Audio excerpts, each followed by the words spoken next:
advisor to the Vice President, Mike Pence. He's also part of Republican voters against Trump.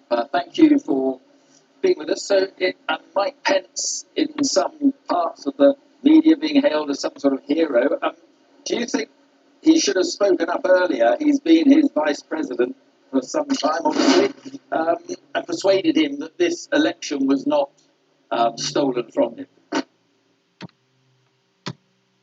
Hi, thanks for having me. I wish the vice president had been more vocal and stronger about what was developing here in our country in this situation. I think, the Mike Pence that I know he tends to hold his cards close. He is non-confrontational, and I think this is someone who has been, unfortunately, President Trump's most loyal soldier, right? For the past 4 years, he rarely speaks out about the president. I don't think he ever has. Yesterday was the first time that he really took a stand and really started to break rank with him and say, this election is over. We're going to certify it, and it's time for us to move on. I mean, it was so clear to many people after the court cases, 60-odd court cases. I think they won one sort of small victory, but it was clear to many people that this was just not remotely true. Why do you think it was that Mike Pence, was so complicitly silent? Well, I think that speaks to where the Republican Party is today and what the party has become under Trump. And I think this is flat out Trumpism taking effect here. And I think you've got people who are looking at 2024, what the future holds for them politically. I certainly am aware that Vice President Pence has political aspirations. I know he wants to be president. And I think, they assess what the voting base is going to be like in 2024. Let's be honest, Donald Trump still got a lot of votes in this country, despite who he is, despite everything he's done. I think it was shocking for some of these voters to see what took place yesterday, and I hope that the reality has set in on who this man is. But I don't see this movement of Trumpism fading anytime soon. And I think for Mike Pence, it's a calculus of, I'm glad he did the right thing for our country and he certified the election. But the question is, what will the Mike Pence of tomorrow do? Is he depending on those voters who supported President Trump to be his voting base? I think he lost them yesterday. You have the president actively attacking Mike Pence on Twitter, and you have people actually who are calling for the assassination of Mike Pence, which is horrifying that there are these threats that are being called for the vice president of our country. Yeah, because the legacy will be the last 24 hours, and Mike Pence will have been seen to have facilitated that right to the last moment when he went along with the certification in the early hours. But doesn't that completely tarnish his bid for 2024? Well, one would think so, right? And this is, let's be very clear. Mike Pence was also complicit in going along with what was happening with his president when he was downplaying the threat of the pandemic and how dangerous this COVID-19 virus really is. And so none of these new developments that happened in the last 24 hours, it's nothing new. We've seen this. This is what this administration is. And so I think, the best way for Mike Pence to start to really redeem himself is, I would say that he needs to be in the cabinet right now. He needs to invoke the 25th Amendment, have a serious conversation with the cabinet, and get this delusional person out of the Oval Office before he causes more harm. We've still got less than 2 weeks to go. Do you think there are many Republicans who think that the 25th Amendment should be invoked now? I certainly saw that Representative Kinzinger came forward finally, and he is the first Republican to publicly call for it. I know that the Democrats are calling for it, and I hope that more Republican officials will join in on this. It's certainly time. Because I noted this morning there were 121, I think, House Republicans, 6 Senate Republicans still voting against Biden's victory. Right, and that is the problem right now with the Republican Party. There is still an entire group of people who are still trying to say that this election was stolen. I've seen them on social media where they are still pushing conspiracy theories and false narratives. I mean, they're still pushing the Antifa narrative on yesterday. Look, we had the reporting. We knew that this was incitement from the rally that the president held earlier. Giuliani got up there and he called for this type of violence. I mean, Donald Trump Jr., Eric Trump was calling for it, Donald's son. So let's just, let's be very honest about what's happening here. They are all complicit in this situation. Do you worry about the next couple of weeks? He's still in the White House. He's still commander-in-chief. He still has power. Absolutely. He is still commander-in-chief, like you said. He still has the power. I am concerned about what he will do next. I'm concerned about, him inciting a war. I mean, this is a president that has no boundaries. And the people who were storming the Capitol yesterday, they don't see themselves as having done anything wrong. That is what the most egregious thing about this is. They see themselves as patriots. They see themselves as defending the presidency of the United States. They're defending President Trump. They are all in on these conspiracies that are actually just flat out false. And I think, moving forward, that whole population is not going to fade.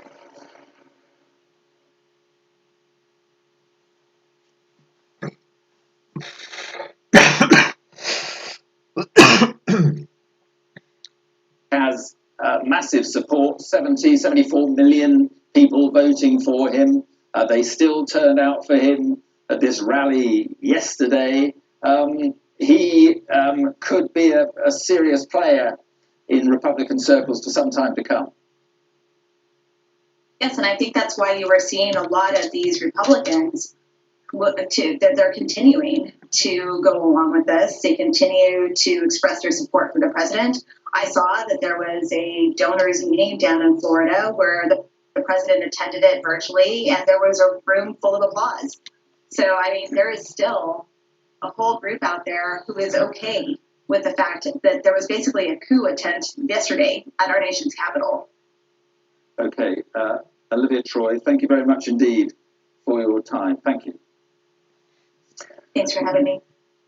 We're just waiting for Joe Biden, who's appearing before the media in Delaware anytime now. Let's join our US correspondent, Cordelia Lynch. And Cordelia, I mean, it's very interesting, isn't it, how Joe Biden's going to play this. Certainly how he's going to, when he becomes president, he has to rebuild faith in American democracy, but in America and internationally.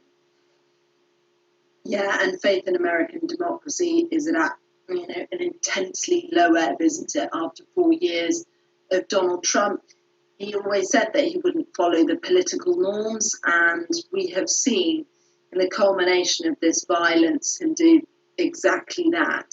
I think Joe Biden, though yesterday, despite many depressing moments and a lot of shocking ones, a lot of worrying ones, it was the moment Joe Biden really became president with that speech. I think what we have seen in him as a leader in the last couple of months really is a man that's able to capture the mood of the nation, is able to reassure, that understands the deep level of frustration and upset that Donald Trump's presidency has caused. But he also knows that he can't afford to alienate the many that voted for Donald Trump. Of course, as we know, the president expanded on his supporters by 4 million. So Joe Biden can't simply dismiss them. He needs a broad church, but he's a man with a bipartisan history. And I think we will try and see him tonight, likely, yes, be very firm in his condemnation of Donald Trump, but also try and sound some positive notes about the future going forward, about the team that he's building, and about what America is and what it can continue to be. He firmly believes, of course, a bastion of democracy that people tried to chip away at, even demolish yesterday, and ultimately failed. And lost in all the chaos of the last 24 hours, or almost lost, was this whole Georgia issue and the Democrats winning both these Senate seats. Just explain how significant that could be going forward. Hugely. I mean, first of all, let's look at Georgia as a state that hasn't been Democrat for 30 years. As part of this kind of ruby red, reliably Republican Southern belt that Joe Biden was able to secure. And of course, we had those two Senate runoff races that were incredibly tight. And as you say, lost amidst all the violence, was these massively important wins for them. Why does that matter? Well, it means that Democrats will control the Senate. Why does the Senate matter? Well, that's where you get your legislation passed. So it means that Joe Biden will be able to put forward that really ambitious policy agenda that he and his team have been touting, and hopefully, in their eyes, get some things across the line. Without it, I think we were looking at an interminable kind of very fractious era where you would see things continuously blocked, because we know, don't we, that we just kind of oscillate between extremes over the last 4 years, and things just end up in congressional gridlock. Donald Trump hasn't been able to pass things, that difficulty in the House because the Democrats latterly controlled the House. So Joe Biden really needed that Senate win, huge victory for him, and what he wants to see on the likes of climate change, for instance. So absolutely massive. But as ever in the Trump era, as you know so well, Mark, it all gets eclipsed by the noise. And yesterday it was particularly violent noise. Yeah, and just finally, I mean, in the background, Joe Biden could well have President Trump, former President Trump by then, crying foul about this election and being, maintaining this extraordinary level of support that he has. Yeah, I think Donald Trump is going to continue to cry foul, isn't he, for many days, months, and years. This is not a man that is willing to fall off his perch. He has a base of fervent supporters that he's going to want to keep on side. He is also a man that craves attention, that wants a platform. Until very recently, has had a very effective platform, but by losing access to Twitter, Facebook, he's going to have to rethink how he uses that megaphone, because we're seeing some of those big companies now drawing a line, saying enough is enough with Donald Trump, concerned about his rhetoric. But he'll refashion himself. I mean, I'm speaking to a lot of people close to him that are quite sceptical about this idea that he'll run in 2024. They think it's kind of pie in the sky. No, what happened? What happened? Why did he leave? It's, down and out, ultimately, politically. And they don't think he'll have the patience. They also don't really think that he'll set up his media empire. I was speaking to Chris Ruddy, the CEO of Newsmax. Why did he leave, bro? A friend of Donald Trump's who speaks to him very regularly. And he said he doesn't see the kind of Trump channel being started. But he and his sons, I think, will continue to kind of hit the trail. And maybe it's not in a formal political way, but he's ignited a kind of new era in America of people that believe in him and only him. And those believers are going to want to continue to hear what he opines about and what he promises. Yeah, okay, Cordelia, thanks very much indeed. And those podiums you saw alongside Cordelia Lynch there, with some human beings standing up. Pretty soon Joe Biden may power like Paris, we're told. And we will join that press conference just as soon as we can. The President-elect Joe Biden speaking to Delaware. That's coming up.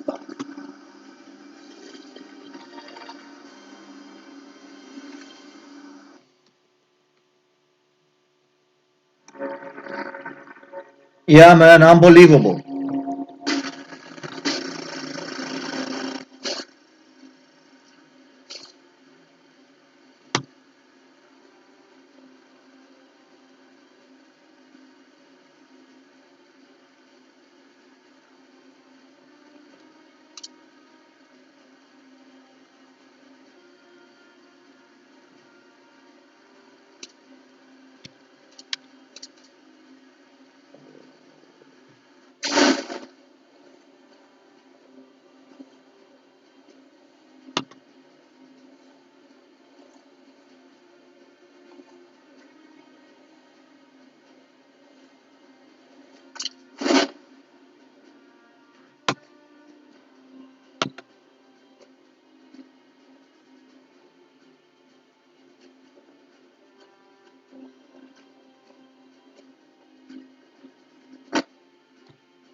Oh, fuck.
For the early risers. We examine the story beyond the headline. For the knowledge seekers. Welcome to Divided States. For the straight talkers.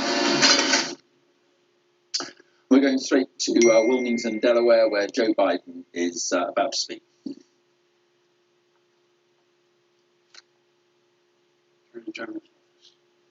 And so I'll have plenty of time to ask the questions I know you desperately want to ask about everything from 25th Amendment on. I'm not going to speak to that today.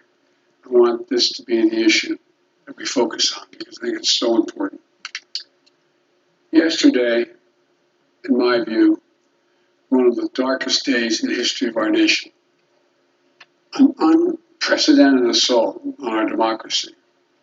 An assault literally on the citadel of liberty in the United States Capitol itself. An assault on the rule of law. An assault on the most sacred of American undertakings, ratifying the will of the people in choosing the leadership of their government. All of us here grieve the loss of life, grieve the desecration of the people's house. But what we witnessed yesterday was not dissent. That's good. Let everybody It was not heal. disorder. It was We don't not need more protest. sickness. Let them come. It was chaos. Should be They weren't 150 in there protesters. by now.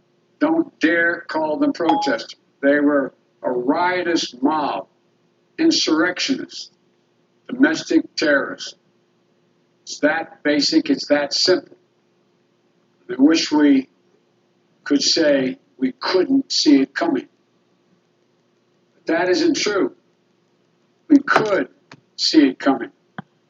The past 4 years, we've had a president who's made his contempt for our democracy, our Constitution, the rule of law clear in everything he has done. He unleashed an all-out assault on our institutions of our democracy from the outset. And yesterday was but the culmination of that unrelenting attack. He's attacked the free press, who dared to question his power, repeatedly calling the free press the enemy of the people. Language at the time he first used it, I and others said, has long been used by autocrats and dictators all over the world to hold on to power, the enemy of the people. Language that is being used now by autocrats and dictators across the world, only this time with the imperator of an outgoing president of the United States of America. He's attacked our intelligence service, who dared tell the American people the truth about the effort of a foreign power to elect him 4 years ago, choosing instead to believe the word of Vladimir Putin over the word of those who've sworn their allegiance to this nation, many of whom risked their lives in the service of this nation. He deployed the United States military, tear gassing peaceful protesters in pursuit of a photo opportunity in the service of his re-election. even holding the Bible upside down. The action led to an apology from the chairman of the Joint Chiefs of Staff, and an outspoken denunciation of the use of military for domestic political purposes from scores of former military leaders and secretaries of defense, led by Secretary Cheney. He thought he could stack the courts with friendly judges who would support him no matter what. They were Trump judges, his judges. He went so far as to say he needed 9 justices on the Supreme Court because he thought the election would end up in the Supreme Court and they would hand him the election.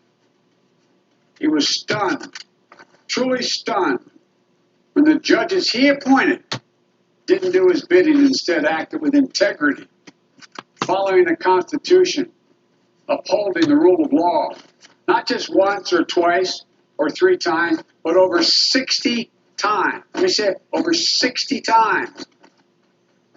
More than 60 cases in state after state after state. And then at the Supreme Court, judges, including people considered, quote, his judges, Trump judges, use his words, looked at the allegations that Trump was making and determined they were without any merit. Nothing was judged to put this election in question or doubt by any of these judges. Want to understand the importance of democratic institutions in this country? Take a look at the judiciary in this nation. Take a look at the pressure it was just subjected to by a sitting president of the United States of America. At every level, the judiciary rose to the moment during this election, did its job, acted with complete fairness and impartiality, with complete honor and integrity. When history looks back in this moment that we've just passed through, I believe it will say our democracy survived in no small part because of the men and women who represent an independent judiciary in this nation. We owe them a deep, deep debt of gratitude. Then there's the attack on the Department of Justice. Treating the Attorney General as his personal lawyer and the department as his personal law firm. Through it all, we would hear the same thing from this president. My generals, my judges, my Attorney General. And then yesterday, a culmination of an attack on our institutions of democracy. This time, the Congress itself, inciting a mob to attack the Capitol, to threaten elected representatives of the people of this nation, and even the Vice President, to stop the Congress from ratifying the will of the American people in a just completed free and fair election. Trying to use a mob to silence the voices of nearly 160 million Americans who summoned the courage in the face of a pandemic that threatened their health and their lives to cast that sacred ballot. I made it clear from the moment I entered this race that what I believe was at stake. I said there was nothing less at stake than who we are as a nation, what we stand for, what we believe, what we will be. At the center of that belief is one of the oldest principles this nation has long held. We are a government of laws, not of men, not of the people, of laws. I said it many times in the campaign. Our democratic institutions are not relics of another age. They're what sets this nation apart. They're the guardrails of our democracy. There's no president. That's why there is no president who is a king. No Congress. That's a House of Lords. A judiciary doesn't serve the will of the president or exist to protect him or her. We have 3 co-equal branches of government. Co-equal. Our president is not above the law. Justice serves the people. It doesn't protect the powerful. Justice is blind.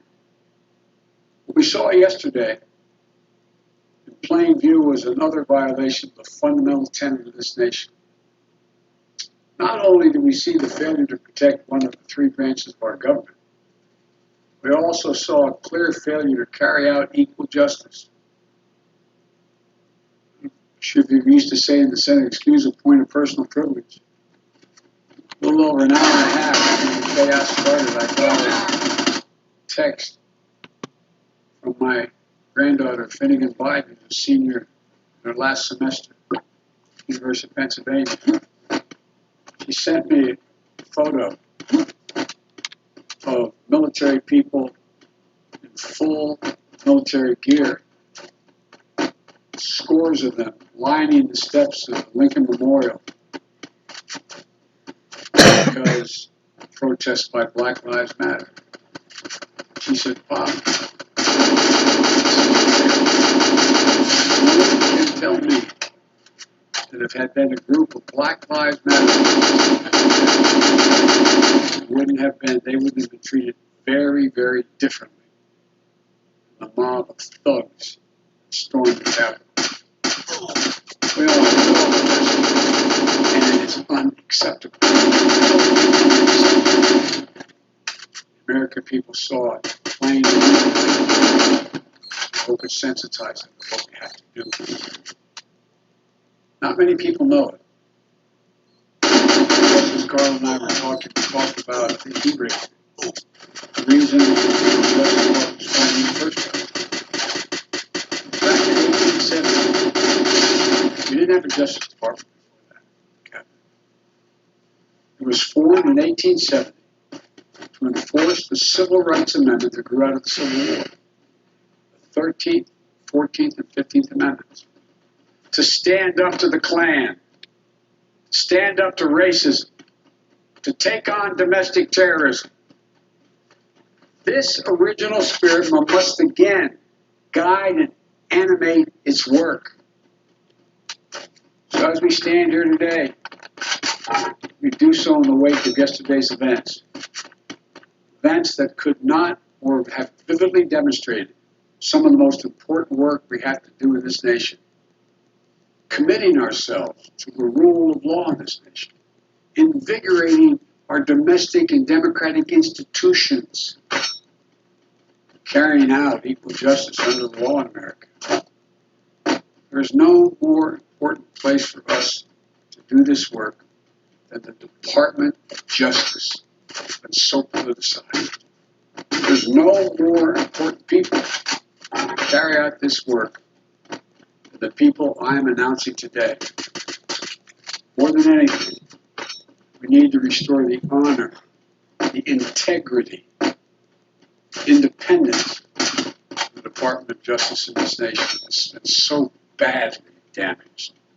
And so many former leaders of that department in both parties have so testified and stated that. I want to be clear to those who lead this department who you will serve. You won't work for me. You are not the president or the vice president's lawyer. Your loyalty is not to me. It's to the law, the Constitution, the people of this nation, to guarantee justice. For Attorney General of the United States, I nominate Judge Merrick Garland, one of the most respected jurists of our time, brilliant yet humble, distinguished yet modest, full of character and decency. Supreme Court clerk, served in the Justice Department during the Carter, Bush 41, and Clinton administrations, where he embraced the department's core values of independence and integrity. Federal prosecutor who took on terrorism and corruption and violent crime, always with the utmost professionalism and the duty to the oath he swore. Nominated by President Clinton to be a judge on the D.C. Circuit Court of Appeals, considered the second most powerful court in America. Throughout such a long and distinguished career, Judge Garland has earned praise and admiration of members of the bench and bar, and politicians of both parties. And despite his busy schedule and prestigious positions, he still makes time to volunteer regularly, tutoring students in Northeast D.C., as he's done for 20 years. It's about character. It's about character. It was no surprise why President Obama nominated him, Judge Garland, to the Supreme Court. As I said, he embodies honor, decency, integrity, fidelity to the rule of law, and judicial independence. To those same traits, he will now bring as Attorney General of the United States, not as a personal attorney to the President, but as the people's lawyer.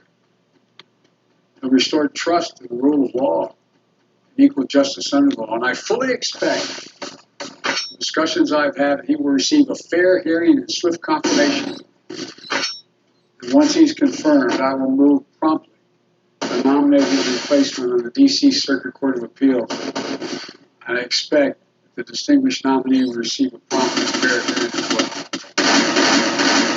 As Deputy Attorney General, I nominate one of the most selfless people I've worked with, one of the brightest I've worked with.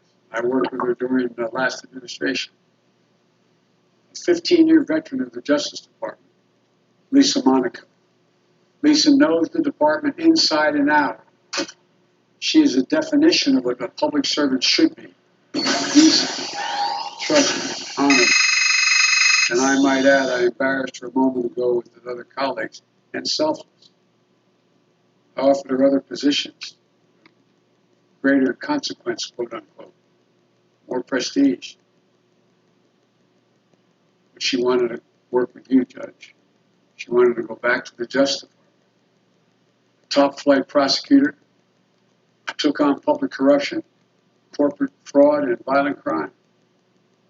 Chief of Staff, the Director of the FBI, the first woman ever confirmed as Assistant Attorney General for National Security, where she elevated cybersecurity to a top priority, and where it's even more consequential today than it was then.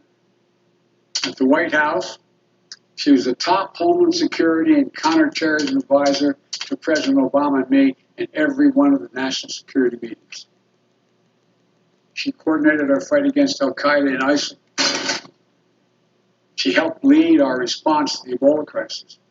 When the bombs went off at the finish line on Patriots Day in Boston, her hometown, she coordinated the federal government's response, local and state law enforcement to get to the bottom of this horrible tragedy.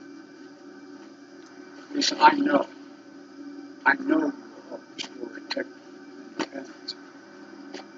Department of Justice.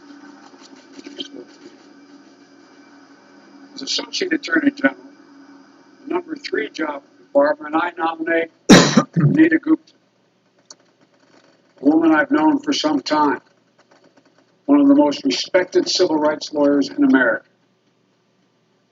Started her career at the NAACP Legal Defense Fund, then on to the ACLU, both organizations in which I belong.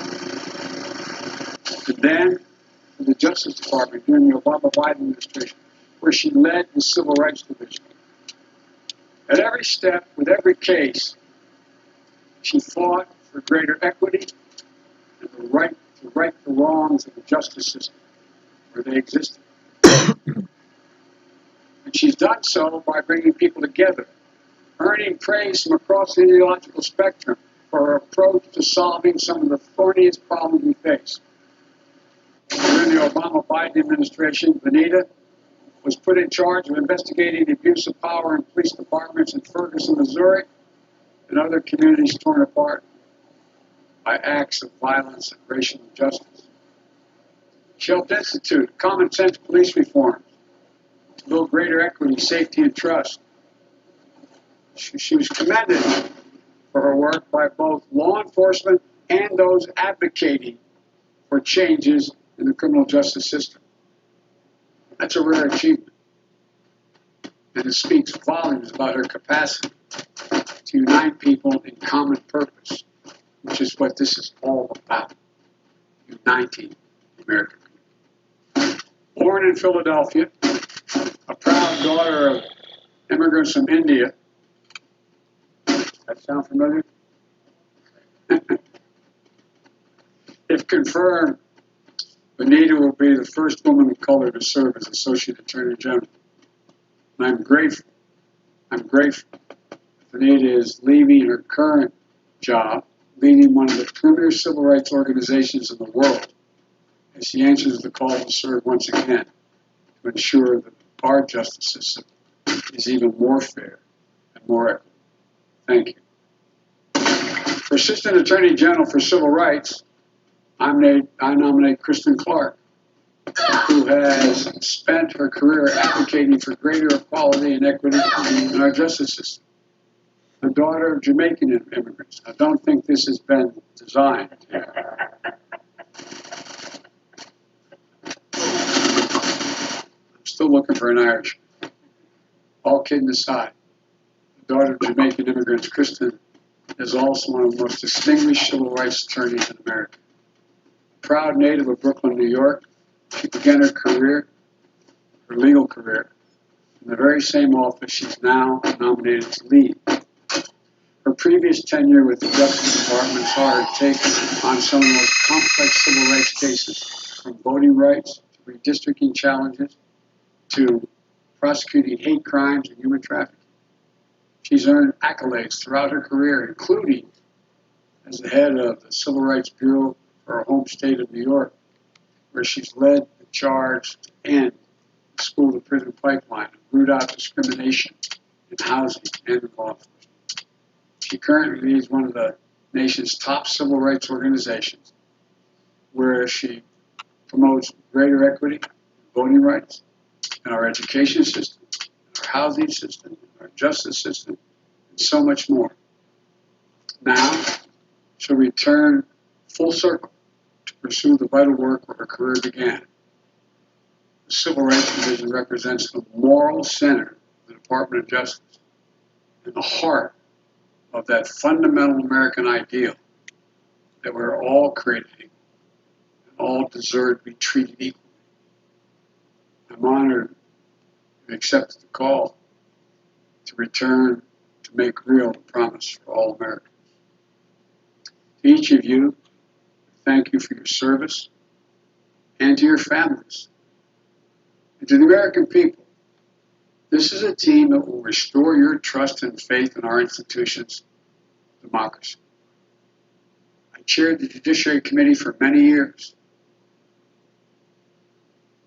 One of my goals in running in the first place, you may recall, I said when I saw those people coming out of the fields in Charlottesville, shouting hate, young woman killed. When asked, the president said there are good people on both sides. That's literally why I ran. There's no more important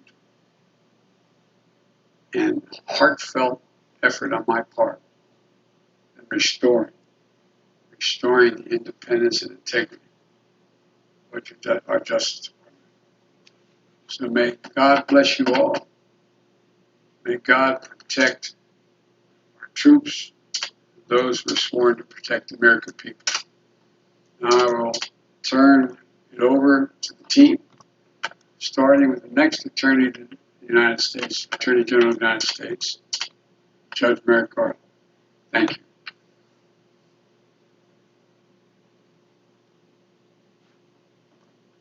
Well, there, as you no doubt are aware, you have been listening to the next President of the United States in 13 days' time. That's President-elect at the moment, Joe Biden, sounding, it must be said, much more presidential than the current incumbent. Making a speech there, it is in his hometown of Wilmington in Delaware, a coruscating attack on President Trump. describing as inciting a mob to attack elected representatives in the Capitol building, as you no doubt saw last night. It was almost as if he was describing a dictator. So they undermined the judiciary, the justice, the military, and also made very clear, you may have heard there, you may have just seen in that changeover, that he was going to be a very different president. He said he wasn't going to treat particularly justice and law officials. He wanted to treat them as his personal lawyers. He announced the next Attorney General will be a Judge Merrick Garland, and said quite clearly that he will not serve me. He will restore honour, integrity and independence into the Department of Justice. He will serve the law, the Constitution and the people of this nation. And time and again, Joe Biden, they're making clear that the rule of law is that which prevails in the United States of America. We don't have much more analysis of what President-elect Biden has had to say in a number or two, but I also want to bring another important speech which has been going on at the same time. And this is the senior Democratic representative in the House of Representatives, the Speaker of the House, Nancy Pelosi, who you may remember whose office was invaded last night by those protesters. And I should say, actually, I'm going to correct myself there, because President-elect Biden making it very clear that they should not be called protesters. He referred to them as domestic terrorists, not protesters, a mob incited by President Trump. Now, Nancy Pelosi has been calling, amongst other things, we'll hear in a moment or two, for the removal right now of President Trump. There is a device within the American Constitution, an Amendment 2, the 25th Amendment, which allows a sitting president to be removed by the vice presidents and the cabinet serving the president if they define him to be unfit to serve, incapacitated in office, to make sure that Nancy Pelosi's analysis, and indeed many other people, many of them Republicans as well, that no more damage can be done in the dying days of President Trump's incumbency. Well, let's listen to what the Speaker has had to say. Good afternoon. I don't know if the word good is a way to describe it, but because yesterday, the President of the United States incited an armed insurrection against America. The gleeful desecration of the U.S. Capitol, which is the temple of our American democracy, and the violence targeting Congress are horrors that will forever stain our nation's history, instigated by the President of the United States. That's why it's such a stain. In calling for this seditious act, the President has committed an unspeakable assault on our nation and our people. I join the Senate Democratic leader in calling on the Vice President to remove this President by immediately invoking the 25th Amendment. If the Vice President and Cabinet do not act, the Congress can be prepared to move forward with impeachment. That is the overwhelming sentiment of my vote. And the American people, by the way. Justice will be done to those who carried out these acts, which were acts of sedition and acts of cowardice. To those whose purpose was to deter our responsibility, you have failed. You did not divert the Congress from our solemn constitutional purpose to validate the overwhelming election of Joe Biden and Kamala Harris as President and Vice President of the United States.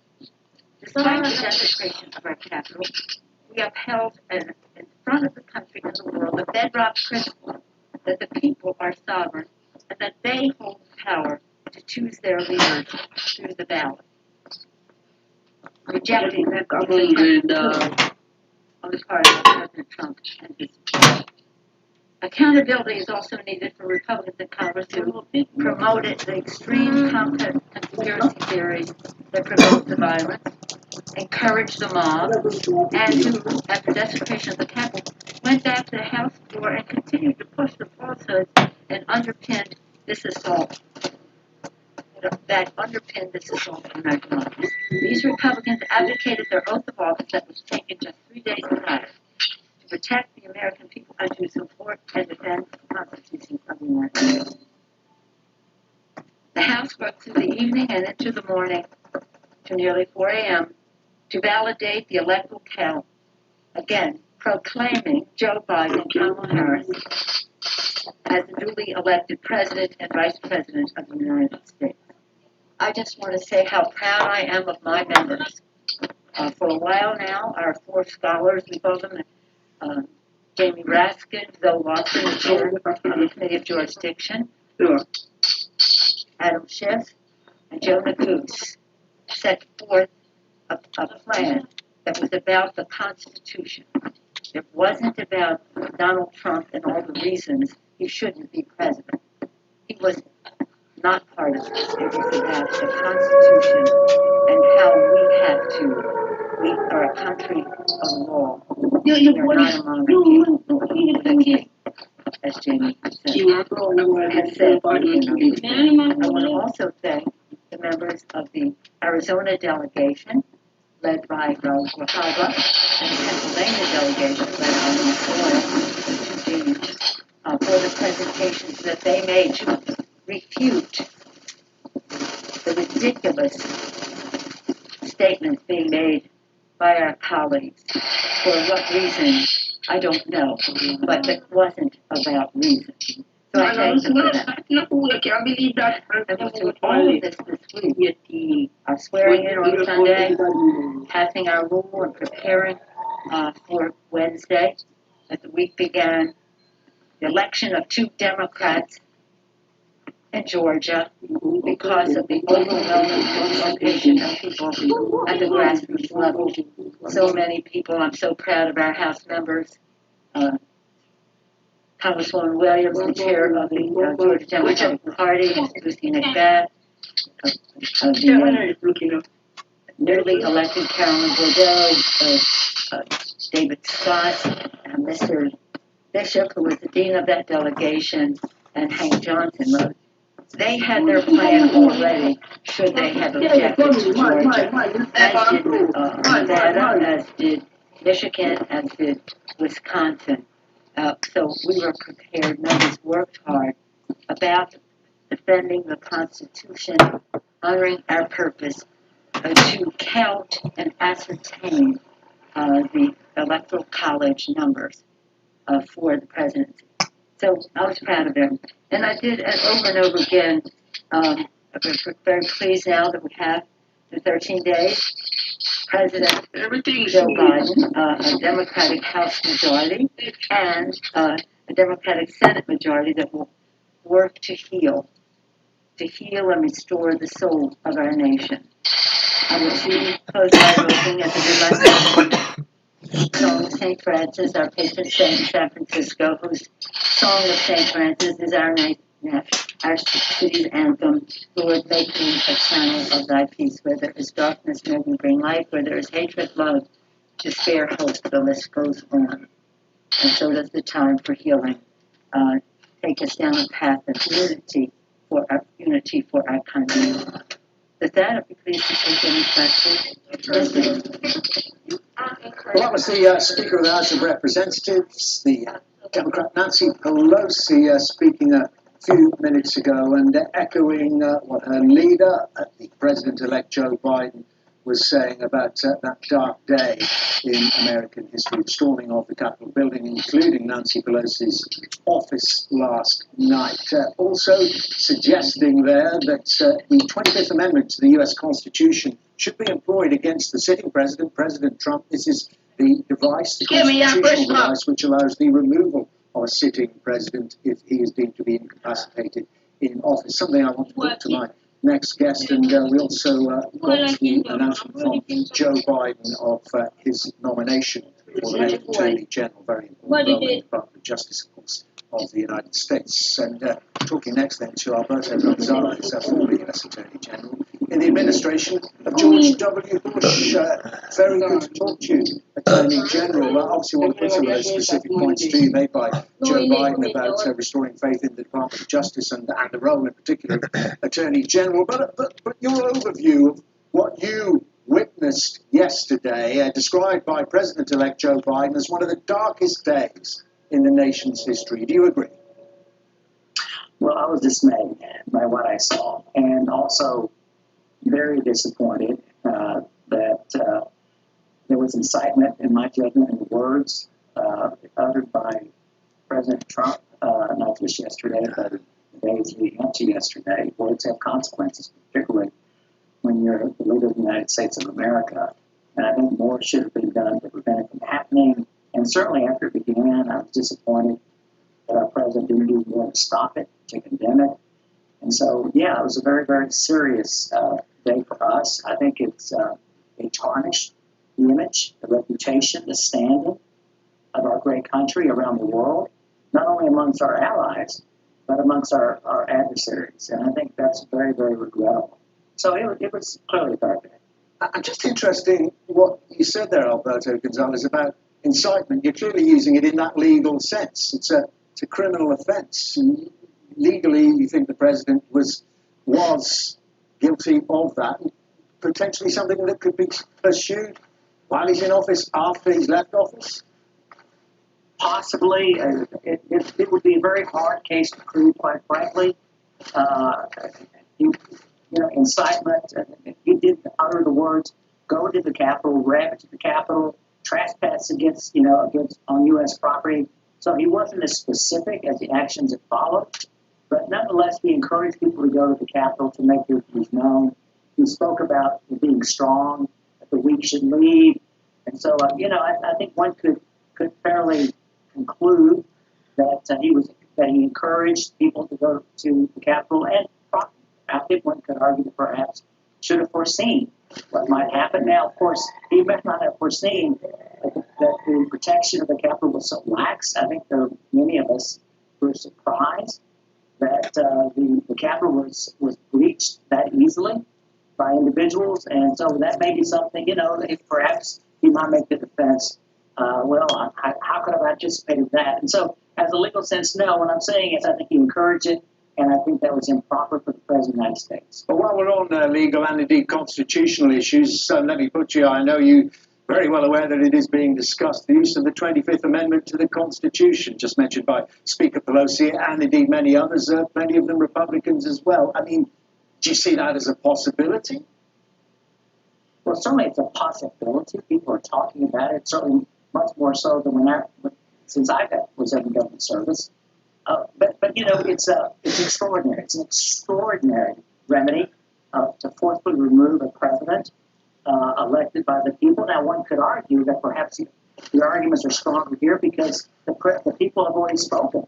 There was an election in November, and they believe he should leave office. So there's an argument you can be made that perhaps the arguments for keeping someone like President Trump in office, given possibly the behavior yesterday, may be stronger. But this has never happened in the history of our country, and one could make the counter argument that in 13 days is going to be gone. And so again, because it's never been done in our history, what does it mean when a president is unable to discharge his or her responsibilities as president of the United States? It cannot mean, in my judgment, it cannot mean you're unhappy with the decision by a president, that the president is exhibiting perhaps unusual tendencies. He says something that's offensive. So what is the standard?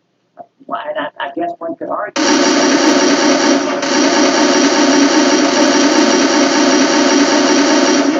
fact that speaking to the cabinet, the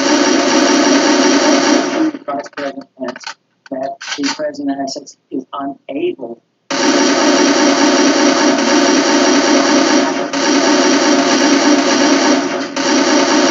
perhaps a bit too high in this instance. The other thing you have to remember, we have continuity government, so if the president is unable, unwilling, for whatever reason, the job isn't getting done. There is always someone else to step up and do that job. We saw that yesterday with respect to calling out the National Guard. Vice President Pence stepped into the breach, talking to other members of the cabinet, and they made the decision to employ the National Guard. And so the work of the government was still being, performed. And one could argue that as long as that is the case, and the president doesn't do anything else, why go to the trouble of removing him? The truth of the matter is, it would divert the attention of the Congress. Our country has very serious issues that we have to deal with today, particularly COVID.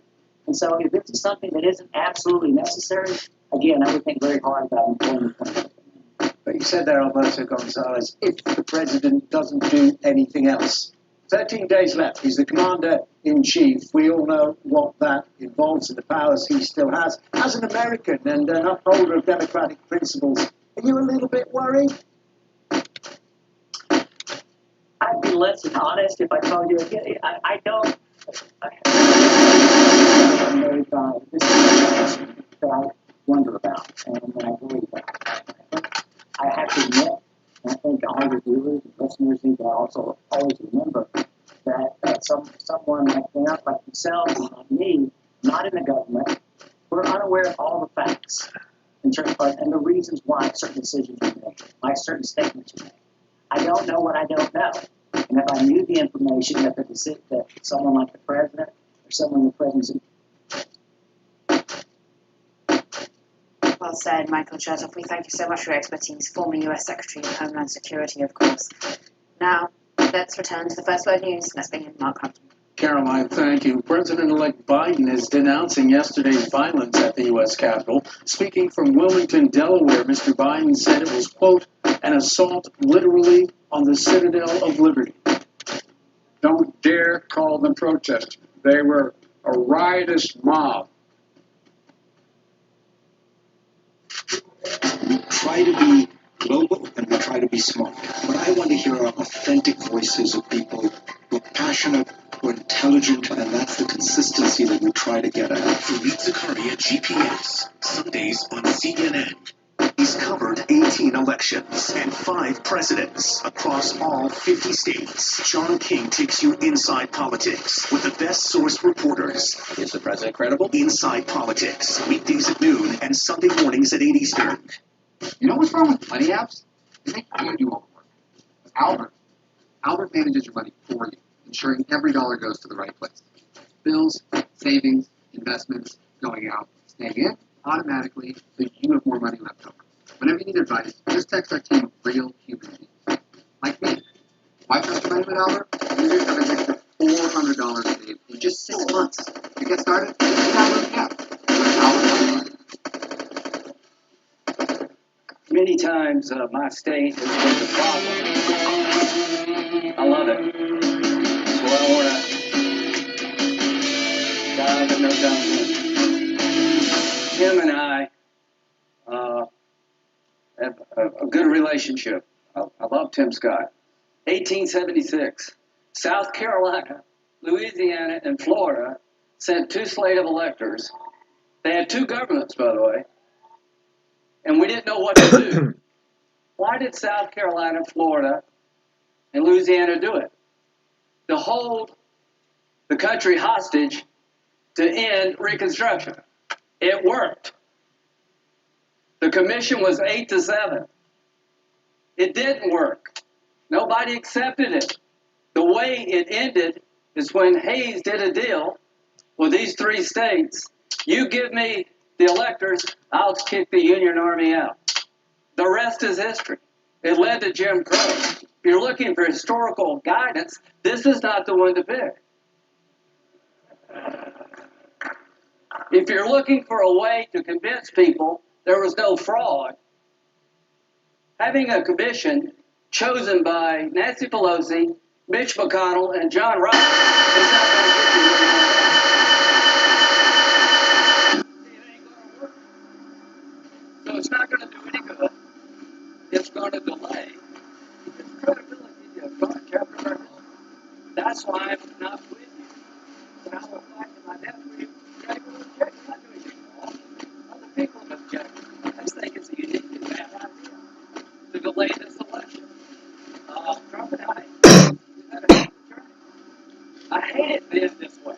Oh my God, I hate it. My point of view is a consequential road.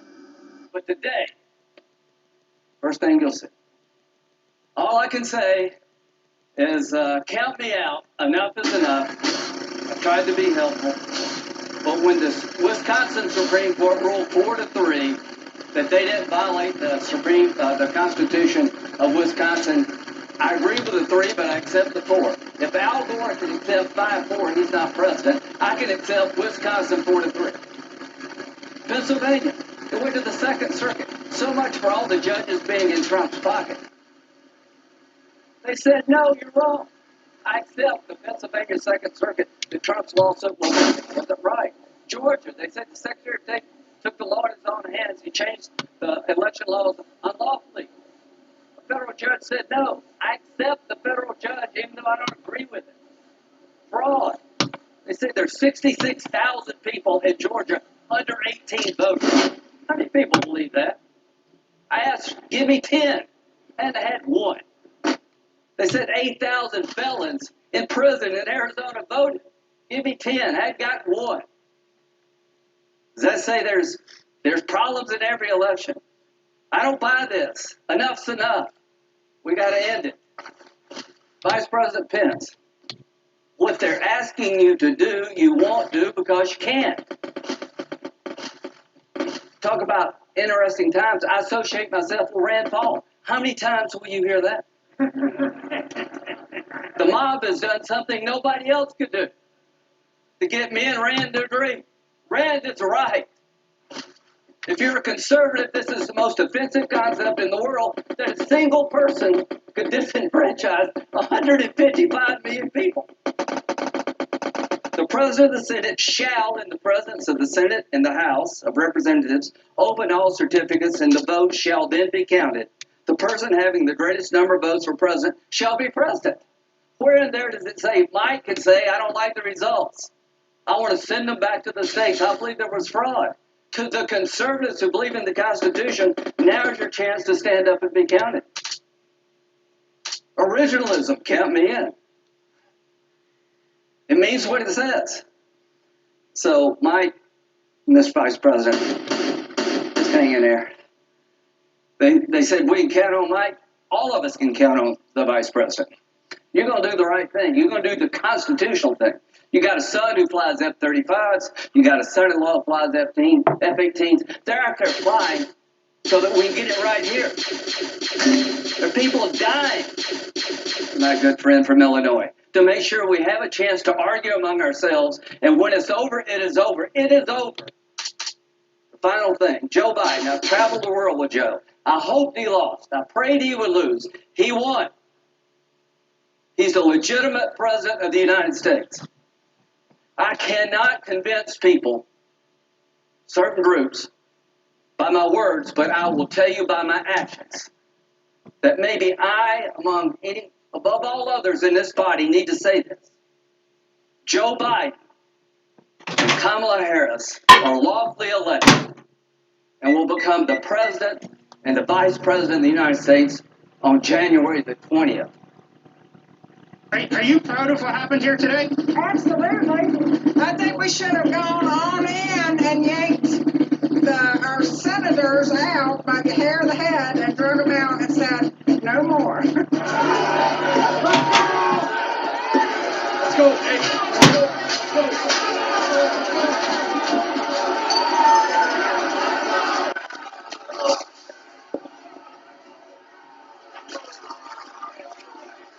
Entire DC National Guard, thousands of troops here in the nation's capital. The entire National Guard has been activated by the U.S. Department of Defense following this mob that has attacked the U.S. Capitol. Are you proud of what happened here today? I'm absolutely stand behind 100% what happened here today. 1,000%. It's terrible how this election was stolen. I had to come here and do my patriotic duty.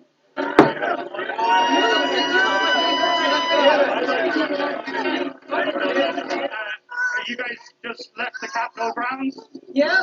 Are you proud of the scenes that played out here today? I'm not proud of it. I'm humbled by it, and that I'm excited that for 1776, we the people movement is moving forward. Yeah, it's sad.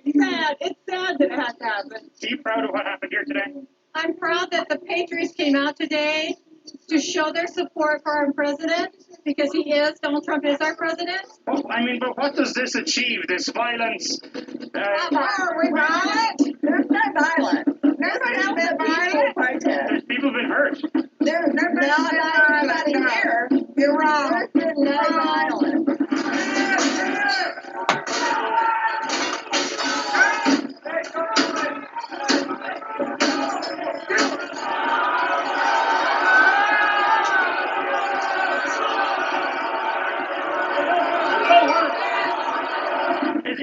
really a way that a president should be behaving? Absolutely, yes. Yes, it's time that they clear out the swamp. We're paying to have them cheat and steal from us constantly. That's right. We're over it. No and more. We're peaceful. And yeah, we're peaceful. We're not going to be silent, though. Is this an appropriate way to be behaving after losing an election? Absolutely. We have to, as American patriots, we have to do what we can to take back this country. At CNN, we see the devastation caused by natural disasters, famine, and war. We also see how the generosity of others can change lives. You and CNN's Impact Your World can help. Reputable charities that are checked out by CNN. See the difference it makes when you give time, share stories, or donate by just clicking the button. Be a part of the solution. Impact Your World. He's covered 18 elections and 5 presidents across all 50 states. John King takes you inside politics with the best source reporters. Is the president credible? Inside Politics, weekdays at noon and Sunday mornings at 8 Eastern.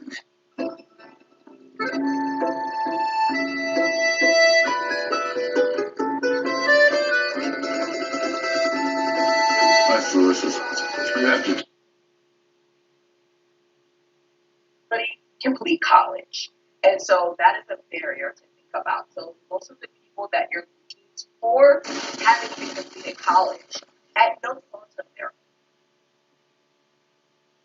And they will restore integrity and independence to the Department of Justice and rebuild the American people's trust in that most sacred institution. And I know they will do this, because these nominees have the experience, the judgment, and moral compass that these roles demand, as well as an abiding commitment to supporting and defending the Constitution of the United States of America. For many centuries, the ideal of justice has been symbolized as a woman blindfolded with a scale in her hands. There is a reason the eyes of that Lady Justice are covered. It's because our belief in what a system of justice is says that it should not depend, justice should not depend on how you look, on the color of your skin, on how much money you make. It shouldn't depend on where you were born or the language your grandmother speaks or what political party you belong to. Justice should be impartial. It should be fair. It should be applied equally. And President-elect Biden and I, along with this incredible team, will help to make sure it is, while restoring and strengthening the rule of law that has always been and always will be the bedrock of America's democracy. Thank you, Mr. President-elect. Donald Trump be prosecuted for inciting a riot?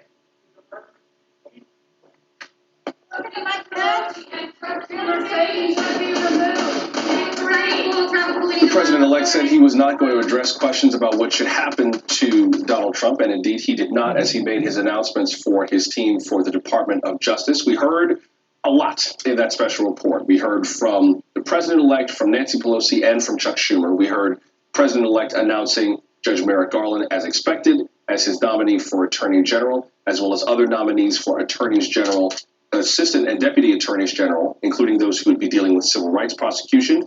We also heard from House Speaker Nancy Pelosi saying a number of things, calling on the invocation of the 25th Amendment or impeachment against Donald Trump. She has also said that she is calling for the resignation of the chief of Capitol Police for the way that yesterday's riot went down.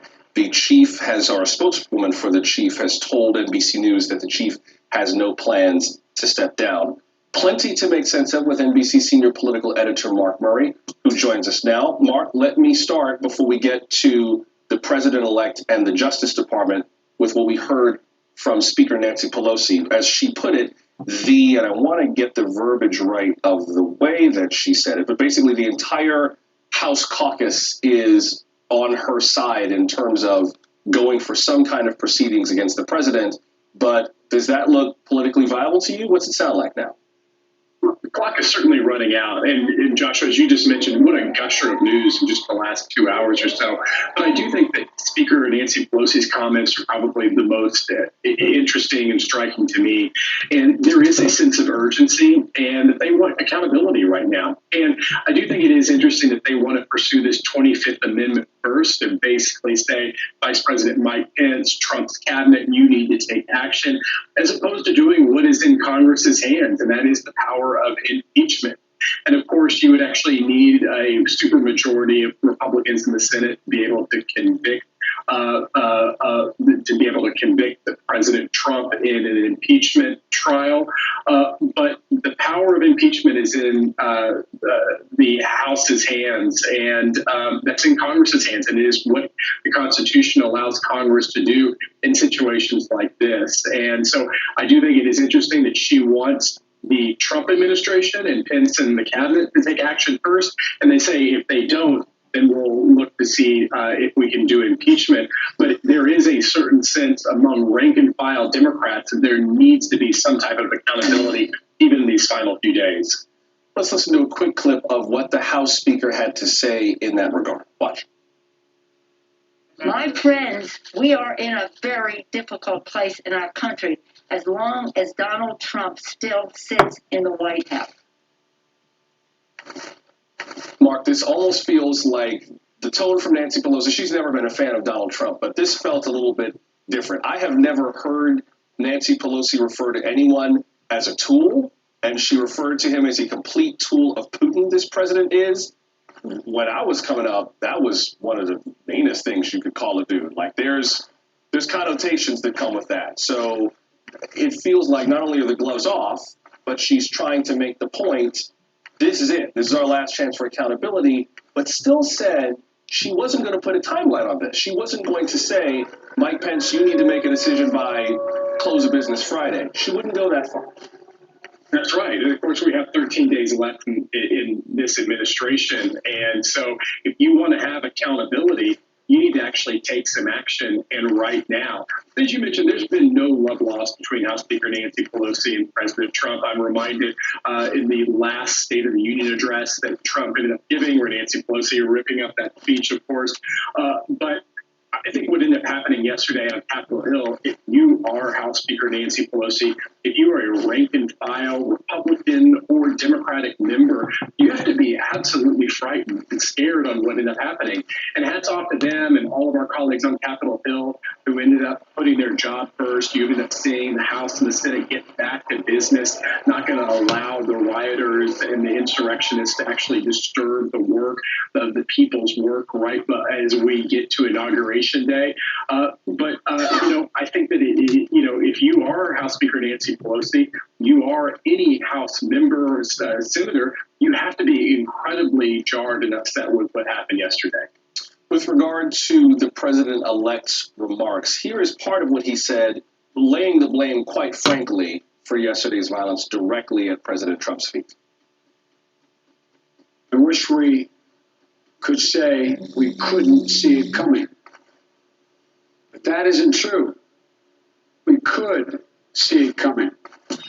He unleashed an all-out assault on our institutions of our democracy from the outset. And yesterday was but the culmination of that unrelenting attack.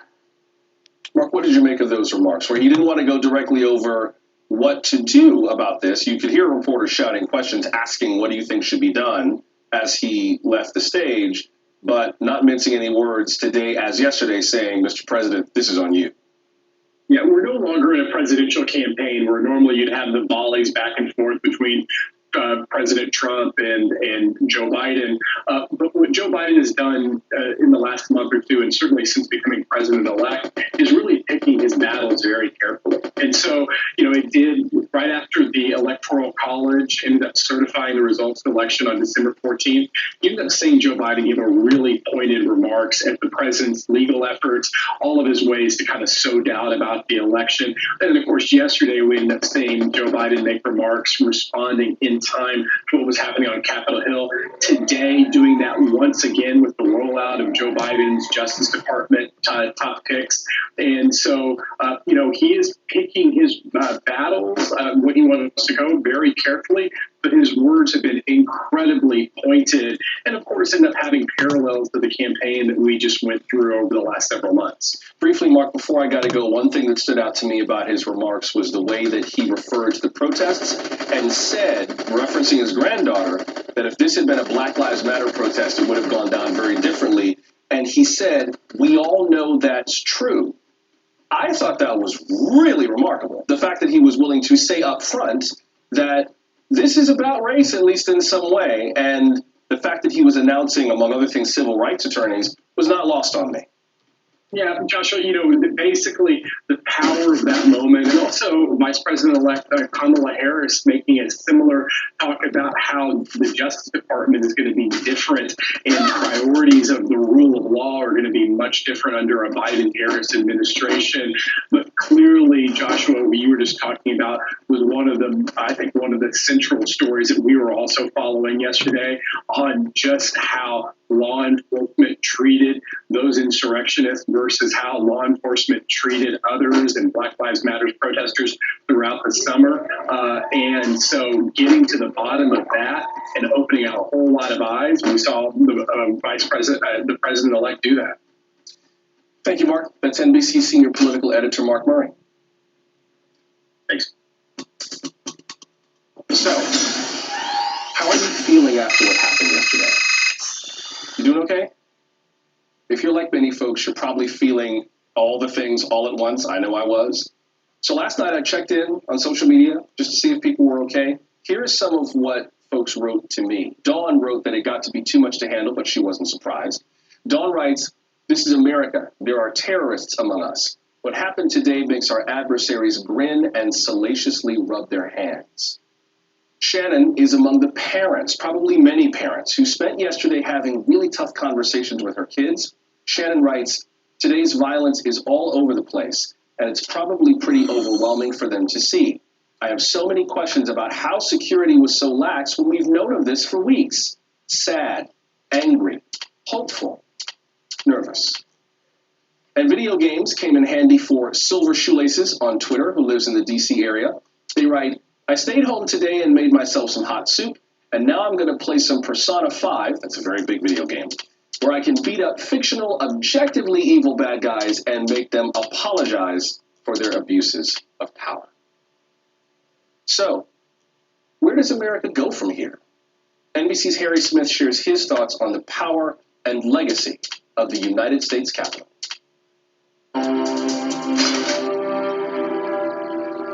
The Capitol building is usually as proud a place as exists in America. It is where Franklin Roosevelt steadied a nation crippled by the Depression. The only thing we have to fear is fear itself. Ask not what your country can do for you. And where John F. Kennedy called the country to service.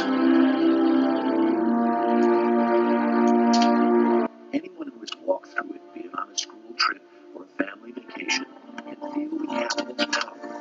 It is palpable. To know that the nation's business is carried on there makes your heart skip a beat or two.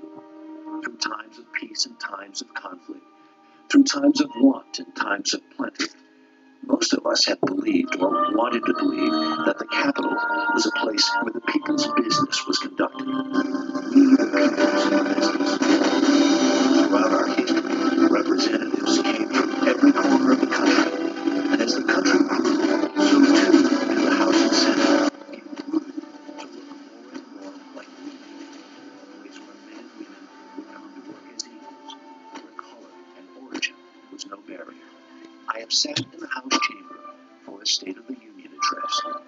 I remember looking around the room, from the Supreme Court to the Joint Chiefs, the Cabinet, members of the House and Senate, the robust cheers, the stony silence, a beautifully imperfect mix. The founders conjured all this up, and while it sure was more diverse by gender and race than they ever imagined, it was their idea, the American idea. I have stood in line twice at the Capitol to pay respects to presidents who passed. Both times were the same. You'd expect, I guess, to be dominated by the party faithful, but it wasn't like that. Whatever our differences, in the moment, unimportant. Like Republicans and Democrats lifting their voices together after 9/11. Our most imperfect union suffered a jolt yesterday. The simple procedural step and the peaceful transition of power was crashed by an angry mob. It was as disturbing as it was heartbreaking. It was, quite frankly, un-American. Most of us, I reckon, still believe in our ability to govern ourselves, to abide by the will of our fellow citizens. Many have sacrificed much, and some have sacrificed all to ensure those rights. So it was with no small degree of pride and relief that the House and Senate went back to work last night. We settle our differences not with mob rule. We settle our differences through elections. Doing the people's business, a polite but unambiguous repudiation to those who would wish otherwise. The Republic still stands.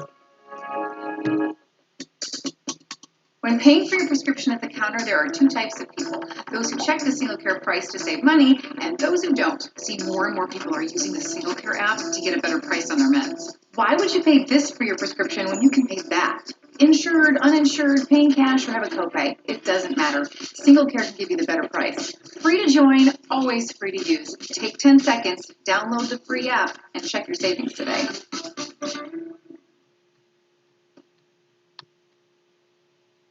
Online dating? I know people meet that way, but where would I even begin? Open laptop, go to OurTime.com, look for free. It's easy to take a look on Our Time, the fastest growing dating site for people over 50. Online dating? My buddy met a nice woman that way, but I'm not really sure where to look. Pick up your phone, go to OurTime.com, just take a look. It's easy to take a look on Our Time, the dating site for people over 50. We're facing a long, hard journey. Maybe even harder than I can imagine. But it's all about slim chances now.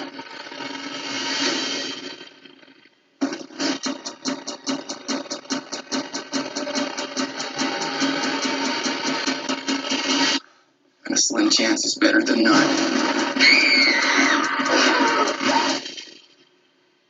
The Walking Dead.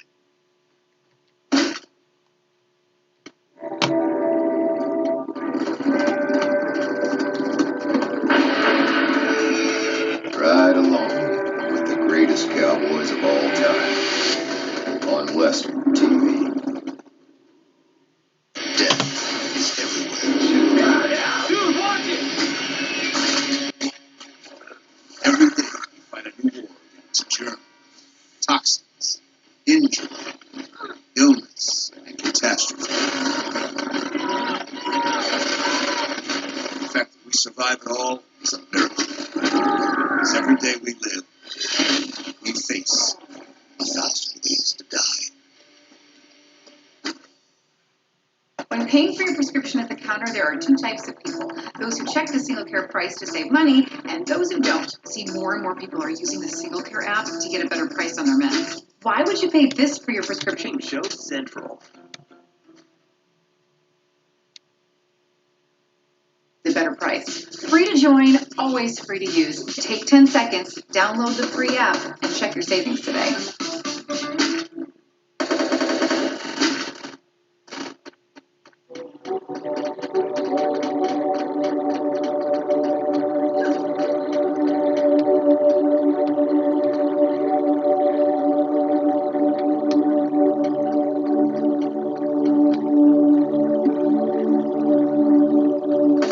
News now. This is our Capitol building today, the home of the United States Congress. Take a look.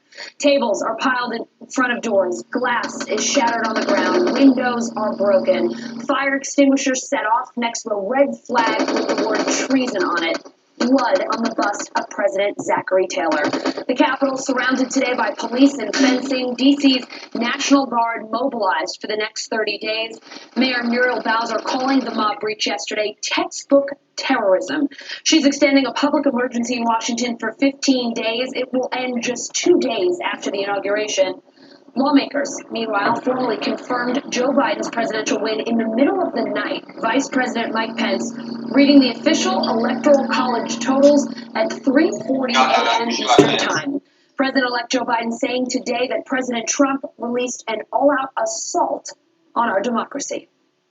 He unleashed an all-out assault on our institutions of our democracy from the outset. And yesterday was but the culmination of that unrelenting attack. House Speaker Nancy Pelosi says President Trump must be removed from office now. Da. In calling NBC. this seditious act, President has committed an unspeakable assault on our nation and our people. I join the Senate Democrats in calling on the Vice President Sare? to remove this president by immediately invoking the 25th Amendment. De ce? De foame. The White House out with a statement addressing yesterday's attack at the Capitol, saying it grieves the loss of life that occurred yesterday and extends sympathies to their families and loved ones. We also continue to pray for recovery for those who suffered injury. Reporter Monica Alba joining us now from Washington. Well, Monica, we have a lot to get into today. That statement is attributed to the White House, not the president. We know this morning that a message on behalf of the president because President Trump is locked out of his Twitter account, saying that there'll be an orderly transition of power, that Congress affirming Joe Biden's victory represents the end of the greatest first term in presidential history. First, Monica, does the president have any plans himself to more directly address the American people? What is the calendar here? Not at this time, Allison. The White House is simply saying the president might at some point decide he wants to speak to this on camera, but there are currently no plans for him to give public remarks. In fact, earlier today, he did award the Presidential Medal of Freedom to several golfers in the Oval Office, but that was closed to the media. He did that behind the scenes. That's something that apparently had been scheduled for earlier in the year, but couldn't be held now until because of the coronavirus pandemic. But of course, it comes on this very unusual day, given that the president is not in front of the cameras. Vaccinează peste tot, mai întâi that unfolded on Capitol Hill. ăștia de la spitale. The way he usually communicates with the citizens. Merge foarte greu și sunt împotmolit.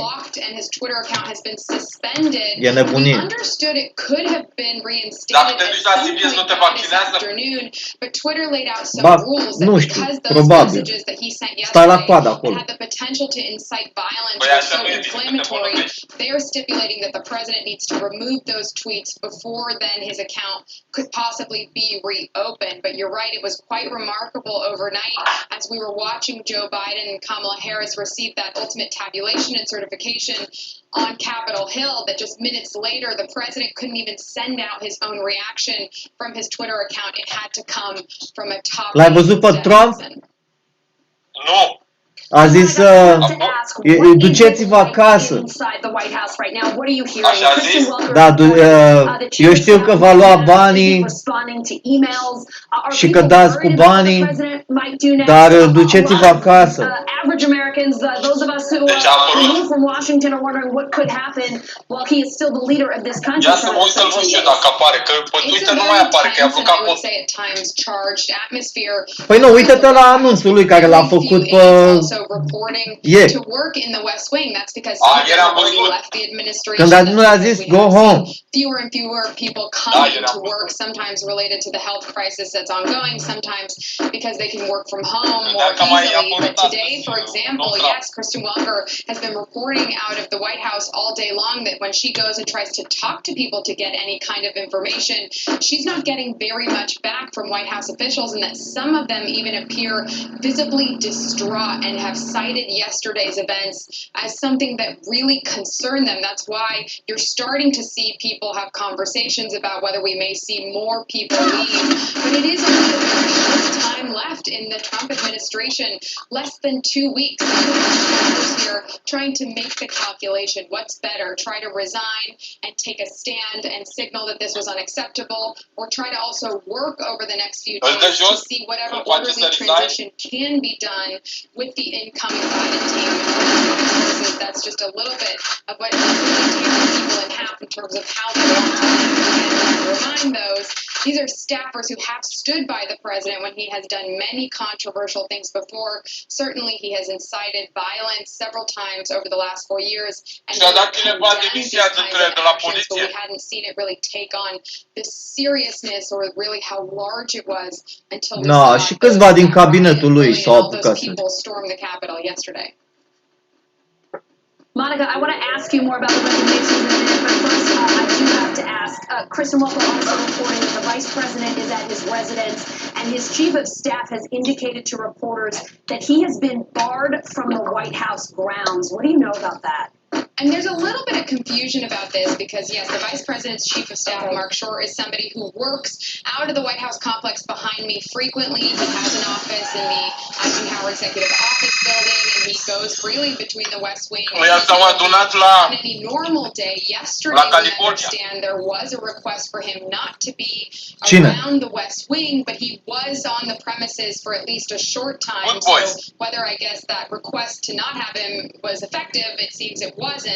But we're also not getting this directly from the Vice President's office. They've declined to comment on that specifically, but it just really show you how charged the atmosphere here is and the fact that this president really continued to apply intense political pressure to his vice president, wanting him to do something he didn't have any constitutional authority to do, which was to somehow try to overturn the election results in his ceremonial role. We obviously saw the vice president fully reject that and say that was not his duty, and he did, as expected, just perform the act of announcing the Electoral College tabulation late overnight, Allison. But something else we just learned, actually, the vice president doesn't have anything on his public schedule today, but he has received, I just got an email in my inbox, his second dose of the coronavirus vaccine, since it has now been 3 weeks since he got the first one, Allison.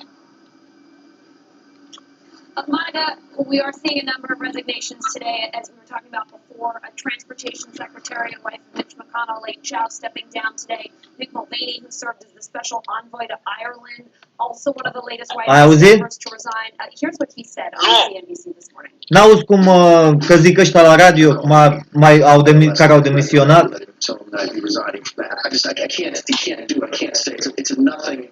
Thing. It doesn't affect the outcome. It doesn't affect transition. And it's a position I really enjoy doing. But you can't do it. And I wouldn't be surprised to see more of my friends resign over the course of the next 24 to 48 hours. It would be completely understandable if they did. If those of those who choose to stay, and I have talked to a couple of them, are choosing to stay because they are concerned that the president might put someone in to replace them could make things even worse. So I'm not condemning those who choose not to resign. I understand that, but I can't stay here. Not after yesterday. You can't look at that yesterday and think I want to be a part of that in any way, shape, or form. I mean, Monica, this is a man who has had 3 different jobs in the administration, one of which was acting chief of staff to the president. What did Chow say about her resignation? Mă joc un joc unde aterizez pe o hartă fără armă, înțelegi? E ca Fortnite, da. Și sunt 45 pe harta asta și harta se micșorează până rămâne numai unul. Sau toată echipa, eu joc acum în echipă. Și eu ce-am făcut, eu aterizez pe o casă înaltă, cam în centru, cam unde se face centru tot timpul și stau pe casa aia. Până să-mi pușcă toți aia, 40 și ceva, și rămân numai eu contra la ăia, cei mai tari, 3 sau 4. Și mă dau jos după casă și eu n-am nicio armă, dar mă duc să-i dau cu pumnul, știi, în cap. Că dacă îi dau un pumn, dacă îi dau un pumn în cap, moare, știi? Ce să fac, frate? Mai sună-mă.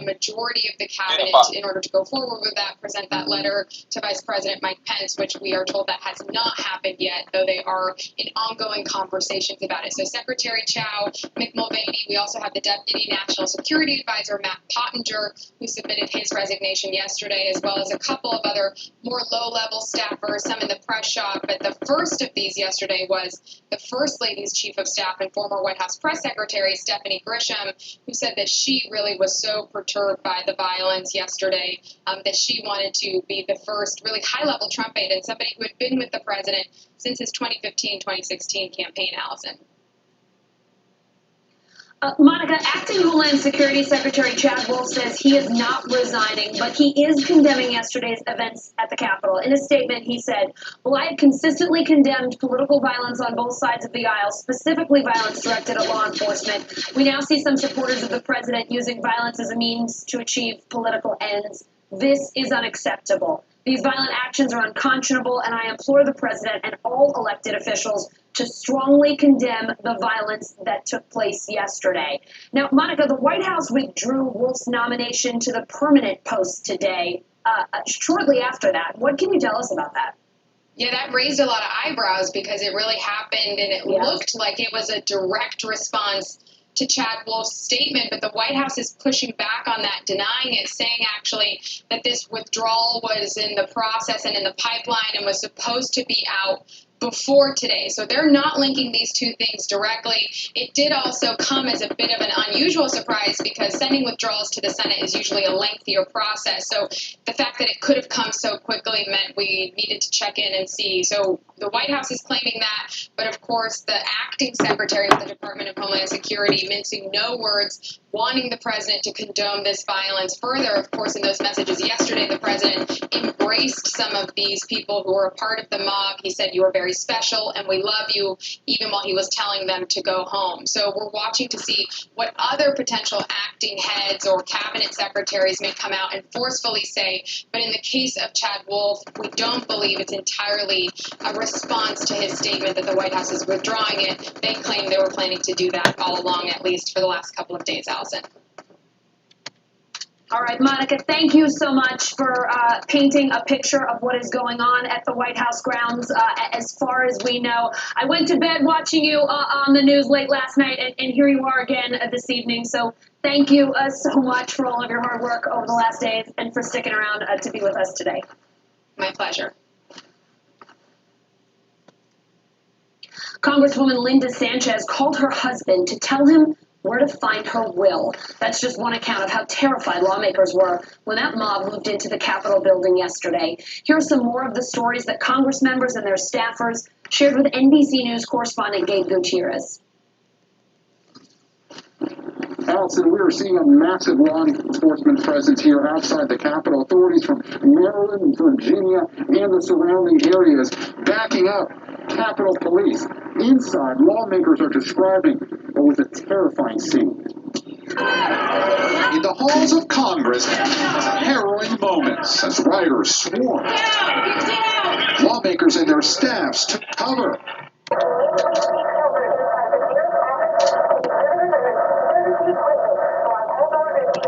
Did you ever think that there would be this much chaos in the United States Capitol? No, absolutely not. Seen in these pictures in the blue shirt, Republican freshman Congressman Troy Nehls of Texas, a former sheriff who had just been sworn in days ago. He's trying to have a conversation with these individuals on the other side of the door and told them that this isn't the way we should be doing business. I mean, we have to be able to agree to disagree and work things out and talk things through, and this is not the way to do it.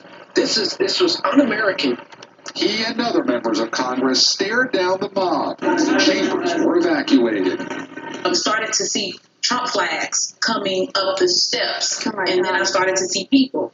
And so that's when I realized like they were coming. And so I was able to get away, and I made it safely back to my office. We all feared this worst case scenario. The intrusion unfolded on live television and was captured on social media. Congressman Grace Meng of New York hid in a safe room for 5 hours. I got real nervous. I really had the feeling that even if someone were to be able to open the door and harm me, that the police might not get to me in time. So I texted some of my family and my close friends, just said I love them. Congresswoman Linda Sanchez of California also said she'd feared the worst. I called my husband last night and I told him that I was coming into work today, but that should anything happen, I let him know where my will and last testament was located in the event that we needed it. And it's a sad day in America when you are trying to come in and do your job in a democracy and you have to think about things like that. Here at the nation's conditions, Capital DC's mayor has just extended the public emergency for another 15 days through the inauguration. Allison? NBC News correspondent Leanne Caldwell joining us from Capitol Hill. Oh my goodness, Leanne, you were on the Hill during that entire siege. I just have to ask first and foremost, how are you doing today? Hey, Allison. I'm doing well. Tired, but we're okay. Our whole team is safe. Our whole NBC team, who is so amazing, did. Damn. But make no mistake about it. The reprehensible acts yesterday were incited by the President of the United States. Yesterday's events would not have happened without him. If there were no President Trump, this would not have happened, plain and simple. The fish stinks from the head, plain and simple. And so I believe the President is dangerous and should not hold office one day longer. He may have only 13 days left as president, but yesterday demonstrated that each and every one of those days is a threat to democracy so long as he is in power. The quickest and most effective way to remove this president from office would be for the vice president to immediately invoke the 25th Amendment. The vice president can invoke the 25th Amendment today, and if the cabinet votes he's gone, they should do it now. If the vice president and the cabinet refuse to stand up, Congress should reconvene to impeach the president. Plain and simple. We don't need a lengthy debate. The president's abuse of power, his incitement of a mob against the duly elected representative body of the United States is a manifestly impeachable offense. If there ever was an impeachable offense, what the president did was it. And if you don't think he won't spend his days out of office promoting conspiracies, stoking grievances, and doing more of the same, you're kidding yourselves. If you think he won't promote the idea of him running again 4 years from now to motivate his supporters, you're kidding yourselves. And in impeachment, there's a charge that allows the Congress to say he can never run for office again. That should be invoked as well. So if the vice president will not, so if the vice president and the cabinet won't invoke the 25th Congress, Congress should come back in session immediately and impeach the president. Get him out of office. Now, and Speaker Pelosi and I tried to call the vice president this morning to tell him to do this. They kept us on hold for 25 minutes and then said the vice president wouldn't come on the phone. So we are making this call public because he should do it and do it right away. Now, before I open it up to questions, I want to just convey to people how seriously we have to treat this subject. I was talking to a friend on the phone this morning, and this friend told me that his parents,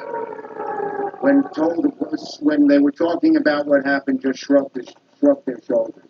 We cannot shrug our shoulders at something as serious as this. We cannot say this was a one-time incident and it will go away. My fellow Americans, we cannot treat our democracy like this is something.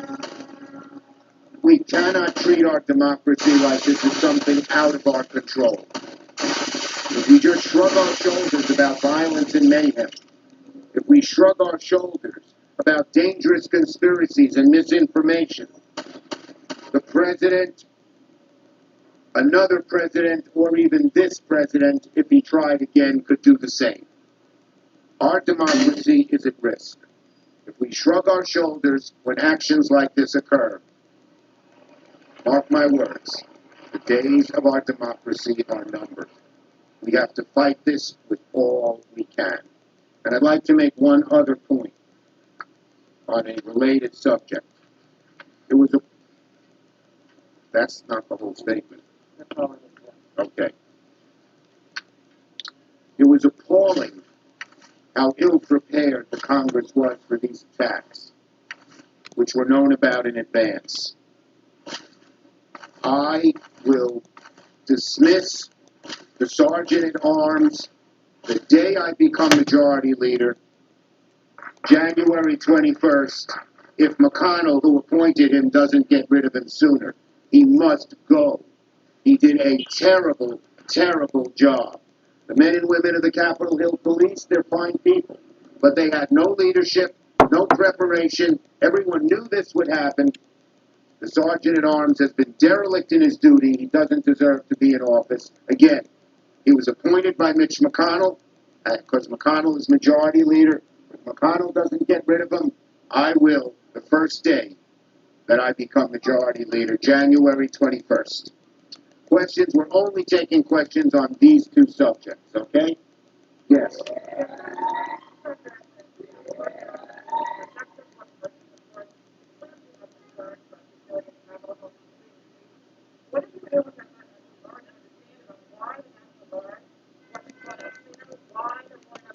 Well, let me just say this. Well, I don't know. We need a full investigation of everything that has happened. The dereliction of the Sergeant at Arms, the lack of security preparation, and if any Capitol Hill Police shirk their duties. We will get that when I become Majority Leader if it's not done sooner. And I can tell you this, that this was a frightening experience. At one point, I was only 30 feet away from some protesters who were down the hall. And to have what happened should never, ever happen again. Furthermore, and this was bipartisan. Speaker Pelosi, Leader McConnell, Leader McCarthy and I got on the phone with the Secretary of Defense. We got on the phone with the Attorney General. We were on the phone with the Secretary of the Army and many other officials and pushed them to get more police there quickly. At the early moments, there were not enough forces there. And the question is, why weren't they there in advance? And then why didn't they get there ASAP? All of that needs looking into.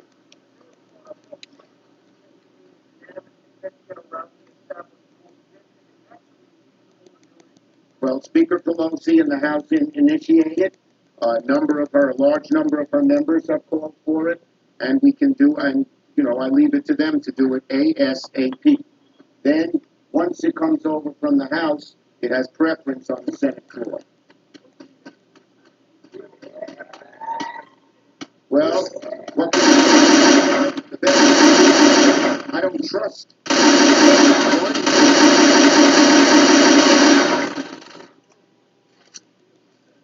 Impeach. If the 25th Amendment isn't invoked, the next best thing is impeachment ASAP.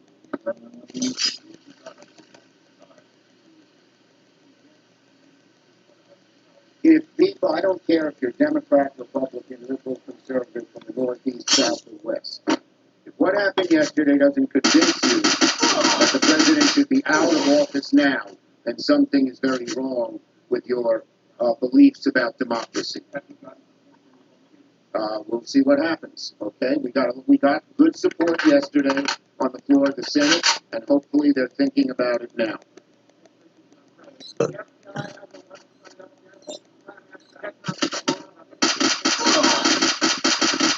Look, I spoke to the Attorney General yesterday. First, I want to tell Acting Attorney General Rosen, and I asked him to get the president to issue a statement that the protesters who are not protesters, the thugs and goons, should leave the Hill.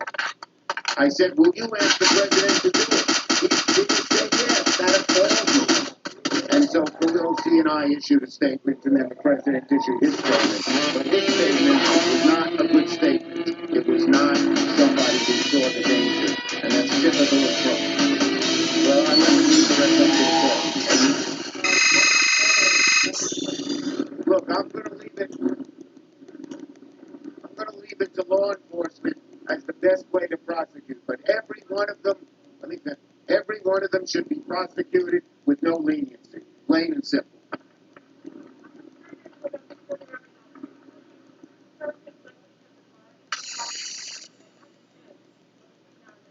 I know that they are taking very serious measures with the inauguration, and I do know that there's not going to be a lot of crowds near the inauguration.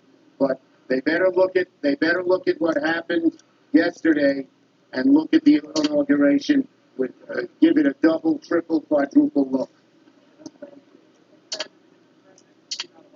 That'll be up to the legal authorities. I have to look at the legal authorities.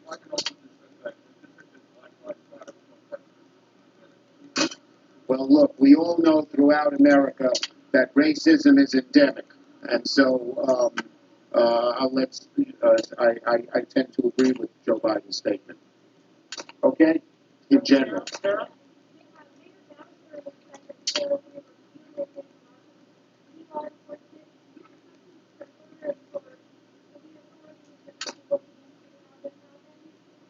Well, we talked to Mayor Bowser on the phone, and she was ready to send the D.C. National Guard in quickly, and it took the DOD too much time before they got there. Okay. Thank you, everybody. Good. Well, I support Speaker Pelosi's move to do impeachment, and should the House impeach, I will do everything I can to get the Senate to move as quickly as possible. Thank you, everybody. And we've been listening to Senate Minority Leader Chuck Schumer saying, quote, the thugs who stormed the Capitol yesterday should be prosecuted to the full extent of the law. He is joining Speaker Pelosi's calls for President Trump's cabinet to invoke the 25th Amendment and remove him from office immediately, saying the next best thing is impeachment, and he would join with Speaker Pelosi if that is where she wants to go. They are hoping the 25th Amendment is invoked immediately, but if not, they are threatening impeachment. Senator Schumer also said he will fire the Senate Sergeant at Arms the day he becomes majority leader of the Senate if McConnell doesn't do it first, saying the Capitol Hill police officers are fine men and women who have terrible leadership. We're going to take a quick break now, but we've got a lot more news ahead, so stay with us. You're streaming CBSN, CBS News, always on. I didn't realize how special it would be for me to discover all of these things that I found through Ancestry. I discovered my great aunt Ruth signed up as a nursing cadet for World War II. You see this scanned-in, handwritten document. The most striking detail is her age. She was only 17. Knowing that she saw this thing happening and was brave enough to get involved and do something, that was eye-opening. Bring your family history to life like never before. Get started for free at Ancestry.com. Let's show them who we are.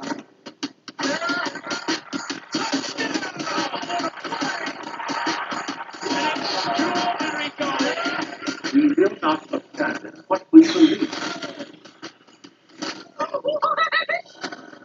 You do have a secret. Do I? Live long and prosper. Don't you give me that sarcastic book and Scoble.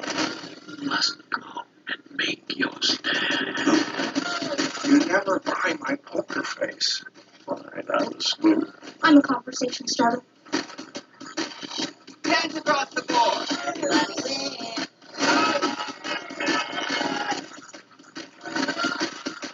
And we love this story.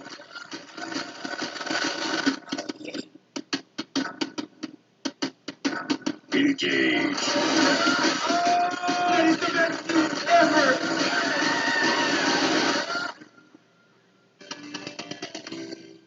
What happened today in Washington, D.C. is not America. Definitely. We believe in the strength of our democracies. We believe in the strength of American democracy. That was French President Emmanuel Macron, one of many world leaders to comment on yesterday's attack on the Capitol. Images of protesters storming the building were featured on the front page of nearly every major international newspaper. Words like shock and appalling were the headlines of choice. Now the world watches to see how Congress and the president respond to the unprecedented assault. CBS News foreign correspondent Holly Williams joins us now from London. Hi, Holly. After a day that shook most Americans to the core, what else are we hearing from world leaders who watched these shocking events unfold from afar? Well, Tanya, America's friends and allies around the world have made it very clear that they are horrified by what they saw happen in Washington yesterday. The British Prime Minister Boris Johnson described the scenes as disgraceful. German Chancellor Angela Merkel said she was sad and angry. The Australian Prime Minister Scott Morrison sounded genuinely emotional upset when he said that it was very distressing to watch what had happened in the US. And the Swedish Prime Minister said that President Trump bears significant responsibility for an assault on democracy.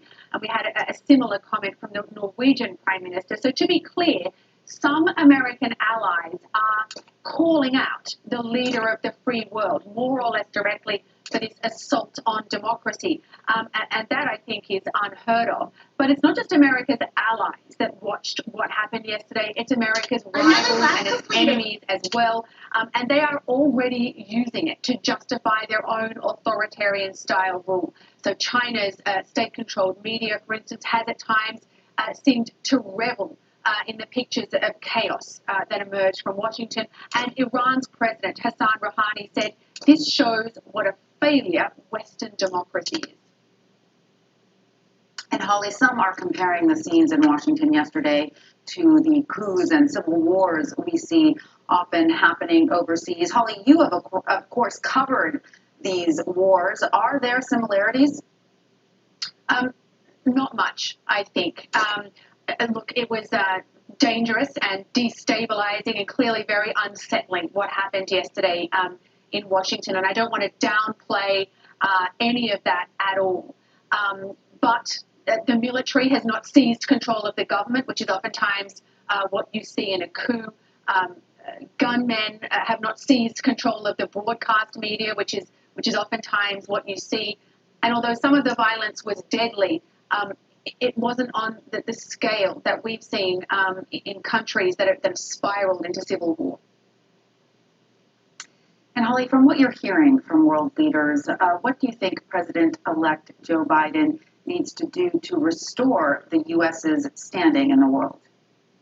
Well, that's a very big question and probably not for me to answer, but I guess I would make 2 points. Firstly, despite what has happened, the U.S. is still far and away the most powerful country in the world, although, of course, it faces challenges, perhaps chief amongst them China. And secondly, this is just the latest in a string of things that have occurred during President Trump's time in office that have damaged American prestige. Included amongst them his dealings with the North Korean regime, his very transactional relationship with the Saudi Arabian regime that saw him more or less overlook the murder of a Saudi Arabian journalist inside a Saudi Arabian consulate, the betrayal of U.S. allies in the Middle East, including allies that fought side by side in the battle against ISIS, and the handling or mishandling of the pandemic in the U.S. So I think it's safe to say that many people in the rest of the world view the United States quite differently than they did 4 or 5 years ago. All right. Well, Holly Williams in London, thank you.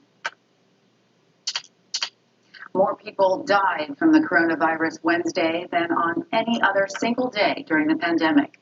3,865 people lost their lives.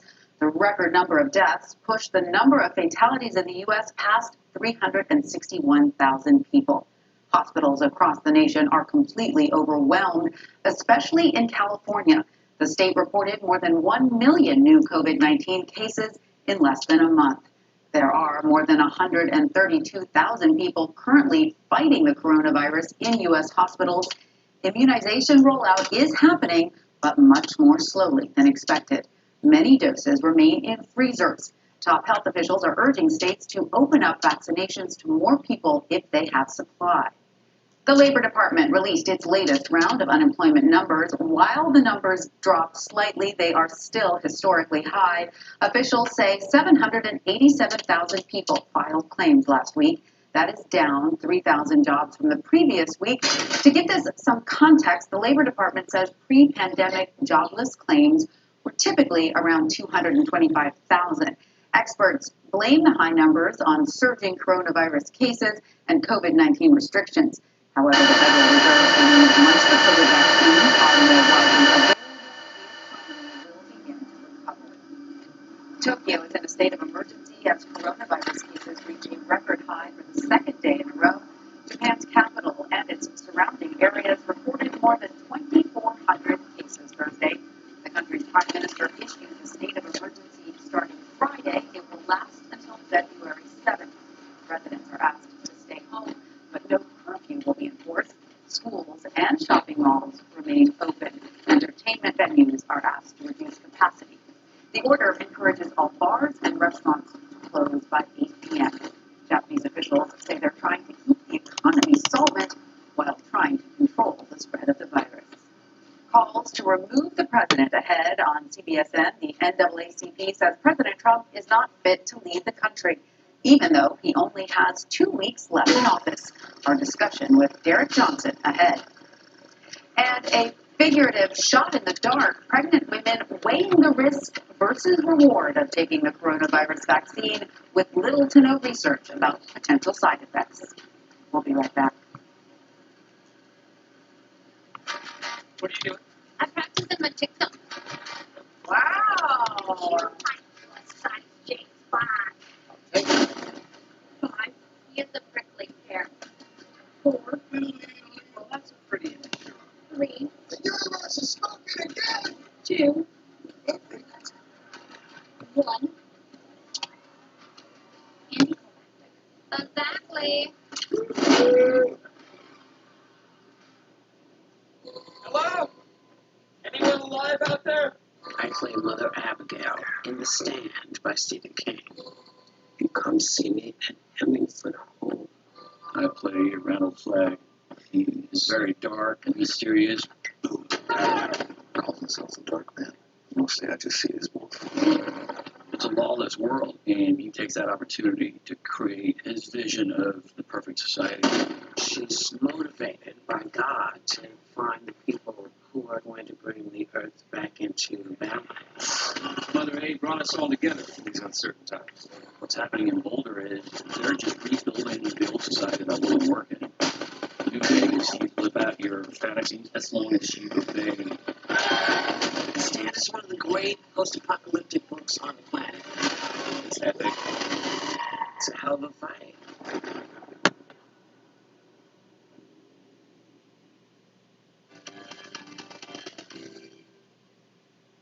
President Trump is pledging an orderly transition of power following the violent attack carried out by his supporters on the nation's capital Wednesday. With Inauguration Day less than 2 weeks away, there are growing questions over how the country will come together in the post-Trump era. Hello, everyone. I'm Tanya Rivera. Welcome back to CBSN. As we said, there are growing questions about the way law enforcement handled the thousands of pro-Trump supporters who descended on Capitol Hill yesterday following the president's rally at the Washington Monument. A violent mob successfully breached and defiled the halls of Congress with little police intervention. The response is being criticized by civil rights leaders across the country. They are calling out law enforcement officials for a perceived double standard following the use of heavy force against demonstrators during the Black Lives Matter protests last summer. CBS News Chief Justice and Homeland Security correspondent Jeff Pegues has more from Washington. Police were no match for the swarm of protesters that stormed the steps of the Capitol, breached the doors, and marched through the halls of Congress. It appeared to me that the response outside was slow. Derek Gaynor is a former chief of the U.S. Capitol Police, who estimated that half to three-quarters of some of the 2,300 Capitol Hill police officers were prepared. He says the force may have underestimated the potential of this protest. The cavalry should have been coming to get those people the hell off the steps and the platforms. But that would have been very, very ugly and difficult to do if you didn't have superior force. Social media video from Wednesday's event appears to show Trump supporters entering a security perimeter with little resistance from officers. In another post, people appear to be posing for selfies with those in uniform. After the breach, 1,100 D.C. National Guard troops were deployed, and hundreds of federal law enforcement officers were sent in to assist. Compare that to June, when around 5,000 guardsmen and 1,600 active city troops were brought to the D.C. area in advance of protests following the death of George Floyd. If this were a group of young people who was organizing under the banner Black Lives Matter, we would have seen triple the number of law enforcement. Eric Johnson is the president of the NAACP. It was irresponsible to put lawmakers in danger the way law enforcement agencies did today. But it's equitable when you compare what we've seen all summer, peaceful protests, and a response that was not consistent. Gaynor says those who did break into the Capitol could now face felony charges. There's some pretty clear pictures of people in hallways and hanging from the walls in the Senate chambers. Beware. I hope we're coming for you. Police say 52 people were arrested in all, 26 people arrested here on Capitol grounds, and that is a number that will go up because there will be more arrests in the coming days. In the past, President Trump has characterized on Twitter Black Lives Matter protesters as thugs. Wednesday, he called the mobs who breached the Capitol building great patriots who've been badly and unfairly treated for so long. Jeff Hayes, CBS News, Washington. The riots at the U.S. Capitol have ignited calls of impeachment and removal of President Trump from office. Wednesday's violent attack has also magnified the deep racial divide in the country, specifically when examining how law enforcement reacted to the mob versus how it responded to Black Lives Matter protests last year. For more on this, I want to bring in Derek Johnson. He is president and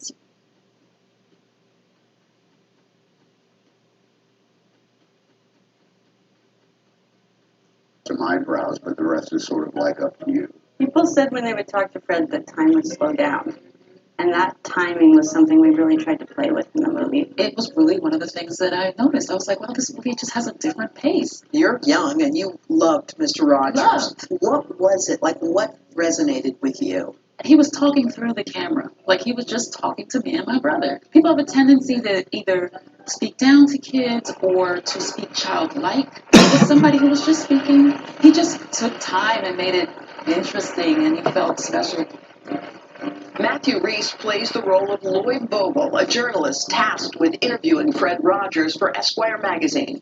Everyone, this is Lloyd Vogel. He is a wonderful writer.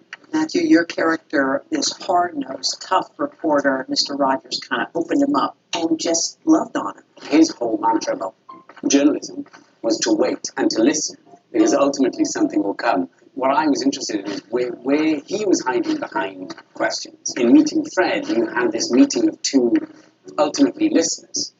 And as a result of Fred out-listening him, it all came out. You said it was a play at the plate. Is that what happened to you? I'm here to interview you, Mr. Rogers. Tom, you were quoted in an article saying that you didn't watch Mr. Rogers, but if you were smart, you would have. I would have learned to listen. You know, I think I would have had the patience in order to let my kids define themselves as opposed to me constantly trying to, get a definition out of them. There were a bunch of scenes I love, but one was Mr. Rogers trying to set up that tent. I was not faking not being able to set up that tent was an octopus. He had this tendency when something would go wrong on the show to leave it in. And when he was asked why he would leave a mistake in, he said, kids need to see that grown-ups make mistakes. Did Joanne Rogers give you any tips? Did she say this is how Fred was? She said, Fred was just funny. He got mad all the time. But, he made me mad, too. Fred was no saint. He never wanted us to think of him as a saint, because then it's unattainable. And it's something we can't aspire to. And that was never the point. The point was for all of us to connect to the part of us that needs to be kinder or more patient. This whole film, to me, is inclusion. The word for me today is inclusion. Yeah. Including everyone. Mr. Rogers said at his Lifetime Achievement Award, he said, all of us have special ones who have loved us into being. Would you just take, along with me, 10 seconds to think of the people who have helped you become who you are? Who loved you into being, Tom? If I hadn't come across Mrs. Castle, who was my second, third, and fourth grade teacher, who communicated to me that I had worth and that she was glad to see me in her class. who took one look at me and said, well, I think you're special, Tom Hanks. And I blossomed. Isn't that something? Yeah, it was. It was a beautiful movie. I can't wait to see how it's received. Oh, wait a minute. Who wrote you into be? Oh. Hey, this is not a one-way conversation, young lady. Somebody did. And we're glad they were around. We all think you're special. See you next time. Tom Hanks has that thing. I mean, great. That was so lovely. You know, it's so funny when you're sitting there and you realize that you think that you are asking all the questions, and I was ready to walk away, and I was so surprised. Isn't it surprising sometimes when someone asks you and you're like, wait, I just took me aback, and the way he just sat and looked and waited. He's slow He's too, so- just yes. in a way, like the slow, lovely Yes. face that Mr. Rogers Yes. has. He was such a. They're a great cast. It's a terrific movie. It's called A Beautiful Day in the Neighborhood. It's out in theaters now. You don't always need to go to the salon to take good care of your hair. We're going to help you do it today with great products that you can actually find at the drugstore. We teamed up with People Magazine for the People Beauty Awards, and here with the products that'll help you get luscious locks. Our People Style and Beauty Director, Andrea Laventhal, and today's lifestyle contributor, Joe Martin. Hi guys, how are you? We've been waiting for the hair portion of this program. Hair is a big day. And we got hair is a big thing, and it's always like shampoo, conditioner. That's where it really starts. And if you have keratin in your hair, this is sulfate-free, our winner. The herbal essence, honey and vitamin, shampoo and conditioner. This is Maggie. Maggie. Maggie, you said you have very fine hair, but that you loved it on your hair. Yes. I use it daily, and it's wonderful. It keeps it so moisturized, and it smells fantastic. We have really thick hair, and it keeps the blow dry for a few days too without getting greasy. So that was our winner there. People talk about dry shampoos. I'm always confused about them, but Colleen's here. Yes. So Colleen also has a nice thick head of hair, and she used our Aveeno dry shampoo. Yeah. Loved it because unlike other dry shampoos, it didn't leave that gritty texture where you don't want to touch her hair. Her hair is so soft. I'm sorry, I keep petting you, but it's beautiful and it smells great. You just spray it all You over. never use You it. want I to use use it about 6 inches away from the root. Missed it and then zhuzh it. The zhuzh is important. Ends. You don't worry about that. Don't do the ends. You get greasy up here. Okay, got it. Now, this is all about protecting our hair. Okay, this is a little miracle worker. And what's great about this is it's easy. This is Jamie. She used it. She said it has shorter hair, but if you have longer hair below your ears, just use it from below your ears and down. It's a conditioner that you leave in for 60 seconds in the shower, right after. Just a minute, easy, one-time use. And you said it made your hair feel great, right? Look how balancing. Even with the deep conditioner on hair this short. So great. 3 for $5. So you can have these for Okay, wait. I think, where's Meredith? Apparently she's working. Somebody had to run. I know Meredith Reese was going to be our model, but someone had to push the buttons in the control room. Hi, Meredith. There she is. She looks about Meredith. Fantastic. Okay, so her winner was Love, Beauty, and Planet. It's their hairspray, and you guys, what makes it so innovative is it's powered by air. So unlike an aerosol, you can see it's a pump, but look how fine the mist is. So no stickiness, and her hair's going to stay in place. It smells good. Mayor, what do you like about it? It smells fantastic. I love it. And she said she used it before the segment. She didn't have any idea. That was actually For it to apply when a president is incapacitated by a physical or mental illness. Some scholars have also argued that it could also apply more broadly to a president who is dangerously unfit for office. How can it be invoked? Current Vice President Mike Pence and the majority of Trump's cabinet would need to declare that Trump is unable to perform the duties of the presidency and remove him. Pence would then take over as president. Trump could subsequently declare that he is capable of resuming the job. If Pence and the majority of the cabinet don't contest that determination, Trump would regain power. But if they do contest it, the issue would then be decided by Congress. A two-thirds majority of both chambers would be needed to keep Trump sidelined. Our democracy is under unprecedented assault. But with a matter of days until Biden is due to be inaugurated as president, the Democrat-controlled House could simply delay voting until Trump's term ends. World leaders, including U.S. allies, have been quick to express their shock and dismay at the scenes of chaos in Washington after the Capitol building was stormed on Wednesday by rioters ministers and presidents from around the world have called on Trump and his supporters to respect the result of the November election. I just wanted to express our friendship and our faith in the United States. French President Emmanuel Macron posted a video saying what happened is not American. We believe in the strength of American democracy. The UK Prime Minister Boris Johnson called the violence a disgrace. Elsewhere in Latin America, the leaders of Argentina and Chile took to Twitter to condemn the scenes in Washington. While Venezuela, a country with a recent history of unrest, said it hoped the US could open a new path towards stability and social justice. In Asia, India's Prime Minister Narendra Modi, who's forged a good relationship with Trump, tweeted that he was distressed by the scenes and called for an orderly and peaceful transfer of power. Meanwhile, Russia's deputy UN ambassador Dmitry Polansky appeared to revel in what was going on. He tweeted, "White maiden-style pictures are coming from DC," in reference to the 2014 protests in Ukraine that toppled the Russian-backed President Viktor Yanukovych. Democrat John Ossoff on Wednesday beat Republican incumbent David Perdue in one of Georgia's 2 Senate runoffs, securing his party's control of the Senate and with it the power to advance President-elect Joe Biden's agenda. Dream about what's possible. Edison Research projected the victory Wednesday afternoon after fellow Democrat Reverend Raphael Warnock beat Republican incumbent Kelly Loeffler. The 2 wins are historic. At 33, Ossoff will become the youngest member of the Senate, while Warnock, a Baptist preacher at Martin Luther King Jr.'s former church in Atlanta, will become Georgia's first black senator. He spoke to CBS this morning about his victory.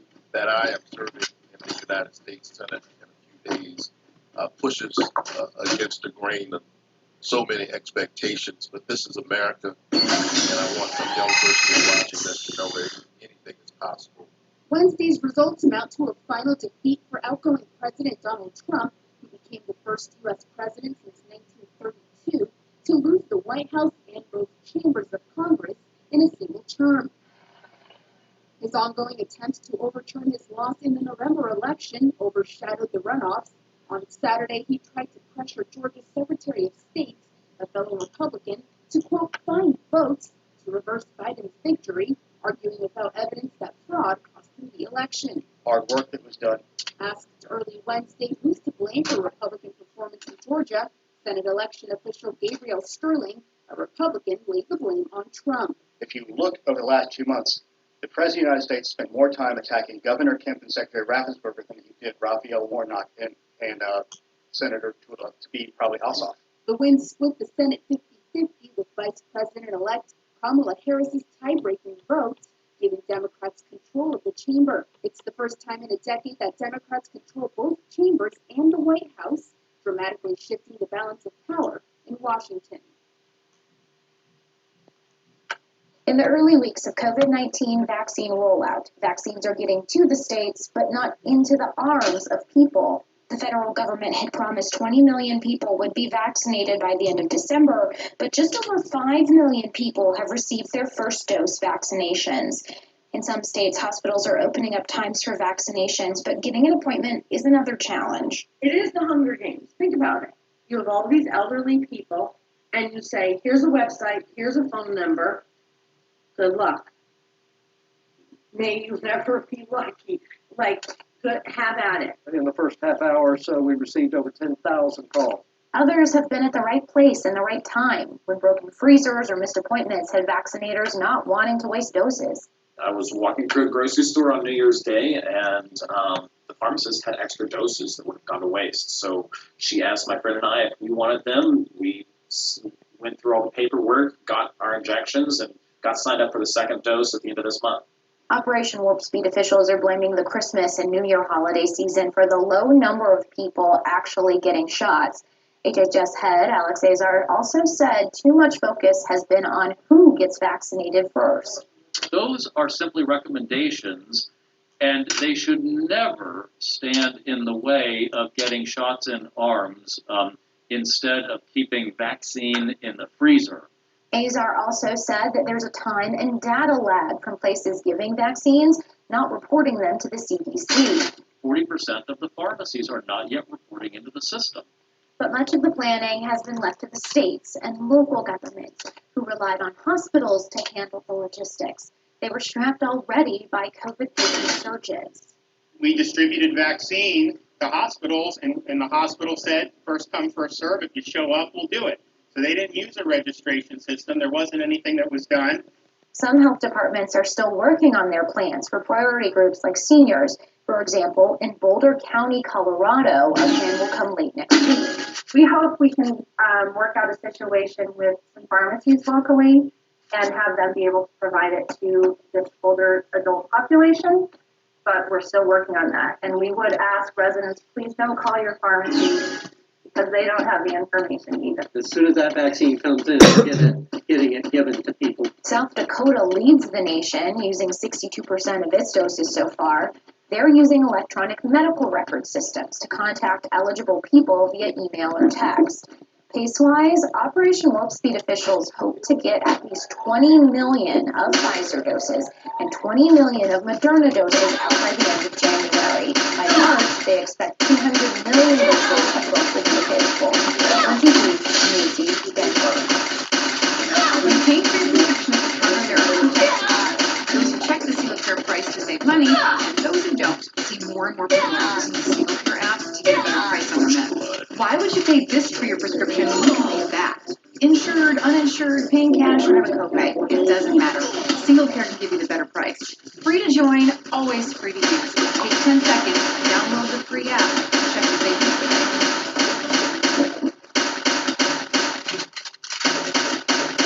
Attention.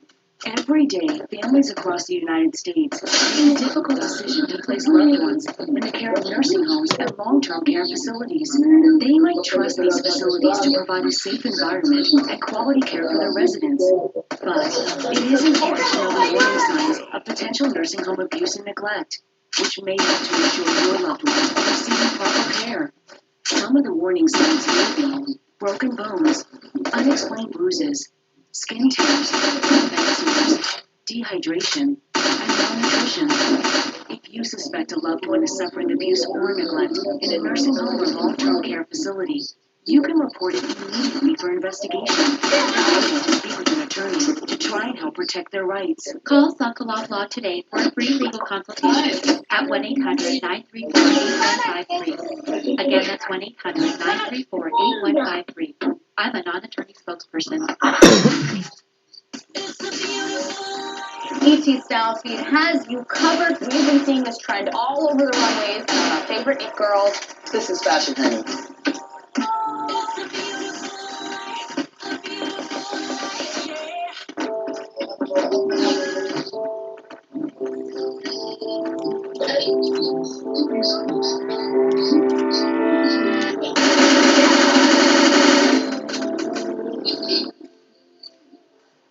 NBC's Peter Alexander is with us this morning. Peter, we're here, the feet of the Capitol. I mean, this mess behind you is just that's actually a good indication of what it looks like inside this building.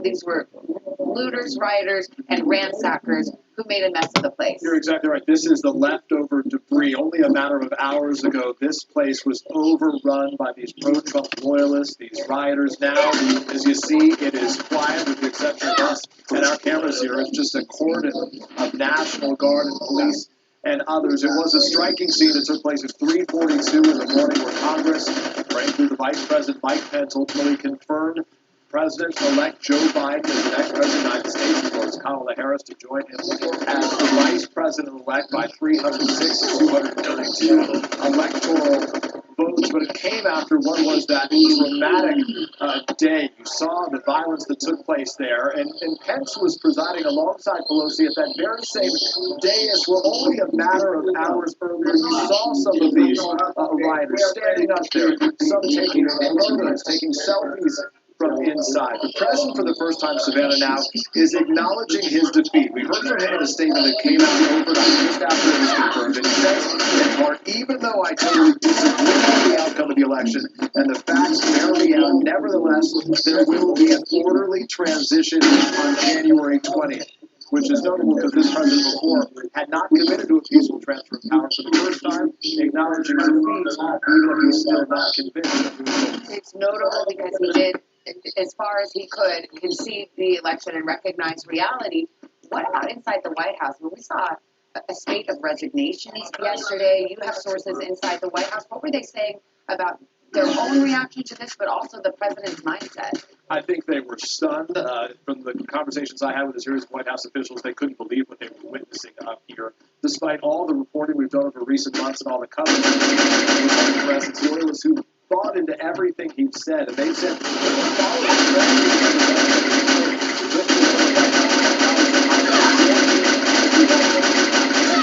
inciting them ahead of this moment. The resignations, including one of the president's former press secretaries, Stephanie Grisham. She is now the chief of staff for the First Lady Melania Trump, a deputy press secretary, another high-ranking individual in the National Security Council as well. And I don't think it's done based on our conversations. There is a lot of conversation privately behind the scenes about who's going to stick this out, even with only a matter of weeks left. And Savannah, notably, Democrats are among those right now calling for getting rid of this president before the end of the term, either by impeachment, perhaps in the 25th Amendment.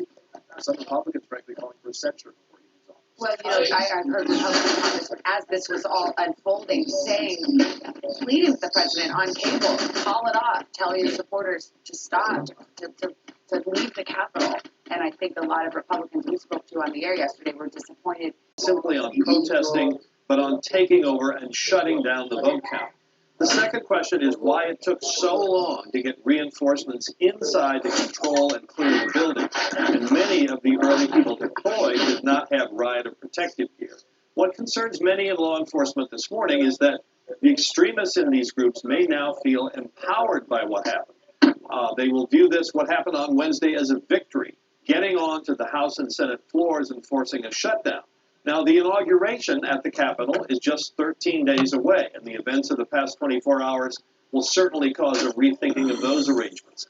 Of course, inaugural security is much, much stricter, with a security perimeter extended out for several blocks around the Capitol. People can't get anywhere close without going through metal detectors on Inauguration Day.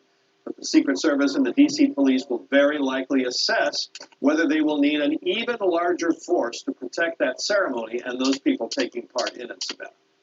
Yeah, I think you have to question all assumptions about security. There are metal detectors in this building too, Pete, as you well know. But those people bypassed them yesterday. Well, I guess that's my point, is that if you're willing to do that and there's not a fulsome response, you get inside and you put your feet up on the desk inside the Capitol. What about today? I mean, these protesters, I was here 2 days ago, actually, doing an interview, and even at the airport, I saw tons of protesters who had come. And of course, let's just say, some of them were just protesters. Some were rioters and looters and vandals. But what's the plan for today? I mean, is security such that something like this can't happen again? Are we going to see another kind of march like this? Well, I think it would be a shock if they were able to get back into the Capitol today. There'll be undoubtedly a larger force at the Capitol today. And I can tell you that the Capitol Police and the Metropolitan Police are now rethinking this. For example, what we've heard from some law enforcement people is that there was a decision made early on not to confront the protesters, but to allow them to protest. Was that interpreted as just basically let them do what they were going to do? But the clear problem at the Capitol is that the Capitol Police were just so seriously outmanned. It appears that many of the protesters got into the Capitol early, not through a door, but by breaking windows. So that's going to have to be rethought. Are those windows going to have to be reinforced? That's a question for down the road. But you're right. As for today, there's clearly already discussions between the mayor, the police chief, the Capitol Police about different kinds of deployments. All right, Pete, thank you. Do you feel like your prescriptions are too expensive? I know I do. Then it's time to take 10 seconds and check the single care price. That's right. With single care, you can save up to 80% right at the register. That's my line. They want me to say that at the end. Why? Because I'm the guy. And I get that. Then don't say it. Don't say what? With single care, you can save up to 80% on your meds? Said it again, and you left out right at the register. Well, isn't that part obvious? Doesn't matter. You're still not the guy. Well, I'm a guy. God, let's try it again. Try what again? Online dating? I know people meet that way, but where would I even begin? Open laptop, go to OurTime.com, look for free. It's easy to take a look on Our Time, the fastest growing dating site for people over 50. Online dating? I thought he met a nice woman that way, but I'm not really sure where to look. Pick up your phone, go to OurTime.com, just take a look. It's easy to take a look on Our Time, the dating site for people over 50.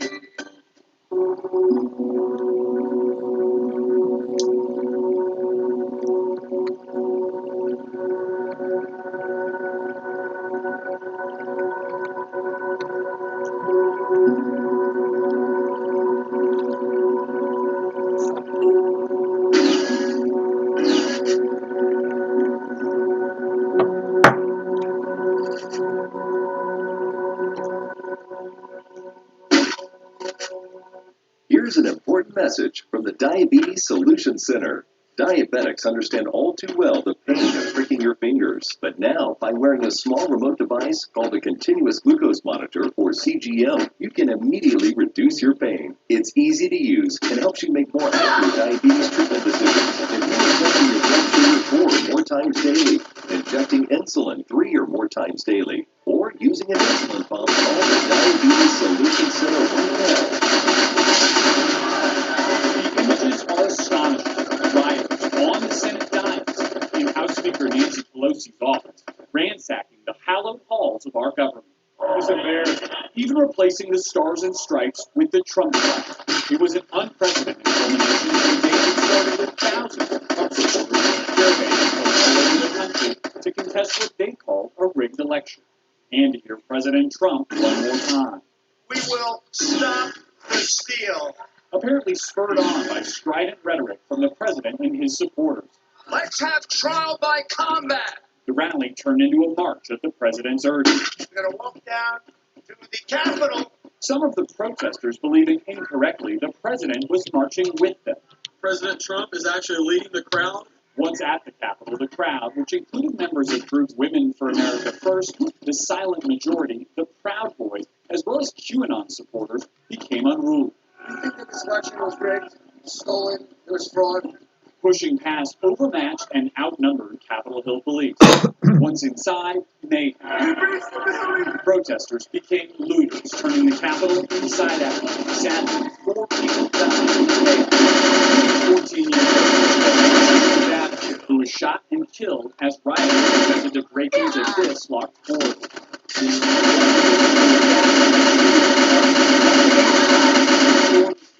And it is descending upon D.C. Her family writing in a statement, quote, Ashley was both loyal as well as extremely passionate about what she believed in. She loved this country and felt honored to have served in our armed forces. There's a family that's going to grieve tonight because of what got out of hand. Stunned lawmakers on both sides of the aisle mourned the loss of life and rebuked the unprecedented breach from secure bunkers inside the Capitol. It's a disgrace for anyone to tolerate anybody to come in and try to fill it. When this whole thing wrapped up, there were rioters who were waving to cameras and taking selfies like they had done something great. I didn't see many arrests. I think we said there were around 52 that happened overall, but do we expect a wave of arrests to come?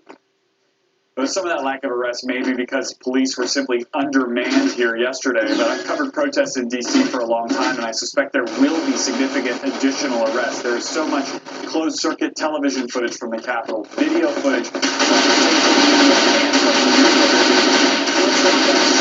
media bragging you talked about will make it very easy for the MPD here in Washington, D.C. to track down these folks if they have the wherewithal to do so. All right, Garrett Kate here at Capitol. Garrett, thank you. President-elect Joe Biden has selected Merrick Garland as his Attorney General. Biden made that announcement earlier this morning. Garland has served as a judge on the U.S. Court of Appeal since 1997. In 2016, President Obama nominated him for a seat on the U.S. Supreme Court, but Senate Republicans refused to hold a confirmation hearing, claiming the seat should be filled by the next president. Meantime, 2 Louisville police officers connected to the fatal shooting of Breonna Taylor have been fired. Taylor was shot and killed in her apartment last March. As police executed a narcotic search warrant, officials say Miles Cosgrove violated standard operating procedure for deadly force. Joshua James was fired for violations tied to his work securing that search warrant. Each officer has 10 days to appeal that decision. Nearly $1 billion up for grabs this weekend as the nation's there were no grand prizes, so that sent that jackpot for Saturday's game to $470 million. Meantime, that Mega Millions jackpot is even higher. That prize sits at $490 million. This morning in Southern California, extraordinary steps to keep the healthcare system from crumbling. We are stretched so very, very that we're not able to provide the same level of standard of care that we normally would. State now ordering the hardest hit hospitals to delay non-essential surgeries, forcing counties to accept patient transfers from areas where care has been compromised. We're facing the biggest surge of COVID patients we've seen. East of Los Angeles, the crush of COVID patients has forced Methodist Hospital to activate crisis care standards, allowing a triage unit to ration care if necessary. The hospital says it is yet to take that drastic step, deciding who gets care. Elsewhere fear staffing shortages so severe, firefighters are being called into help. I never thought that I would see a time when we're sending our firefighters into hospitals to help assist. Experts say the vaccine rollout has not been able to slow the surge. Clearly, no excuses. We should have gotten 20 distributed and 20 into the arms of people. By 20, I mean 20 million. Meanwhile, the CDC is investigating the death of a Miami doctor who passed away some days after receiving the Pfizer vaccine. Pfizer issued a statement saying, in part, "We are actively investigating this case, but we don't believe at this time there is any direct connection to the vaccine." Distribution has also been complicated by sensitive storage requirements. Some facilities have vaccinated non-medical workers rather than letting doses go to waste. The vaccine arrived far too late for ICU nurse Merlin Pompuan, but she managed to beat the odds. I'm thankful this is my second life. Surviving 8 months in the hospital. Walking out to the cheers and tears of her family and colleagues. Don't lose hope. Just fight. Fight. Because look at me. I'm going home and I'm walking. The new, more contagious UK variant has been found in at least 5 states. So far, San Diego has the most confirmed cases in the country. Health experts say that could also be because they're aggressively testing for the strain. Hoda. All right, Aaron McLaughlin for us. Joseph R. Biden Jr. of the state of Delaware has received 300. Just hours after hundreds of supporters of President Donald Trump stormed the U.S. Capitol, shaking Congress has now certified Democrat Joe Biden's election victory. And the White House has released a statement in which Trump pledges an orderly transition when Biden is sworn in, although the statement also repeats the false claim that Trump won. There's a gentleman from Pennsylvania. Floor debate in Congress resumed, stretching into the early hours on Thursday after police secured the building. Both the House and Senate overwhelmingly rejected 2 objections to the vote tally for Arizona and Pennsylvania, certified that Biden received 306 votes to Trump's 232. 4 people are now known to have died during the chaos, according to police, from gunshot wounds and 3 from medical emergencies. 52 people were arrested at the time. The outcome of this vote tally was never in doubt, but those who stormed the Capitol did force their way through security barricades, shattered windows, and scaled walls to fight their way in. Some besieged the chamber holding the floor of the House of Representatives while lawmakers were still inside, forcing suspension of the debate. Security officers barricaded the door with furniture before helping lawmakers escape. Vice President Mike Pence, who had already angered Trump by resisting his calls to intervene in the vote, called it a dark day in U.S. history when he reconvened the session. To those who wreaked havoc in our Capitol today, did not win. Violence never wins. Freedom wins. This is still the people's house. Several Republicans suspected of objections to the vote tally changed their minds by the time they returned the chamber and also urged their fellow lawmakers to certify Biden's victory. Republican Senator Kelly Loeffler was one of them, losing the re-election campaign in Georgia less than 24 hours early. That state has split the balance of power in the Senate to the Democrats. Violence, the lawlessness, and siege of the halls of Congress are abhorrent and stand as a direct attack on the very institution my objection was intended to protect. Trump, who refused to concede to Biden, had urged his supporters on Wednesday morning to march on the Capitol and, quote, fight.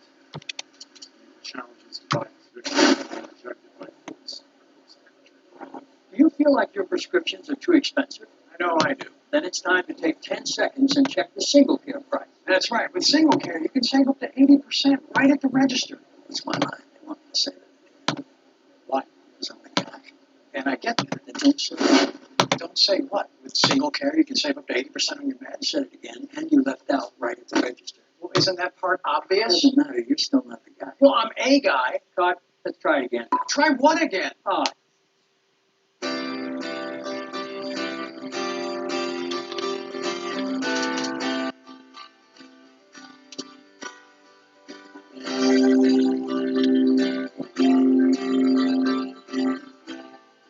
Stay connected to your local news anytime, anywhere. CBSN Boston. Stories, weather, in your neighborhood. Exactly what you need to know when you want to know about it. CBSN Boston. Check us out right here on Pluto. Everyone wants to know what's in the case. Turned down $50,000. What's still on the board? I won't. Deal. Not got $1 million. I don't know what that means to him. 17, please. Deal or no deal? Find out on Deal or No Deal on its own 24/7 channel. Now on Pluto TV. Drop your weapon, put your hands up, identify yourself. Private Anthony Petrocelli, United States Army. This is not my go. 68 Whiskey, new series premieres tonight at 10 on Paramount Network. Set your DVR. The images of Donald Trump's supporters storming the U.S. Capitol quickly prompted calls by some lawmakers to remove Trump from office before President-elect Joe Biden is sworn in on January the 20th. The quickest way to do that would be via the 25th Amendment of the U.S. Constitution. So what is it? In short, the 25th Amendment deals with presidential succession and disability. Section 4 addresses situations where a president is unable to do the job but doesn't step down voluntarily. It was adopted in the wake of President John F. Kennedy's assassination in 1963. Experts say the draft is clearly intended for it to apply when a president is incapacitated by a physical or mental illness. Some scholars have also argued that it could also apply more broadly to a president who is dangerously unfit for office. How can it be invoked? Current Vice President Mike Pence and the majority of Trump's cabinet would need to declare that Trump is unable to perform the duties of the presidency and remove him. Pence would then take over as president. Trump could subsequently declare that he is capable of resuming the job. If Pence and the majority of the cabinet don't contest that determination, Trump would regain power. But if they do contest it, the issue would then be decided by Congress. A 2/3 majority of both chambers would be needed to keep Trump sidelined. Our democracy is under unprecedented assault. But with a matter of days until Biden is due to be inaugurated as president, the Democrat-controlled House could simply delay voting until Trump's term ends. World leaders, including U.S. allies, have been quick to express their shock and dismay at the scenes of chaos in Washington after the Capitol building was stormed on Wednesday by rioters supporting President Donald Trump. Prime ministers and presidents from around the world have called on Trump and his supporters to respect the result of the November election. I just wanted to express our friendship and our faith in the United States. French President Emmanuel Macron posted a video saying what happened is not American. We believe in the strength of American democracy. While UK Prime Minister Boris Johnson called the violence a disgrace. Elsewhere in Latin America, the leaders of Argentina and Chile took to Twitter to condemn the scenes in Washington, while Venezuela, a country with a recent history of unrest, said it hoped the US could open a new path towards stability and social justice. In Asia, India's Prime Minister Narendra Modi, who's forged a good relationship with Trump, tweeted that he was distressed by the scenes and called for an orderly and peaceful transfer of power. Meanwhile, Russia's deputy UN ambassador Dmitry Polansky appeared to revel in what was going on. He tweeted, "White maiden-style pictures are coming from DC," in reference to the 2014 protests in Ukraine that toppled the Russian-backed President Viktor Yanukovych. Democrat John Ossoff on Wednesday beat Republican incumbent David Perdue in one of Georgia's 2 Senate runoffs, securing his party's control of the Senate and with it the power to advance President-elect Joe Biden's agenda. Dream about what's possible. Edison Research projected the victory Wednesday afternoon after fellow Democrat Reverend Raphael Warnock beat Republican incumbent Kelly Loeffler. The 2 wins are historic. At 33, Ossoff will become the youngest member of the Senate, while Warnock, a Baptist preacher at Martin Luther King Jr.'s former church in Atlanta, will become Georgia's first black senator. He spoke to CBS this morning about his victory. That I am serving in the United States Senate in a few days pushes against the grain of so many expectations, but this is America, and I want some young person who's watching this to know that anything is possible. Wednesday's results amount to a final defeat for outgoing President Donald Trump, who became the first U.S. president since 1932 to lose the White House and both chambers of Congress in a single term. His ongoing attempts to overturn his loss in the November election overshadowed the runoffs.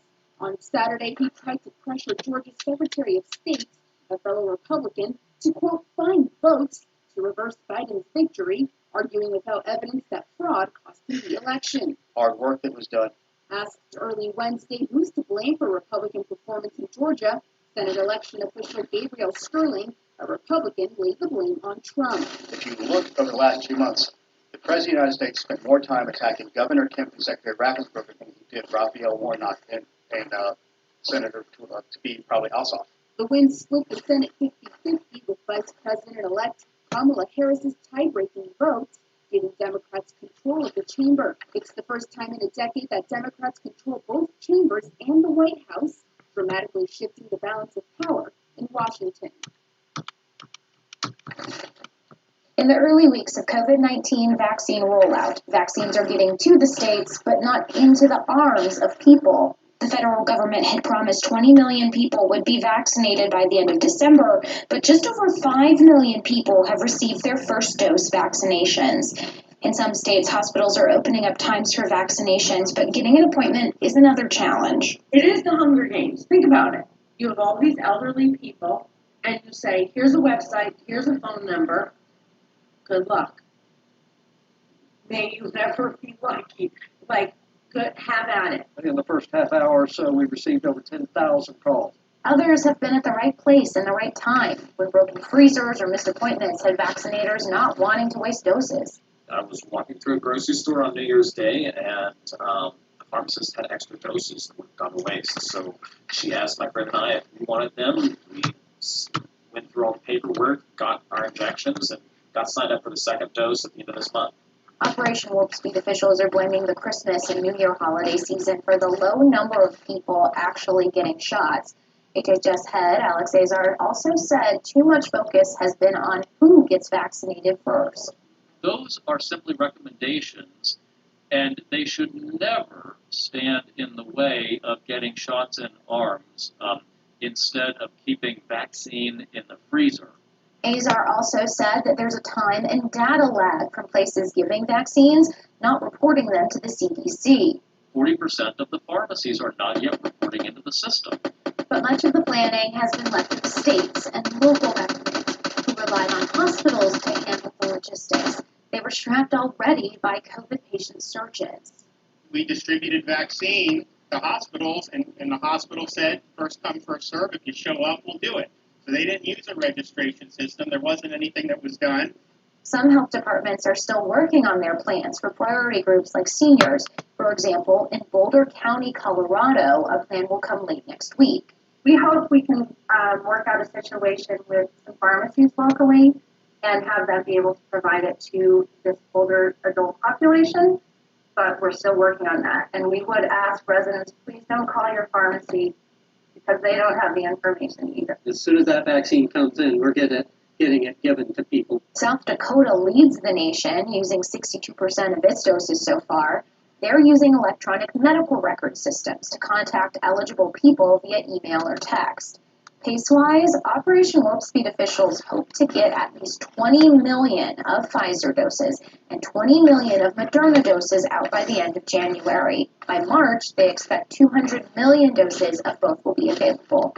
Lindsay Thies, Newsy, Denver.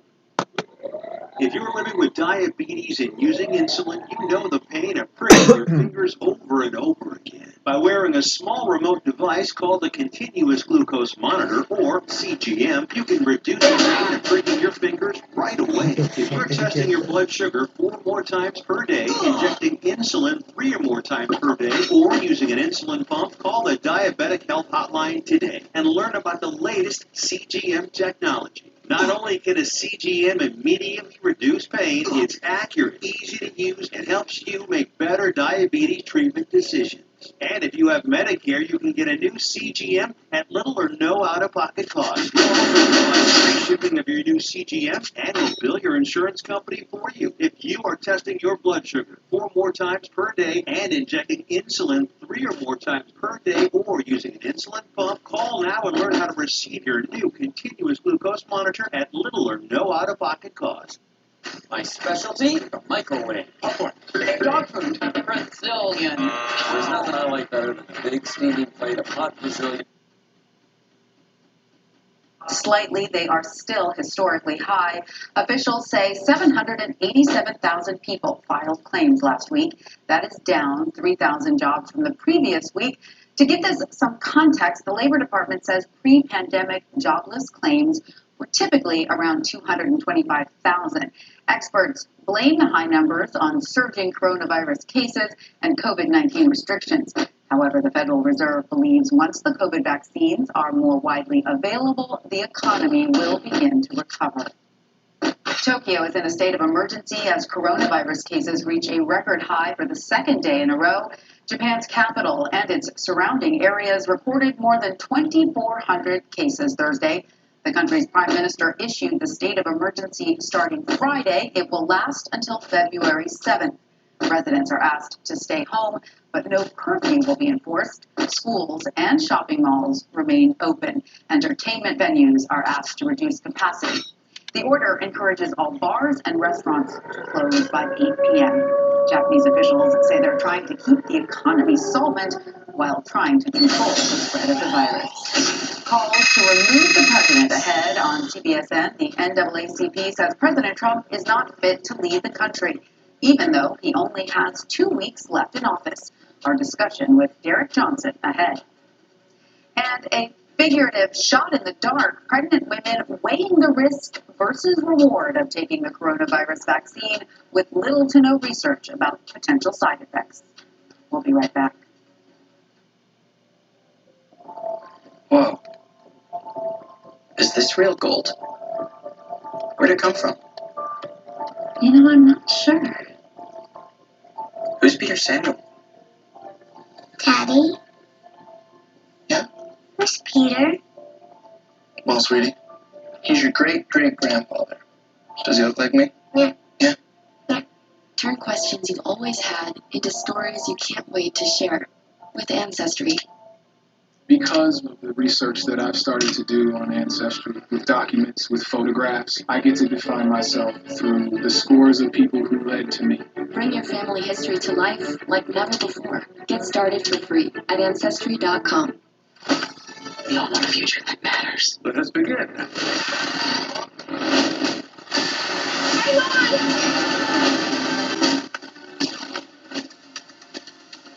There's no precedent. Let us remind them who we are. It's bigger than everybody.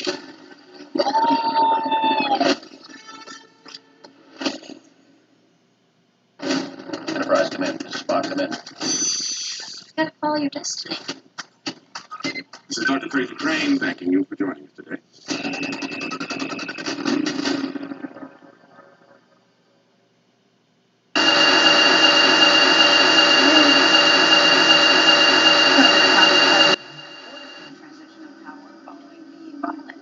Carried out by his supporters on the nation's capital Wednesday. With Inauguration Day less than 2 weeks away, there are growing questions over how the country will come together in the post-Trump era.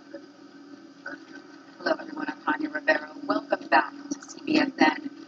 As we said, there are growing questions about the way law enforcement handled the thousands of pro-Trump supporters who descended on Capitol Hill yesterday following the president's rally at the Washington Monument. A violent mob successfully breached and defiled the halls of Congress with police intervention. The response is being criticized by civil rights leaders across the country. They are calling out law enforcement officials for a perceived double standard following the use of heavy force against demonstrators during the Black Lives Matter protests last summer. CBS News Chief Justice and Homeland Security correspondent Jeff Pegues has more from Washington. Police were no match for the former protesters that stormed the steps of the Capitol. Here's the rules of marching through the halls of Congress. It appeared to me that the response outside was slow. Terry Cleaners of the U.S. Capitol Police, who estimated that half to three-quarters of some of the 2,900 Capitol Hill police officers were here. He says the force may have underestimated the potential of this protest. The cavalry should have been coming to get those people the hell off the steps and the platforms. But that would have been very, very ugly and difficult to do if you didn't have superior force.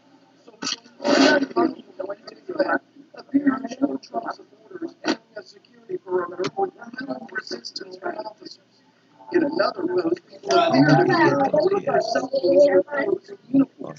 After a breach, 1,100 DC National Guard troops were deployed, and hundreds of law enforcement officers were sent in to assist.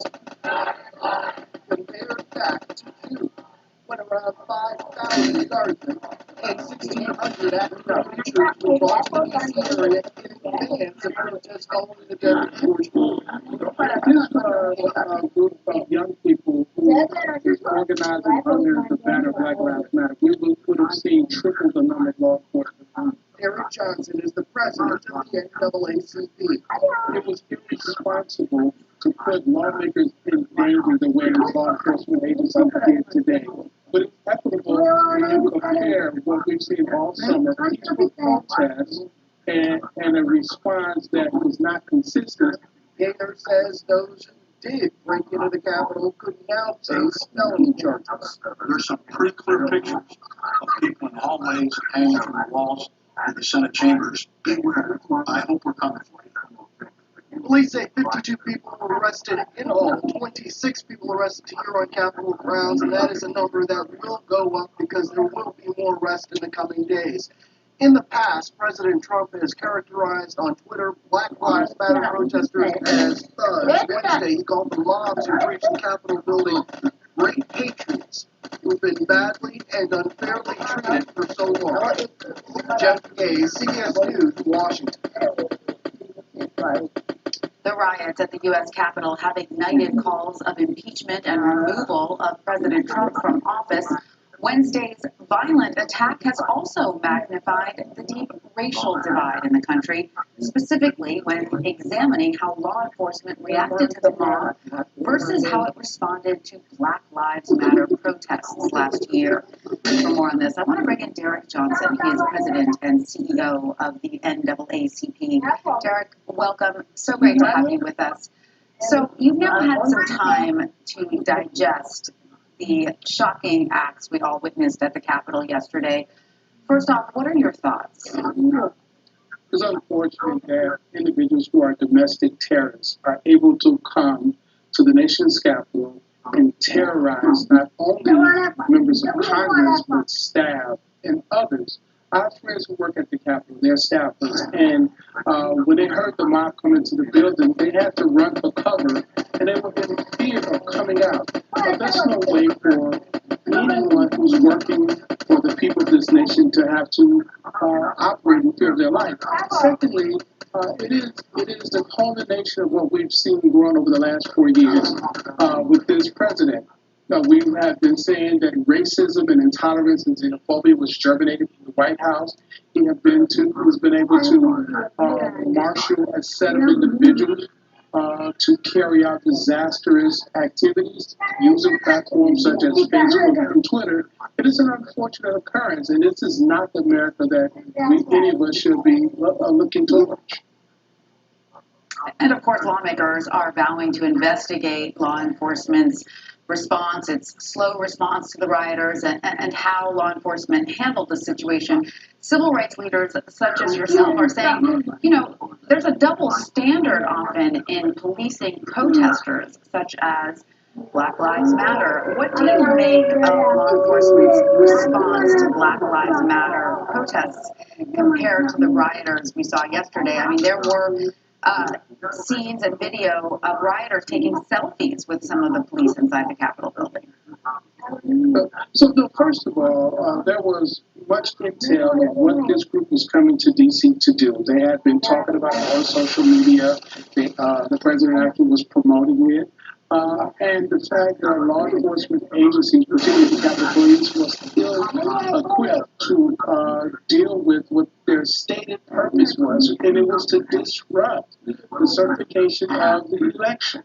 That's in stark contrast to the peaceful protests that we see in D.C. and all across the country, made up of individuals who look like America. You've seen black and white, young, old, male, females, all peacefully protesting for justice and equity, and the response was as if they were criminals, and they were simply carrying out a First Amendment right to protest to ensure that the public policy and the agencies that serve us, that fund our tax dollars, treat us fairly. And so there is some inherent bias, some structural racism that we continue to talk about that's very clear and evident in less than 6 months. It is unfortunate that this administration has really fanned the flames of intolerance, and it's our hope that the incoming administration will reverse course and truly address these domestic terrorists, and so they can be held accountable while at the exact same time address the structural racist systems that have created this type of division. Now, speaking of the division, we know that the political divide in this country is deep. There still exists a racial divide as well. From your perspective, how do we move forward as a country? So first of all, political parties must stop using the tool of racism, of xenophobia, to score points. And we see that with senators yesterday. Secondly, the Southern way of politics was based on racial bloc voting, and now that regional problem is a national issue, we gotta just address it and stop allowing the very fundamentals of how our democracy is operated be driven by partisan considerations. We need to reform the administration of elections so it's not one in which people can manipulate to suppress vote. We need to open it up so everyone who are legitimate citizens can actually vote.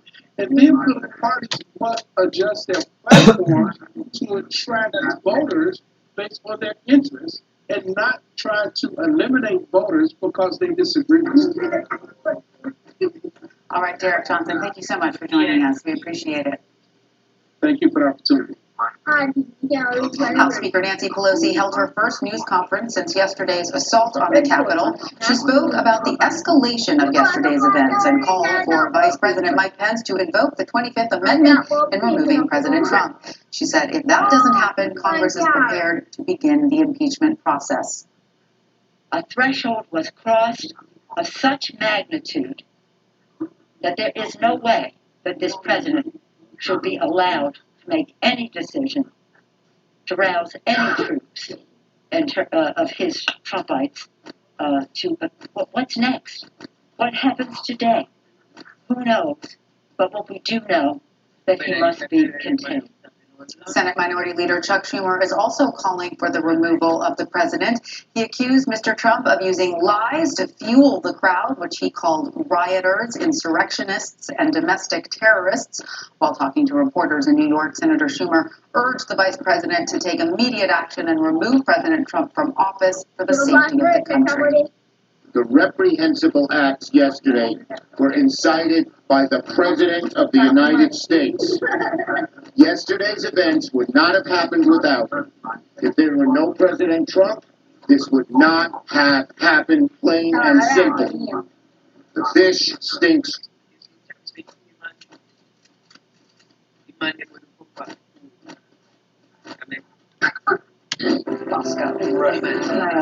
Go international, anytime, anywhere, from selected devices. Stream it live now. Exhausted before we've even started. CNN Go International. A mask can say a lot about the person who wears it, but even more about the person who doesn't. Start each new day with Allison Camerata Hold on a second, Mr. Mayor. Can we get some facts about it? and John Garvin A crisis situation overnight. for the most news in the morning.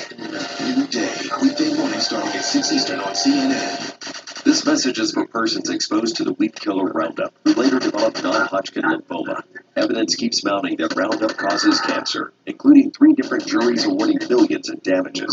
The WHO has labeled the main ingredient, glyphosate, a probable human carcinogen. Call Guardian Legal Network now. Don't lose your eligibility for financial compensation by waiting. If you were exposed to Roundup and diagnosed with cancer, call now. If you don't win, you pay nothing. 800-380-0896. I saw the images being broadcast around the world, and it breaks my heart. I have 25 grandchildren. Many of them were watching TV, thinking about this building, whether their grandpa was okay. I knew I was okay. I must tell you as well, I was proud to serve with these men and women. This is an extraordinary group of people. I'm proud to be a member of the United States Senate and meet with people of integrity as we do here today. Now we gather due to a selfish man's injured pride and the outrage of supporters who he has deliberately misinformed for the past 2 months and stirred to action this very morning. What happened the other day was an insurrection incited by the President of the United States. Those who choose to continue to support his dangerous gambit by objecting to the results of a legitimate democratic election will forever be seen as being complicit in an unprecedented attack against our democracy. Fairly or not, they'll be remembered for their role in the shameful episode in American history. That will be their legacy. I salute Senator Langford, Loeffler, and Braun and Daines, and I'm sure others, who in the light of today's outrage have withdrawn their objection. For any who remain insistent on an audit in order to satisfy the many people who believe that the election was stolen, I'd offer this perspective.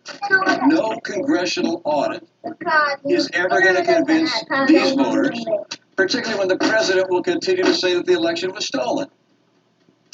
The best way we can show respect for the voters who were upset is by telling them the truth.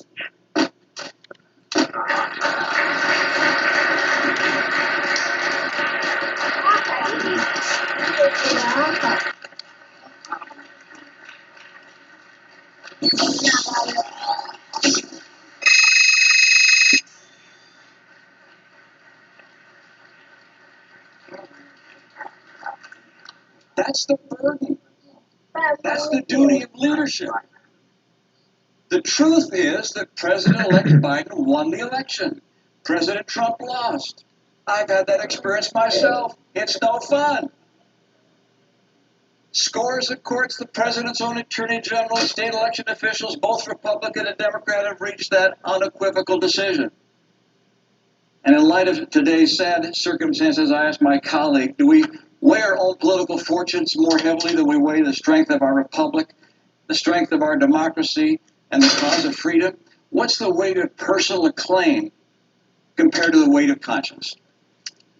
Leader McConnell said that the vote today is the most important in his 36 years of public service. Think of that. Authorizing 2 wars, voting on 2 impeachments. He said that not because the vote reveals something about the election, it's because this vote reveals something about us. Congress has returned to the Capitol.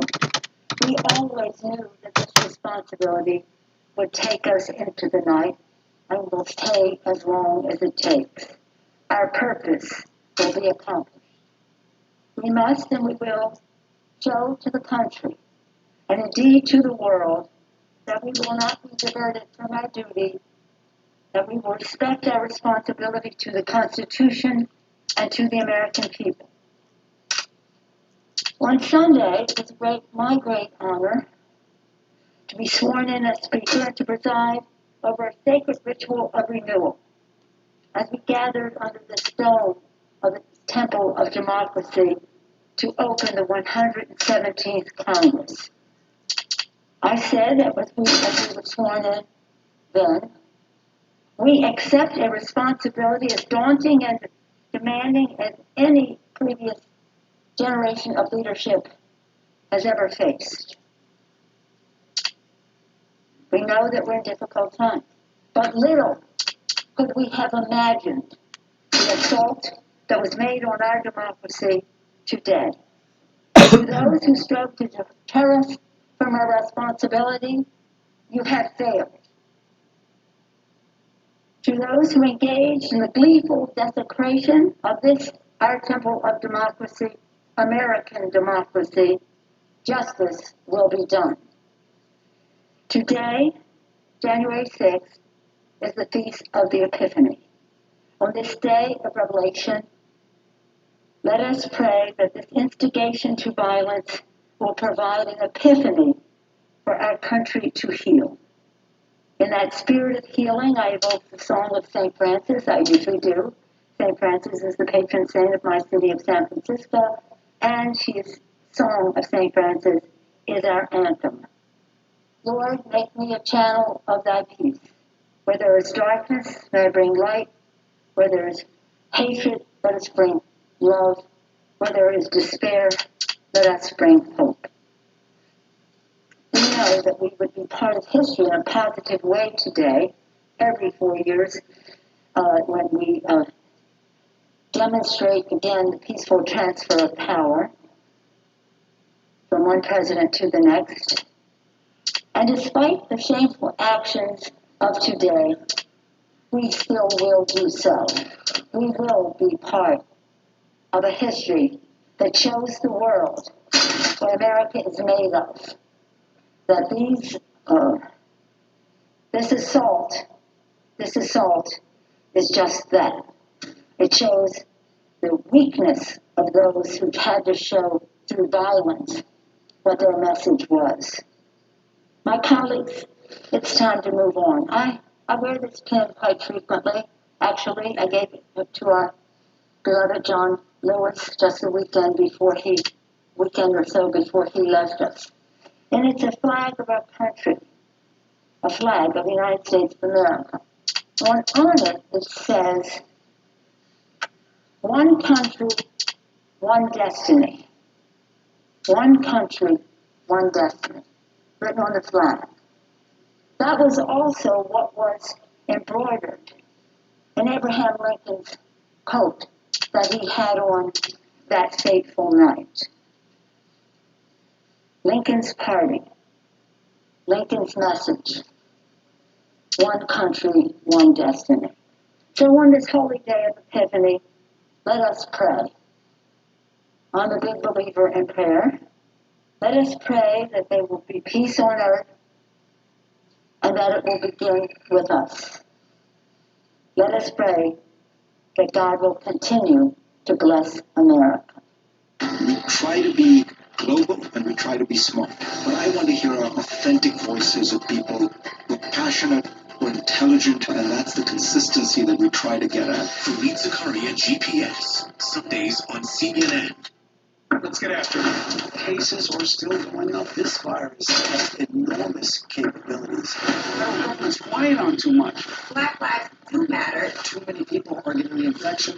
Almost cry time. Weeknights at 9 Eastern. And I want to go now to an incredible story of survival. Could all this spending lead to a bigger economic crisis? Would you do it all again in terms of being a nurse? I want to help people more than I ever have. That's at 7 on CNN.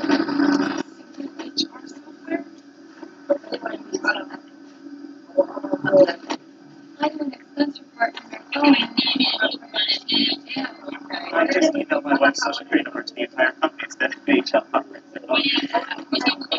How hard is your business software for you?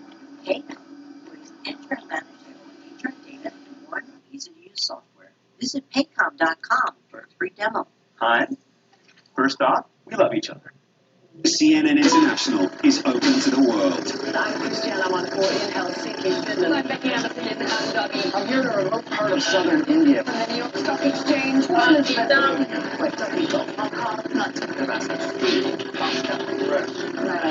Go international, anytime, anywhere, from selected devices. Stream it live now. Before we've even started. CNN Go International. Good Thursday, everyone. If you love winter weather, you're going to love this weather forecast. Across the southeast, we have two opportunities for snowfall over the coming days. Check out the storm system across Mississippi and into Alabama at the moment. That is generating a lot of moisture from the Gulf of Mexico. It's drawing enough cold air from the north that will transition some of this rain to snow, especially in higher elevations in northeastern Georgia, western North Carolina, eastern Tennessee. There it is, and you can see some of that snowfall piling up right along the Appalachian Mountain Range into the Smoky Mountains as well as the Piedmont. Some of the showers and storms extending as far south as Miami. Of course, that'll fall in the form of rain. Atlanta, you'll stay all rain.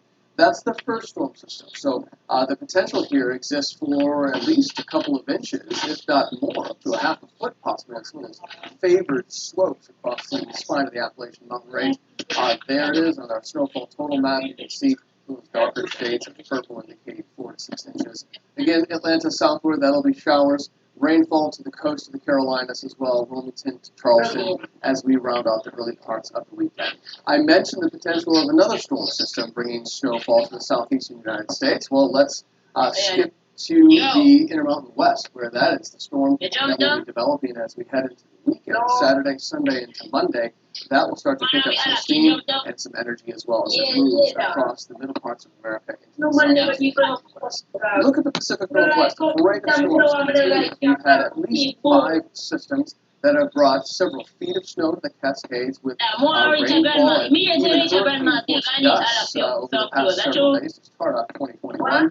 And guess what? There's another storm system waiting in its wings across the Pacific Northwest this weekend. Unfortunately, it won't do much for the ongoing drought across the Great Basin. It will stay dry. In fact, the rainfall chances really from San Francisco northward into Portland and Seattle. Check out the temperatures, 37 for Chicago, 46 for the nation's capital, the Big Apple in the lower 40s. But we look towards this temperature trend map, and we've got big changes in store. Very cold Arctic air starting to move into the eastern So if you love snow, like this forecast. I'm seeing that meteorologist. Donald Trump of New York has received for President of the United States 340 step of systems and institutions falling into disrepair, or just kind of shifting as times change. We never get to the bad stuff without some stuff that doesn't look as bad, that doesn't seem as serious beforehand. It's a real frog boiling water situation where you may not recognize how bad it gets until you get there. And to your point about LARPing, which is an excellent point. Fascist movements, the authoritarians, extrajudicial purveyors of violence, like the Ku Klux Klan after the Civil War. There were lots of elements of theatricality. A lot of people thought they were silly. The Freikorps in Weimar Germany after World War I were not road scholars. You know what I mean? Like, there was a lot of kind of play acting and joking, and you never knew whether they were actually serious about the things that they meant or not, right up until the moment that they did it. some of us know that they're serious here, Patrick. Democracy had a pretty good run here in this country. I wish Say that she could have she got party can't about me, last funny forever. host, When you I look at think history so. right now, Yeah, I does bet it she's seem to not suggest party. that maybe it's running its course here? She has I style, think man. when you look at history as a guide to the present, you have to be really careful not to think that you can just plug in variables and you're going to get an answer. What we have are parallels, analogies, and tools to think with. So you mentioned earlier things like knowing that the really bad stuff involves events like what we saw yesterday. I think we still have time. As long as we recognize the seriousness of what we're dealing with, as long as the people in power take that seriously and don't try to cravenly use it to their own advantage, then we still have time. There's still time to fix it. All right. Fascinating conversation. Really appreciate you coming on, historian Patrick Wyman, and you can hear more expansive conversation. He was a recent guest on the Outlaws podcast, and I co-host along with Tracy Alloway. We actually talk about the Black Death on that discussion. So another enjoyable conversation. Check it out on the Terminal, Apple Podcasts, or Spotify. Always trying to. Bloomberg Technology is up next in the U.S. And Daybreak Australia is up next in I should have gone into Batman. I should have stayed already there with me. My name was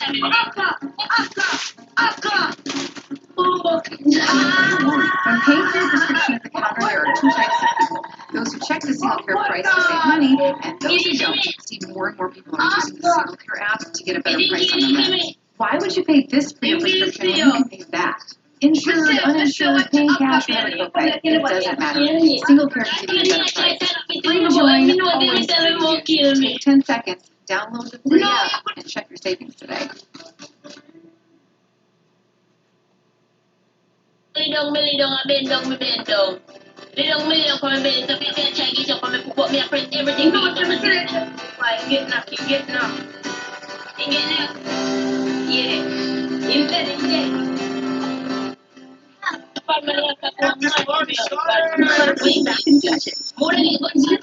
Always like to grab your besties and tune into the grab. What's that? Keep letting its own 24/7 channel. Right here on Pluto TV.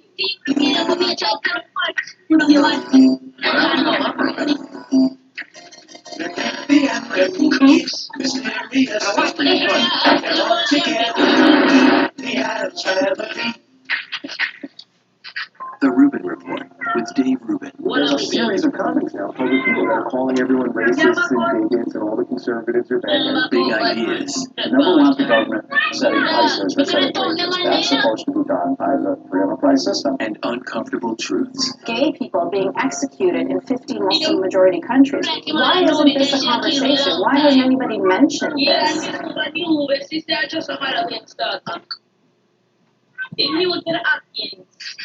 Everybody has to Jim hiding the police.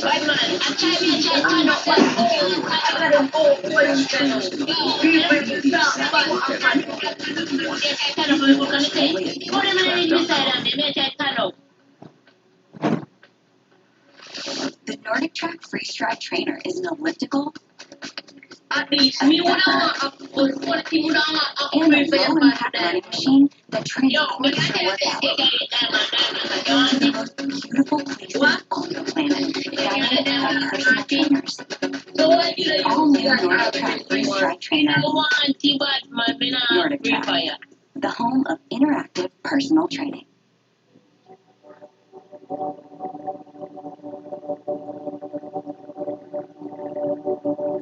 I'm thinking that happy and I'm watching it wrong side. If you go by next side, but by the funny wrong side. Turn more. I'm seeing it for someone I'll turn more. No, follow back now. Yeah. Wait, stop move. No, turn up. Yeah. Yo, go by next side out. The next side. Decided. That's why I'm gonna kill up and go by next side. Yeah, next side over the top. I'm Jack in San Francisco, and this is Bloomberg Technology coming out in the next hour. In the 24 hours, Pro Trump's supporters stormed the U.S. Capitol. He's been suspended for Twitter, and multiple other platforms cutting the president off from his base. Is it enough? We will speak to Ellen Powell, CEO of Garena. Plus, investors hot on the whole rally in Snowflake. The 5 a.m. lockup bring millions of shares. We will speak to the CEO. And Takeover Thursday, online lender SoFi plans for more deals after going public via SPAC, but speak with its CEO. In acquisitions. All of those stories in a moment, but first, U.S. stocks soared on stimulus bets at the NASDAQ, down 2.5%. I want to get straight to Ed Ludlow, who's been following the day's market action and lots of big tech movers on the day. We're full risk on mode this Thursday. As you said, Nasdaq's 100 up around 2.5%. Really, tech stocks being one of the big drivers in US equity markets, but you're also seeing your FANG index big cap tech stocks, social media, Tesla, and the like, up 2.5%. All but 2 minutes at the day, and the Philadelphia Semiconductor Index was soft, up almost 4%, continuing the outperformance that we saw in 2020, carrying it over into the new year. I want to touch on Bitcoin briefly. It did top $40,000 for the first time during Thursday's trading session. It teetered around 39,000. 39,000 for the majority on Thursday, and has been quite compact whether you call this a risk-on trade or a haven asset at this point, given the crazy excitement and gains that we've seen in Bitcoin in recent weeks. Out with earnings after the bell. Shares rising after hours after the company reported a pretty bullish second quarter sales forecast. This is the largest US maker of memory chips, as you'll know, upgrades in the stock recently. Lots of optimism about demand for smartphones and computers, and it says it's going to have a decent second quarter sales around $5.6 billion. One specific laggard to focus on in equity markets today, Twitter, down 1.7% after, of course, it took actions against President Trump, suspending temporarily his Twitter account, and then threatening to make that suspension permanent if the president continues to breach Twitter's rules as it states them. But other social media stocks, for example, Facebook and Snap, in positive territory, despite also taking action.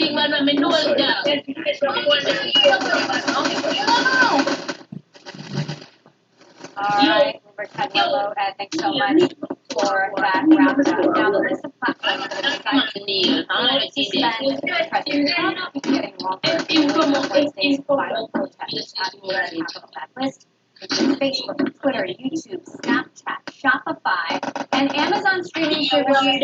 We want to bring in Bloomberg's Kurt Wagner, who covers social media for us. Kurt, Facebook, perhaps the most unprecedented move, has suspended the president indefinitely and at least for the next 2 weeks through Inauguration Day. Talk to us about how, surprising this is, given in the last 4 years, nothing like this has happened. Well, you put it, Emily, it's unprecedented. This is not something that we have seen. In fact, Facebook has been criticized, as you know, for really doing the opposite. People think that they've been too soft on the president, that CEO Mark Zuckerberg has failed to enforce the company's policies against him. So the fact that we're now seeing a full-on suspension, not just for 24 hours, as they initially announced yesterday, but now all the way through the end of his presidency to the inauguration, is a really, really big deal. Of course, there are still people who say this is too little too late. I think there's some probably validity to that. But at the same time, this is by far the most severe Facebook has been against the president. Absolutely. And here from Mark Zuckerberg's post earlier today, he said the risks of allowing the president to continue to service during this period are simply too great. Therefore, we are extending the block we placed on his Facebook and Instagram accounts indefinitely and for at least the next 2 weeks until the president's power is complete. Now, I want to contrast this with Twitter, which did suspend the president for 12 hours after he deleted some of the offending tweets that violated their terms of service. You have reported that Twitter has told you he's deleted those tweets already, so his account should actually be back up and running, but it appears he hasn't. Is that correct? That's right. I was told last night at 7 o'clock p.m. that the president had indeed deleted the tweets that Twitter was demanding of him, and that that the 12-hour suspension clock was basically running. So that would be that, at the very latest, 10 a.m. this morning, Pacific time, you should have had his account back. Now, obviously, to your point, he has not tweeted, which is very unlike the president. It's also possible, though, that because Twitter said, if you violate our rules again, we're not just going to suspend you, we're going to actually ban you from the service. So perhaps everyone's just kind of taking a little break to gather themselves here. But yes, as far as I know, the ban, the suspension should be lifted, but we have yet to hear from the president. Now, the president was sending messages out through his aides because he didn't have access to Facebook or Twitter earlier. What are the other rising social media sites? Where would or could the president go if he gets deplatformed by these major companies? Is it Parler? Is it Gab? If I had to guess, I would say it's Parler, mostly because there's already a number of conservative and Republican politicians that have accounts on Parler. I believe Aaron has an account on Parler, and so it was, if you remember, about 6 months ago for the summer before the election, it was kind of one of those hot apps that a lot of people were talking about in conservative circles. And so if I had to guess, he would go there. But I wrote at the time that the president loves an audience, right? He loves to have a big crowd. He likes to be able to talk to people. And Facebook and Twitter are the places he can reach the most people. So I don't think he's eager to leave these platforms, but of course it might not be his choice. And if that's the case, my money would be on Parler. But there are a number of different services he could end up on. Right. The Parler CEO spoke with us a few weeks ago, said Trump wasn't on there yet, but that he thought it was inevitable. So that is something we're watching. Bloomberg's Kurt Wagner, thank you so much for that update. Sticking with this story, the crackdown from social media companies on the president's accounts, we're joined by Ellen Powell, the CEO of Project Include, an advocacy group that promotes workplace diversity. She's called on social media platforms to take greater action against the president and was also the former CEO of Reddit. Ellen, thank you so much for joining us today. So you've been calling for this for 4 years. I assume you think this is too little too late. There are folks out there who think that Mark Zuckerberg and Jack Dorsey have blood on their hands. What is your take? Yeah, I would be in that group. I think it's been clear that the problems have been escalating, that they've been growing. It started with some people talking about white supremacy and moved into action with Charlottesville, where people were actually trying to harm people. And now we've gone all the way to an insurrection, a coup. And I think a big part of it was predictable, from allowing the president to tweet and to encourage people, to incite people, the harassment that the Twitter was used for against individuals, against reporters, against other politicians. It all was a kind of, it was a path towards where we are today, and it wasn't a surprise. Now, you retweeted a tweet a couple of hours ago calling for Mark Zuckerberg to suspend his account and resign. You said the Facebook board should do the same. So to be clear, do you think Mark Zuckerberg should resign and the Facebook board as well, and why? I think we have to hold people accountable. I mean, every time something happens, there's an apology, there's some movement to change, and nothing happens, right? In March 2019, Facebook said it was banning white nationalism, and yet here we are. Here we are with this white supremacist taking over the Capitol building.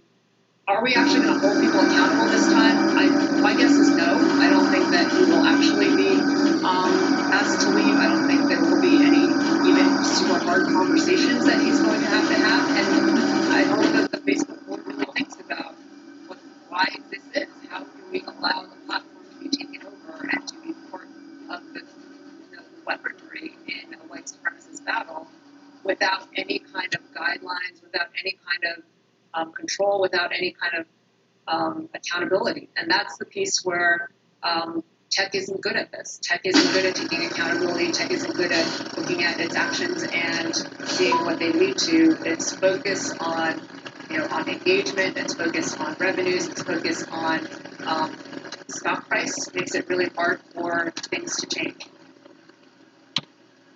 Now, you were the CEO of Reddit. Of course, we were just talking about Parler and Gab. There are other platforms out there. There are niche platforms out there. What happens if the president is cut off from these mainstream platforms? What happens to the pro-Trump movement, the MAGA movement? Do they simply gain new momentum elsewhere, or are they slowed down? They will be slowed down if they're not allowed to be on Twitter and Facebook. But I think the platforms will continue to be an on-ramp to these other, to these new platforms, and we'll see these new platforms grow. I think if Twitter and Facebook were really good about cutting them off, it would be different. It'd be harder to build more of an audience on these other platforms. But as of today, the content is flowing freely between the two platforms. Even if Trump gets cut off, the other folks who are supporting him, like his sons, his daughter, will continue to try to bring people to his content through Twitter and Facebook, through their own accounts.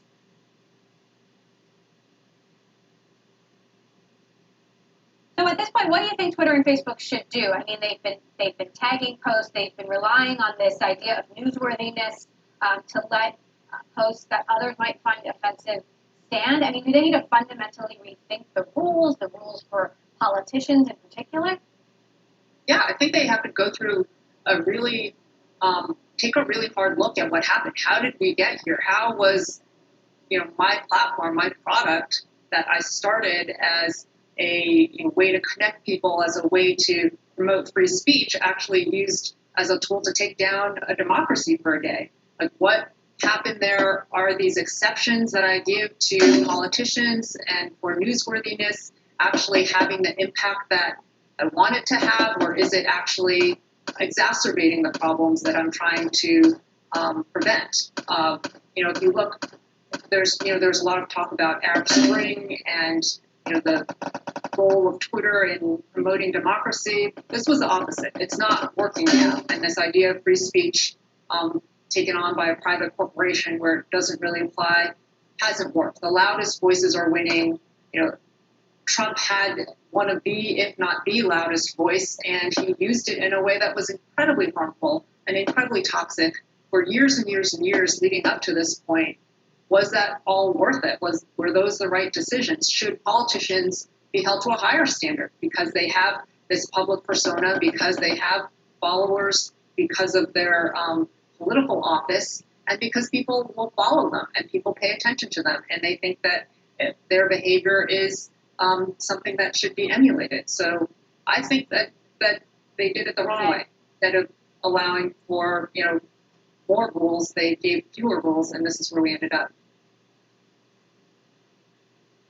All right, our Dr. CEO, Ellen Powell, former CEO of Reddit. Thanks so much, Ellen. Always appreciate your insights. Okay, coming up, Snowflake shares rallying the most in a month today, despite a lockup expiring. We're going to talk to the CEO, Frank Slootman, about the company's goals and outlook ahead. This is Bloomberg. Market Roundup is... Catch a ride with Mr. Bean and witness his mischievous schemes. He plots and plans until he succeeds. Catch Mr. Bean Monday through Friday at 5 on After School Cartoons.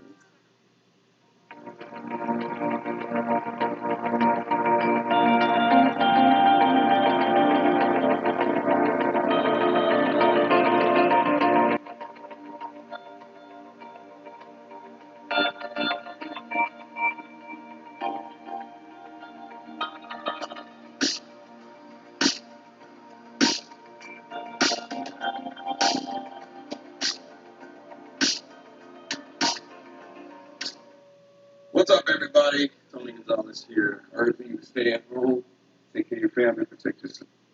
Boom. 2 hands. Stay inside, stay strong. We'll get through this like we do with everything else. This is the time for all of us to come together as a world, not just America. It's all of us, collectively, like a great team. And I know we're going to get through this together. We will be all right, babe. We will be all right. I promise you that.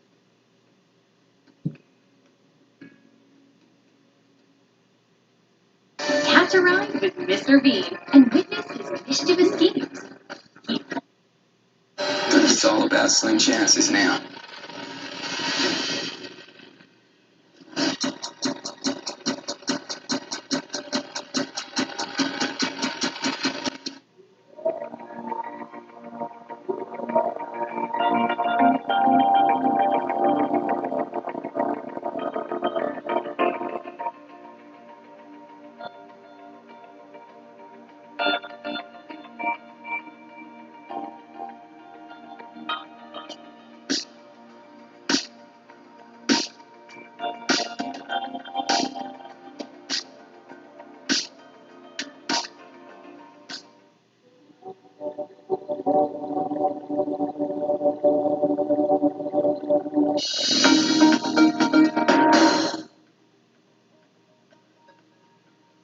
we're looking at a live shot of the White House press room. We are waiting for White House Press Secretary Kayleigh McEnany to take the podium. The White House has told us she'll be speaking momentarily, so we're going to stand by for that. While we wait, I want to tell you about some other big tech stories out today. Apple will take at least 5 years to launch an autonomous electric car because development work is still at an early stage. Some Apple engineers on the project believe the company could release a product in 5 to 7 years if Apple goes ahead with it. Bloomberg has learned that the car is nowhere near production, though they did warn that timelines could change.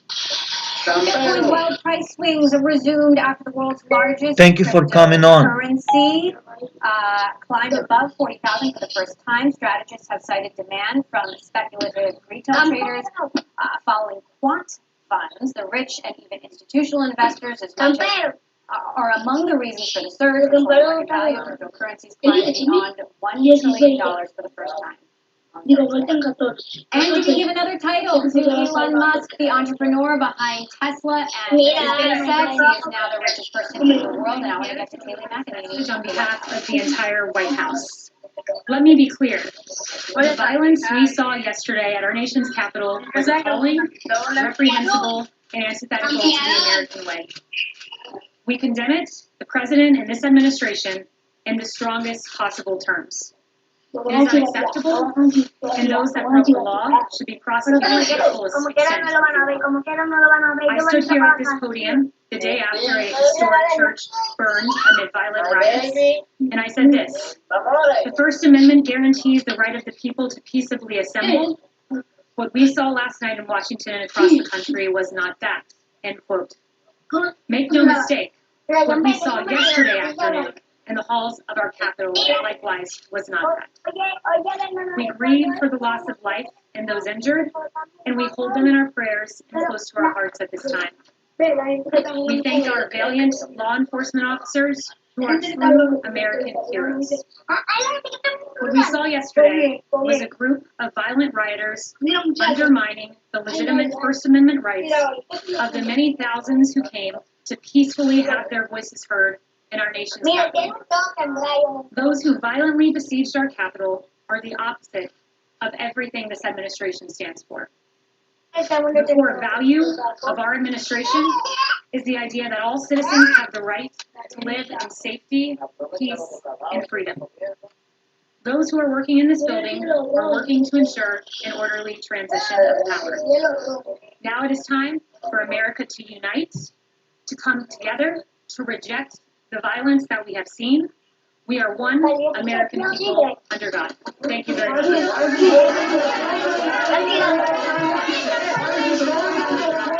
White House Press Secretary Kayleigh McEnany there. Some brief remarks. She called the violence yesterday appalling and said that the president himself condemns it. She said that the folks who broke into the Capitol called them violent rioters who undermined the First Amendment, undermined the right to a peaceful protest. We're going to talk about that a little bit more later this hour.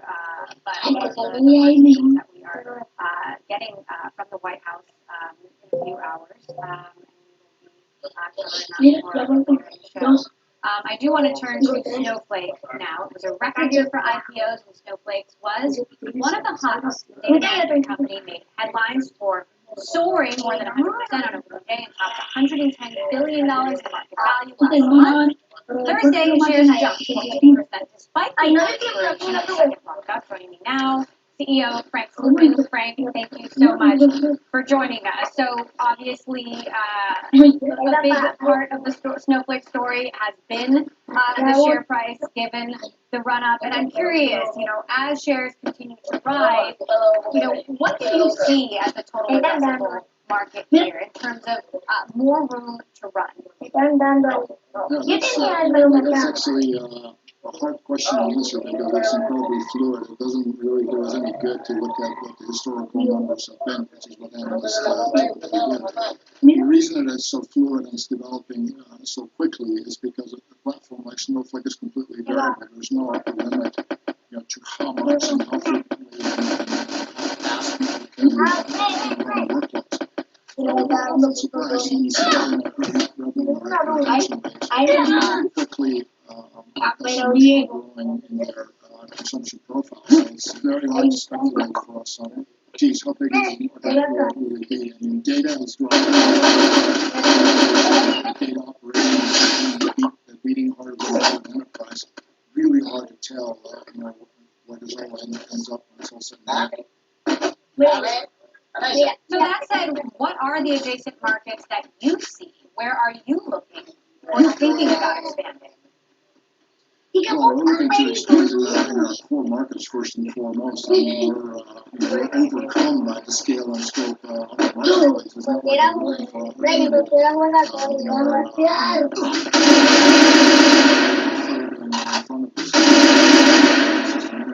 we're indicating that our pipelines are developing very quickly.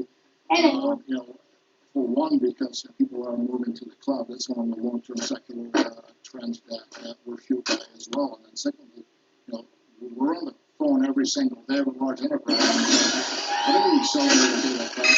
How do we actually have data science teams? How do we really drive signal? How do we use data to not just inform people, but to drive business processes? So there's a huge movement afoot to really harness and embrace the power that's presented here. Now, Snowflake's debut soaring more than 100% on that first day really kicked off this debate about whether IPOs were being mispriced. I spoke to you on the day. You told me at the time you were thrilled. I wonder if, looking back, you've had some time to reflect if there's anything you would have done differently or that you wish the bankers might have done differently. Well, it's a lot of people.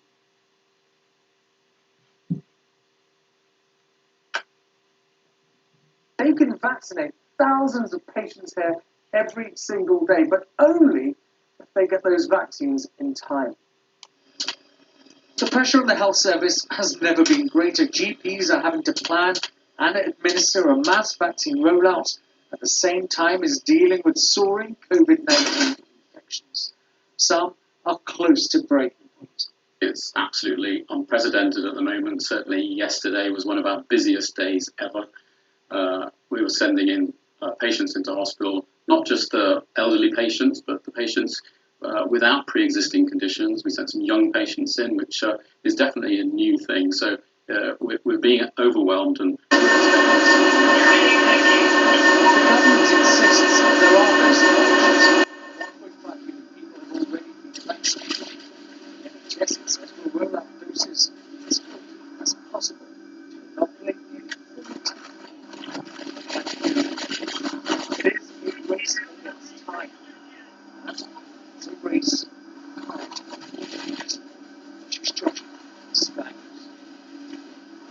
Well, we've vaccinated 2 new drug treatments available to doctors from tomorrow, which could reduce the risk of death and the amount of time a severely ill patient spends in hospital. Our science correspondent Thomas Moore joins me now. And Thomas, any new treatment options for doctors likely to be very welcome? Indeed, I mean, with the death rates now being reported every day, we need some good news, and these 2 drugs really do deliver it. They're both used to treat rheumatoid arthritis, and they've been repurposed to treat COVID-19. 2 drugs are tocilizumab and sarilumab. So if you're being treated with these, you'll recognise them. What they do is to reduce inflammation, the inflammation of arthritis, but also COVID-19. The underlying process is the same. The system drive and kills some of the cells in the body as well as the infection. That can cause huge problems.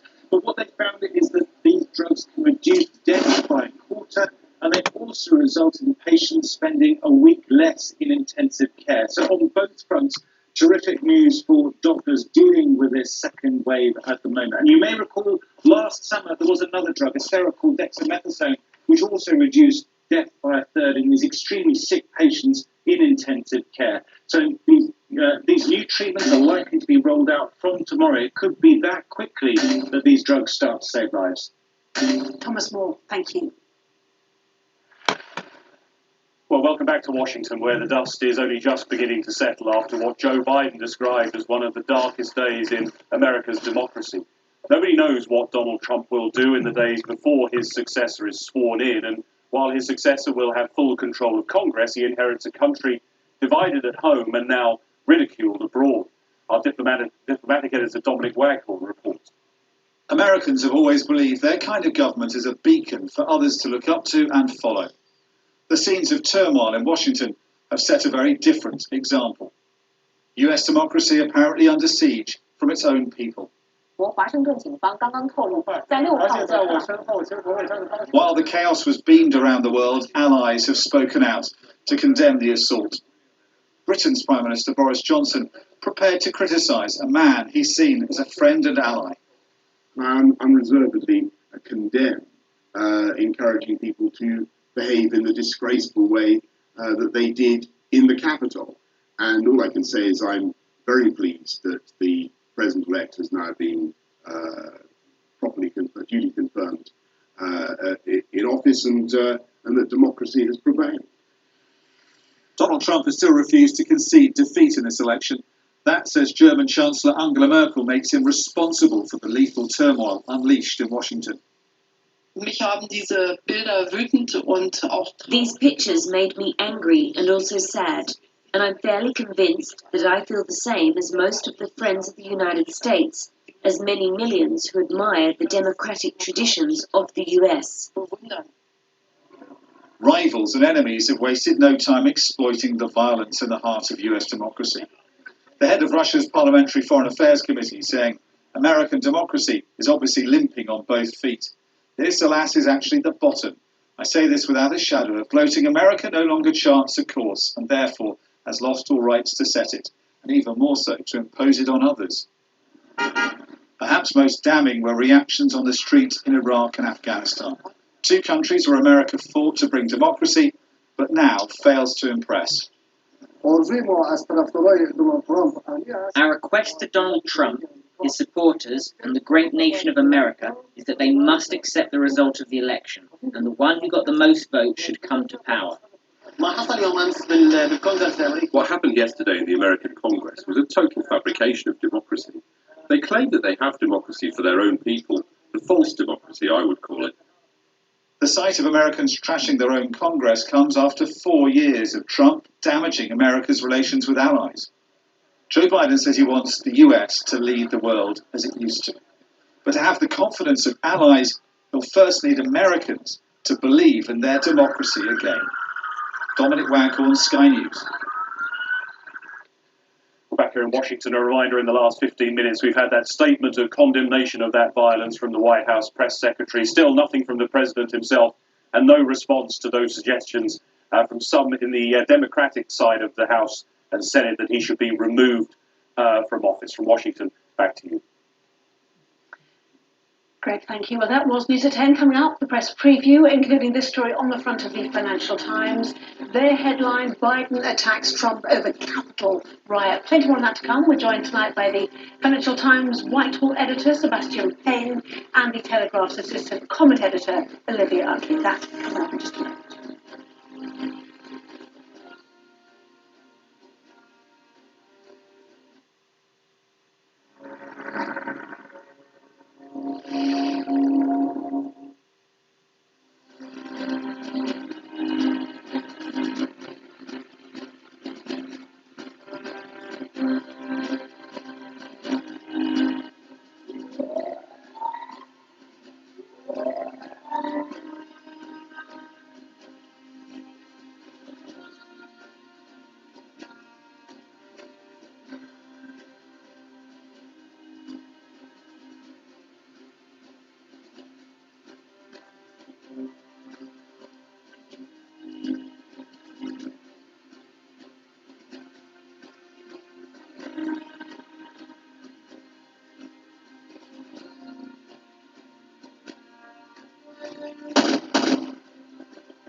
Foldable phone space. The Galaxy Fold is a great idea in some respects. Its durability is still in question. Then there's the Galaxy Z Flip, which also has some durability concerns. If these foldable phones will support a stylus of some kind, those screens will have to be able to handle the pressure without getting damaged. And I mean that in a physical sense. I don't know how the Samsung Note T can be used to handle such a problem. The limitation for these Flexi phones seems to be the durability of the flexible glass layer. Should Samsung go ahead and kill off the Note? I have been a huge Note fan for years, and I say yes. The Galaxy Note has barely any distinction from the Galaxy S line. While I like the squared-off body of the Note, the real thing that keeps me with the Note is the stylus. I want to be able to write out and draw out thoughts using my phone. When I saw the Galaxy Fold, I thought that would be the future of the Note line. It's one thing when you're writing on a notepad. It's another when you're writing on a more of a tablet-sized device. Having more space for writing and drawing is always great. The Note 20 Ultra was kind of pushing things with its 6.9-inch screen. How can you fit a bigger screen in your pocket? Make it fold, which is kind of like having an Android tablet on you all the time. Now, you might be thinking, wait, why would you want an Android tablet? Aren't you the guy who says Android tablets stink? And yeah, I am that guy. I think that in general, Android tablets are kind of a mess. Samsung is one of the few bright spots in that world by throwing in lots and lots of features at its tablets and large screen phones. Samsung is one of the companies pushing forward with multitasking and picture-in-picture on its version of Android, while official Android lagged behind. And DeX is a brilliant idea. Having one portable device also be my desktop. I've wanted something like that for years. Pour one out for the UMPCs. Also, I want to point out that one of the more recent changes at Samsung was providing continued and regular updates to their older hardware. Way to go! I am really looking forward to seeing what Samsung is going to do with its foldable phones with the Note team in tow. I know this sounds nuts now, but Samsung used to have a lot of wacky phone designs in the past. Maybe there are other ways to build a foldable like the LG Wing. Now that was different. Am I going to run out and buy a flexible phone or the next S just because it supports the S Pen? No. That's madness in my case, because I have the Galaxy Note 20 Ultra, and I think that's going to be just fine for the next several years. If the Note line is done, I don't see this being an event where people get together and mail Samsung a bunch of notepads to get the Note back. I don't see petitions happening to save the Note. No Save the Note t-shirts. None of that. Now remember, Samsung has not officially killed off the Note yet. I'm Aya's Actor. I'll see you online. This is CNET, and here are the stories that matter right now. The Federal Communications Commission announced that its chairman, Ajit Pai, will depart the FCC on January 20th, 2021. Pai was appointed to the FCC by President Obama in 2012 and became chair under the Trump administration. Senior Democratic Commissioner Jessica Rosenworcel is considered by some experts as the leading candidate to head the agency. Tesla's full self-driving beta may expand quite soon. According to a Twitter interaction, Tesla CEO Elon Musk says that a wider rollout of Tesla's self-driving beta will probably go live in 2 weeks. The feature allows a Tesla vehicle to automatically handle city streets, traffic lights, roundabouts, and more. The new Super Nintendo World will open in Universal Studios Japan on February 4th, 2021. The theme park edition will feature the world's first interactive Mario Kart theme park ride. Super Nintendo World itself is a giant game where visitors can collect coins around the site. A version of Super Nintendo World is expected to arrive in Orlando's Universal Park in 2023. Stay up to date with the latest by visiting cnet.com. Your family has a wide range of personalities, and so does ours. Meet the Volkswagen family of SUVs. Click Call or come by your local Volkswagen dealer today and get a deal on a new Volkswagen. Discover what it means to drive safe. Do you feel like your prescriptions are too expensive? I know I do. Then it's time to take 10 seconds and check the single care price. That's right. With single care, you can save up to 80% right at the register. That's my line. They want me to say that at the end. Why? Because I'm the guy. And I get that. Then don't say it. Don't say what? With single carrier, you can save up to 80% on your You meds? said it again, and you left out right at the register. Well, isn't that part obvious? Doesn't matter. You're still not the guy. Well, I'm a guy. Cut. Let's try it again. Try what again? Oh, Look, isn't that Frank Thomas? Oh, the big hurt. More like a big hunk. Wow, Frank Thomas. Hi, how's it going? Good. You look like you could still be playing. That's what I said. Well, I am feeling stronger and leaner. So, Frank, what's your secret? I discovered Nugenics. I wish my husband did. It's easy.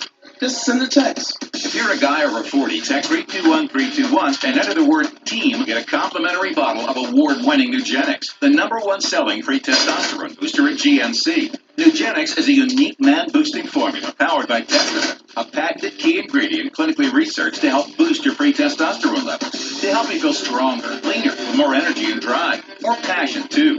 Here, try a bottle. And trust me, she'll like it too. Text 321321 and enter TEAM to get a complimentary bottle of Nugenics. Samples are not available in stores, so text 321321 and enter TEAM. Things are about to go wild.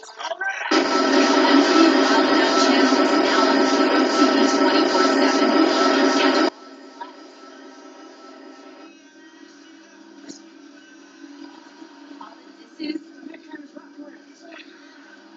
Catch all the disses and all the laughs.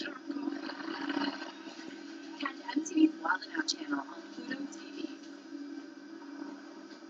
You're watching NBC News Now. We've got some breaking news. This is what it's news made for your streaming world. NBC News Now. We've got a last-minute dark horse candidate for most interesting new tech product of the year.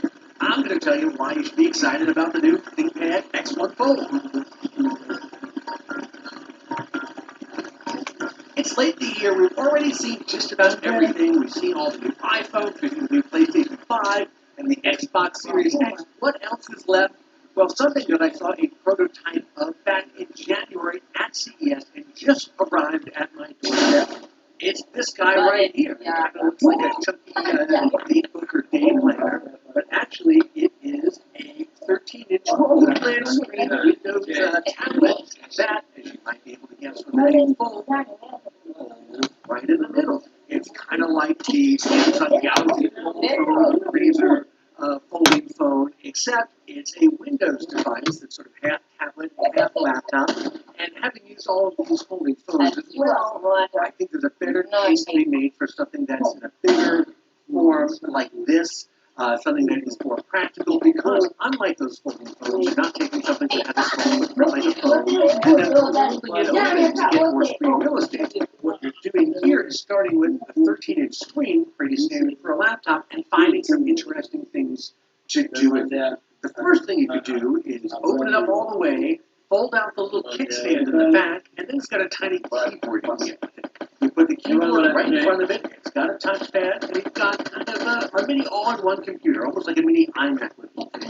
And that's certainly, fine for some casual typing or video viewing, or just using it like an everyday laptop, like a 13-inch screen laptop. Okay, great. Then, of course, you do the folding thing, where you fold it up kind of like it's a clamshell laptop.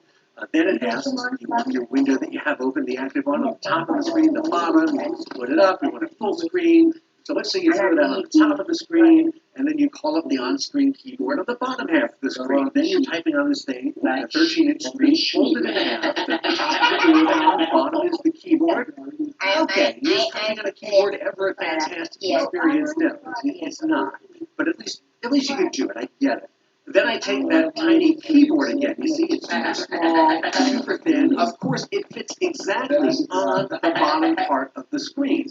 It even holds itself on magnetically and charges the keyboard inductively just when you lay it on top of that.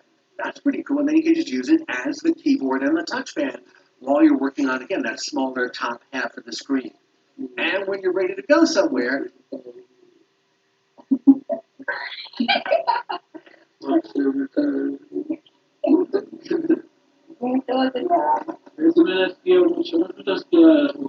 aguántala. Ay,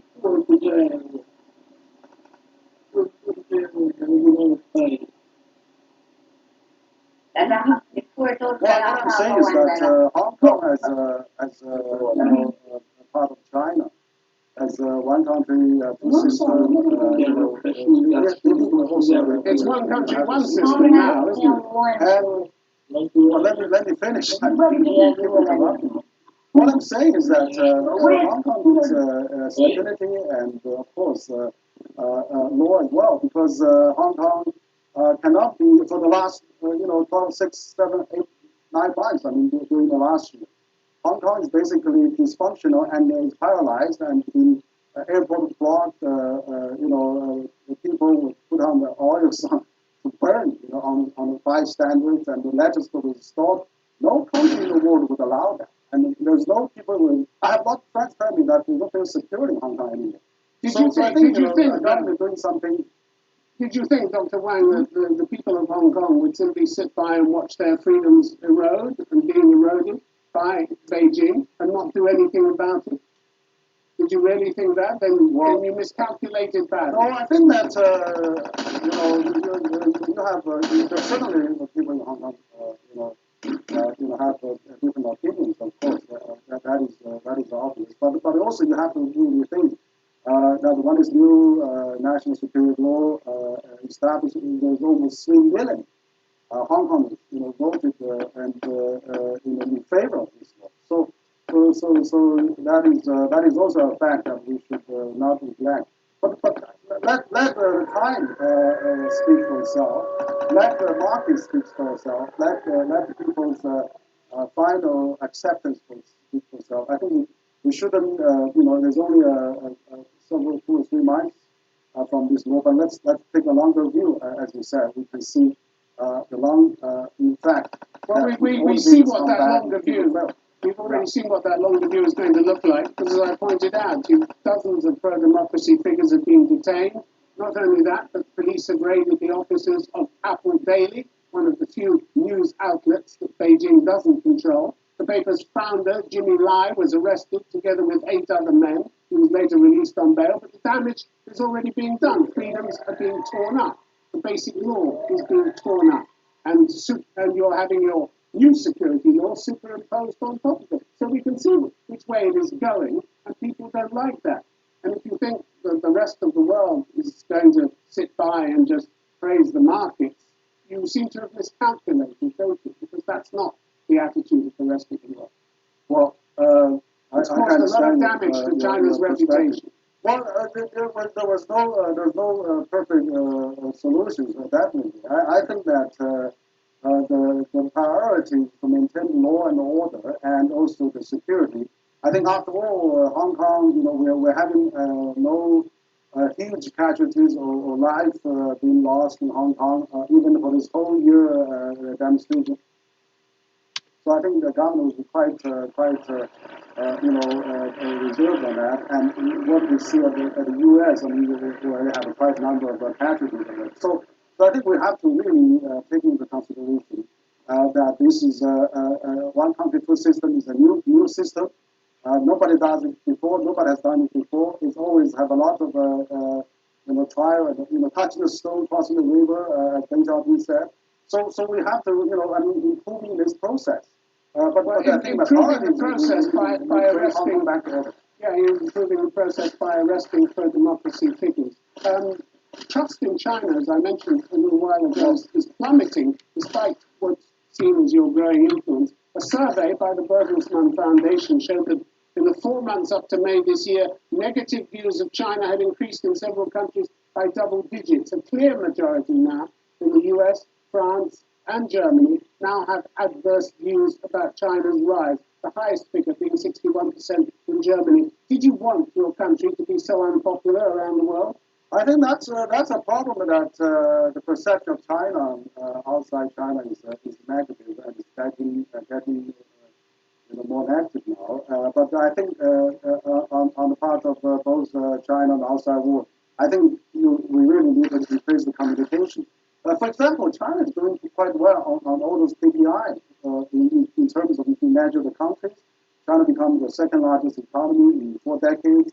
China embraced globalization. China is the largest trading nation with 130 countries. Yeah, China and China is not 30% of China GDP growth.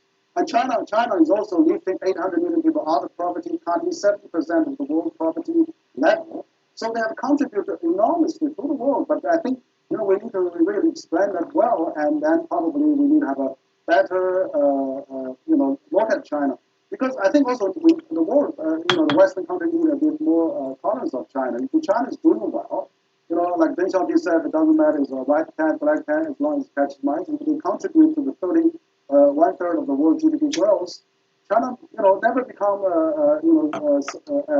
conquer any continent or countries or sending troops to other countries or fighting. Dr. Wang, you call for more tolerance. For example, you call for more tolerance. No, yeah, but also tolerance of what? Tolerance of 1 million Uyghurs locked up in so-called re-education camps. Tolerance of persecution of Christians. Is that the kind of tolerance that you're looking for from the outside world? No, I don't think you interpret that right. I think the tolerance that China has a different development model, has a different path, has a different system. Because it was saying, China didn't convert. China can't be. We need a more diversity of this world. We can't just open. This is repression. We're not talking about converging or diverging. The world is complaining about your human rights record continually, and the locking up, the incarceration of 1 million Uyghurs in Xinjiang province. This is what they're complaining about. Well, I think that was never, as far as I can see, there's no hard evidence or proof or credible data to say that. I mean, there is that Chinese data. It's been published around the world in Chinese instructions to the people who staff these incarceration camps. It's been printed. No, Dr. Wang. It's been published. I don't. You don't read the Western No, I mean there's a white paper published by the Chinese government. They were saying all the people in this education, school has been graduated already, and and also to prevent, 5-10 years ago, Xinjiang was plagued by the terrorist attacks. So many hundreds of thousands of lives were lost. Dr. Wang, perhaps you'd agree that one of the main causes of the rest of the world losing trust in China was your handling of the coronavirus outbreak in Wuhan at the beginning of the year, and the shocking way in which local officials in Wuhan tried to silence the one doctor who sounded the alarm. I wonder what it says about your society that when officials of the Communist Party are faced with bad news, their first response is to try to cover it up. That tactic lost both you and the rest of the world valuable time in dealing with this pandemic, didn't it?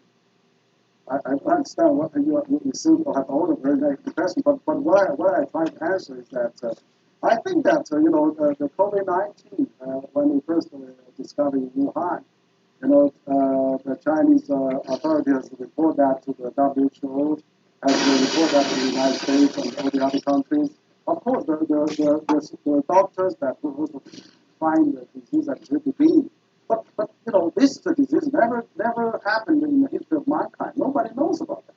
And then you should not send false alarm as well. You should really be proven and tested and also verified by an expert that is really a deadly lethal disease. And if that is actually, once that we reach that point, what they come to consider, they immediately shut down a 10 million people city. They immediately shut down 60 million people province.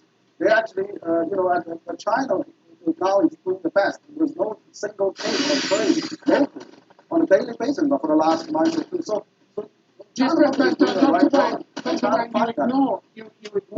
the fact that Dr. Li Wenliang, when he first talked about the emergence of a viral outbreak, he was called in to the police, the Security Bureau, accused of that it severely disturbed the social order. He was handed a letter which read, "We solemnly warn you, if you keep being stubborn with such impertinence and continue this illegal activity, you'll be brought to justice. Do you understand? We have the right. I do. Underneath that. No, I understand. You're right. You're right. This is what happened. This is what happened. It was a cover-up. No, you're right. So the cover-up goes right through your system, doesn't it? You have new information, but what I've seen is actually, the officer who got Dr. Liu Yang has been sacked, has been punished, and there's a number of officials. The party secretary has been resigned, the hospital chief has been resigned. There's a number of cases that's been handled by the local government. I think there could be local officials somewhere that didn't want to tell the bad news. Maybe Dr. Lee had some initial pressure. But later on, I think when the government realized this is a deadly disease, there was no time to issue the warnings, to lock down the cities, which is never done. So in the history of mankind, have a 60 million province locked down for 2-3 months. So they paid their price. They have also experimented all the ways of how to contain and combat this disease, quarantine, social distance, and massive testing, and they experiment all this methodology, and now it's widely practiced internationally. So I think China should give some credit for fighting. Yes, but given the initial cover-ups, and we have a U.S. intelligence report in June saying that even the senior politicians in Beijing were scrambling to get accurate data from officials, local officials. They themselves still played a role in obscuring the outbreak by keeping information back from the World Health Organization. So I ask you, will we ever discover the real truth about what Beijing knew and when it knew it? Will we ever discover that? Well, we at the think tank level, we don't know all the details, but what are we seeing from our angle, from our think tank point to look at this? The case in Wuhan is only very initial. I mean, probably a week or two, they were a little bit find out the real cause of the disease and the right announcement. At the beginning, nobody knows this is definitely going to be a pandemic. This is what we know. Nobody knows about it. So they have to be careful in claiming such a disease. So I think at the beginning, the people basically contemplating, I can understand that. But once they have all problems, have proof this is a deadly disease, there was no time to lock down the whole city and shut down all the flights and all the things right then. So I mean, you can't expect it to be perfect. Dr. Wang, we are run out of time. Thank you very much for being on conference. Thank you. Okay.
To the point.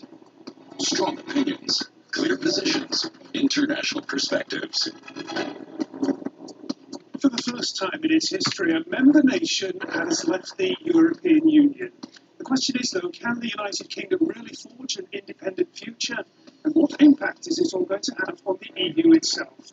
Find out. To the point. To the point. In 90 minutes on DW.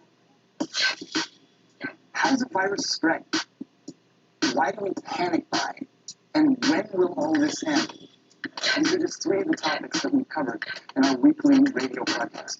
The show is called Spectrum. If you would like any more information on the coronavirus or any other science topic, you should really check out our podcast. You can get it wherever you get your podcasts. You can also find us at dw.com/science.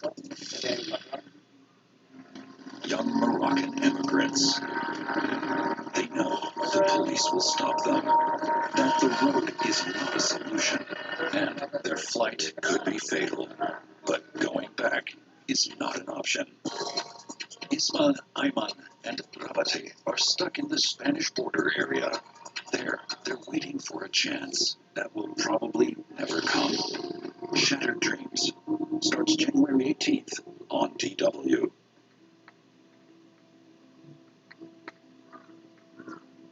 Imagine being born invisible. You're alive. You can't prove you exist. You want to learn, but no school will take you.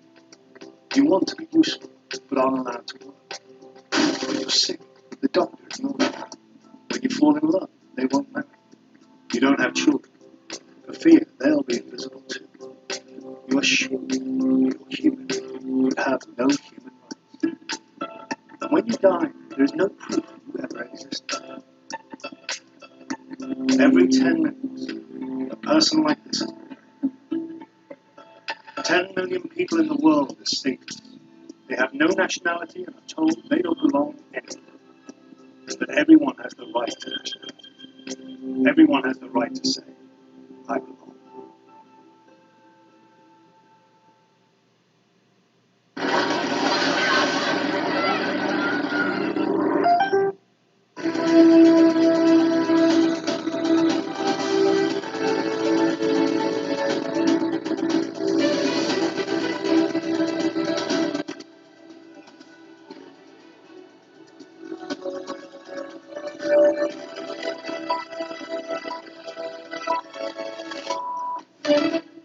This is DW News live from Berlin.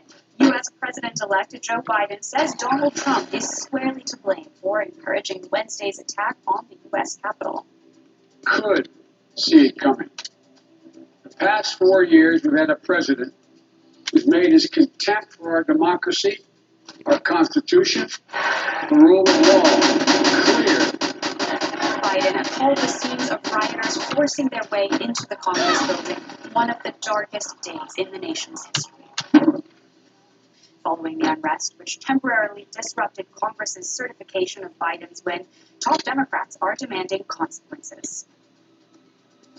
House Speaker Nancy Pelosi is calling on the vice president to invoke a constitutional amendment declaring Trump unfit for office.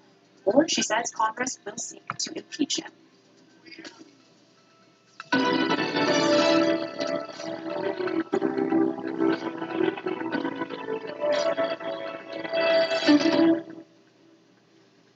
Hello, I'm Claire Richardson. Welcome to the show. U.S. President-elect Joe Biden has strongly condemned the violent siege of the Capitol by supporters of President Donald Trump.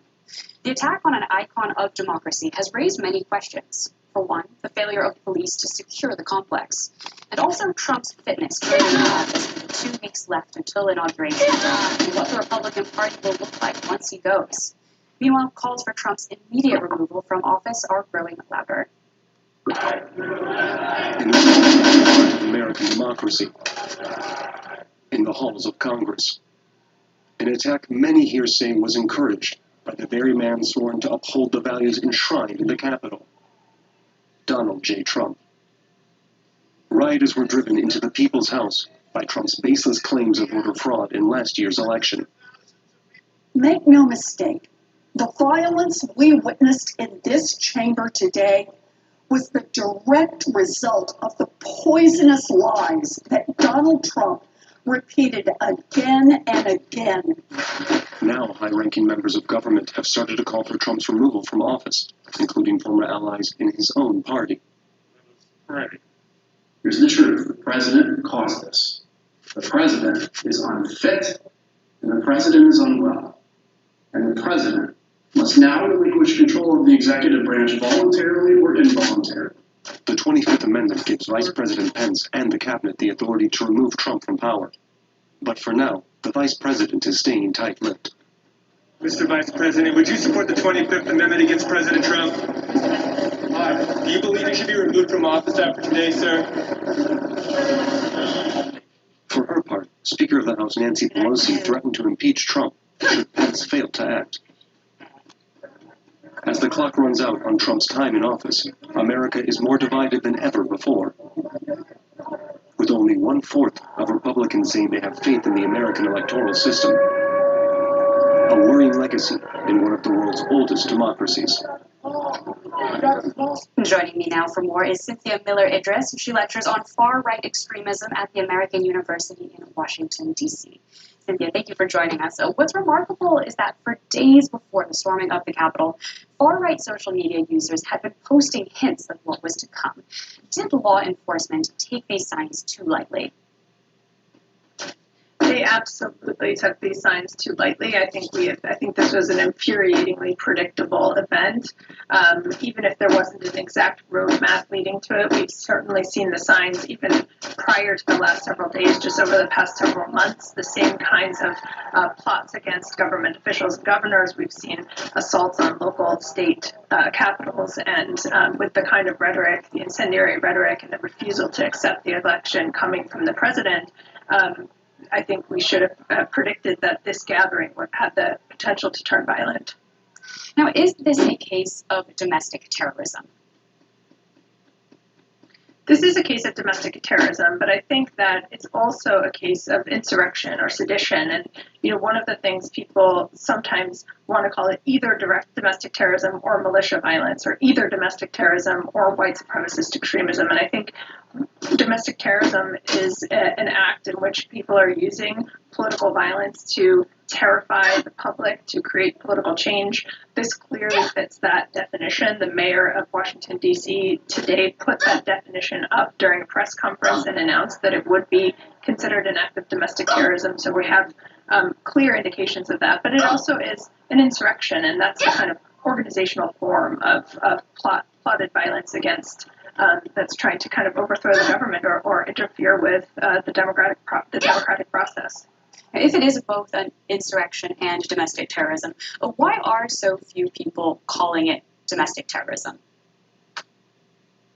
Well, I think people are reluctant. I think there's a lot of confusion about what domestic terrorism means, the lack of a federal domestic terrorism statute in this country, and since 9/11, terrorism experts have been overwhelmingly focused on Islamist and international terrorism, and don't really have the right tools across law enforcement or across agencies to discuss domestic terrorism, particularly when you see something like this, where what you had was a toxic mix of actors from across the far-right spectrum. So you have, of course, Trump supporters there, but we also saw QAnon supporters, conspiracy theorists. You see people there wearing militia kind of insignia. There's a wide variety of actors there, people with neo-Nazi and white supremacist extremist tattoos and symbols. So it's very difficult, I think, to disentangle that when we haven't built up the expertise in this country to understand it the way that a country like Germany or others overseas have been focused on. Well, social media networks have responded by banning Trump from Facebook and Instagram and suspending him from Twitter. How significant of a role does social media play as a platform for different forms of extremism? Social media plays an incredibly important platform in both in providing places for extremists to gather and communicate and plot and plan things, but also for spreading misinformation and disinformation, which is part of what happens in this case, where you have a president retweeting false information, sharing false information, other elected officials calling that the election is invalid, promoting the idea that there's been mass voter fraud and refusing to accept an election. And that kind of misinformation and disinformation, when shared across social media that is not checking it, feels like it lends a sense of legitimacy or mainstreaming to what really should be extreme and fringe ideas. And thanks. Cynthia Miller-Idris at the American University in Washington, D.C. Thank you for having me. Well, those images of rioting in the U.S. created shockwaves around the world. Here in Germany, Chancellor Angela Merkel has criticized President Trump's persistent refusal to accept November's election result and the consequences of that refusal. Our Brussels correspondent, Terry Schultz, has more on the reactions of other European leaders to Wednesday's events.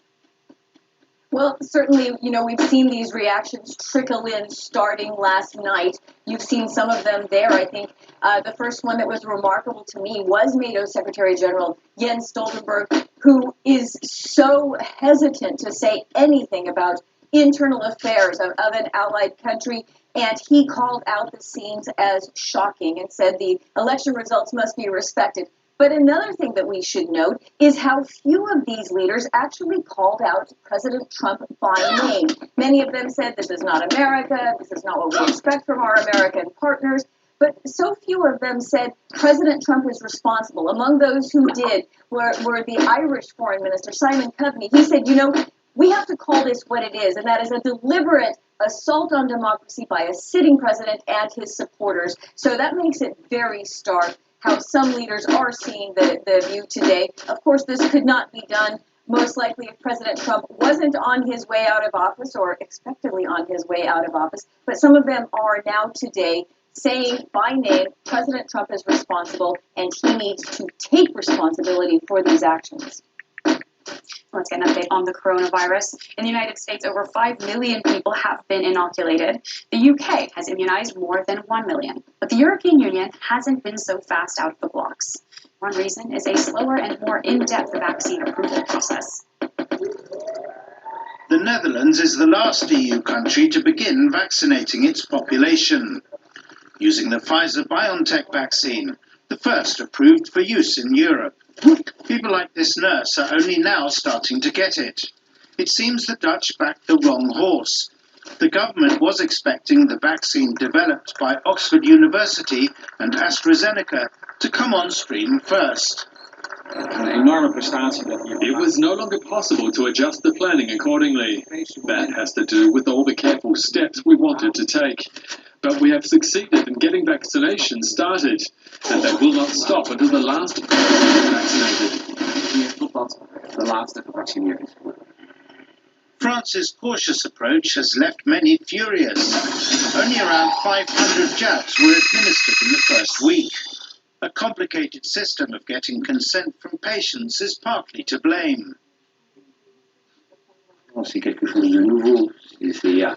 It's something new, and you have to get consent. Could we go faster without consent or not? There are ethical questions, and it's quite complex.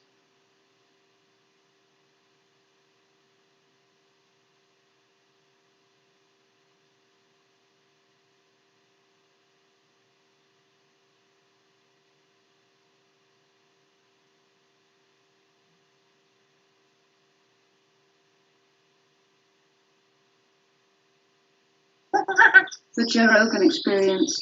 They found some of those teeth in shipments of dragon bones. Oh, what the fuck were dragon bones? What is that? I'm sure they were selling them as dragon bones. Yeah, maybe, but like, I wonder what those were. Probably dinosaur bones. Selling rocks or something.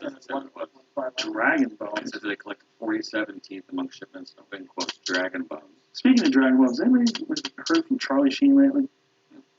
Remember that guy? That's Tiger Blood, yeah. Tiger Blood, Dragon Bones. My friend saw him at a restaurant one time. I'm like, Get the fuck out of here. And he takes a video. He goes, look, he eats. Because he's just, the guy's going like this. I'm just like, imagine that guy had achieved like this enormous, here it goes. From baller to squalor, Charlie Sheen moves into modest Malibu apartment after he's forced to live with his dad, 80, and mom, 76. Oh, it is, man. I heard he lost all his teeth. I know he's unwell, so I guess well, that's what becomes. See if you can find the most current photo of Charlie Sheen. I remember when people were using hashtag Tiger Blood. That wasn't that long ago, right? It was like 15 years ago? No, not that long ago. It was 10. 2011. Yeah.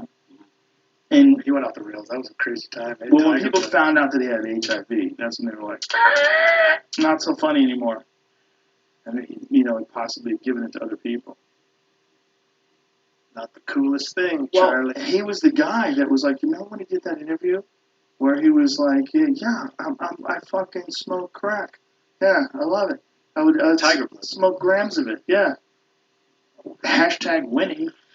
Did he even use hashtag winning, or did you say winning? He used hashtag winning. I don't think he does anymore. I mean, I don't think he said hashtag winning. I think he just said winning. Yeah, winning. And Yeah. he was half a year ago.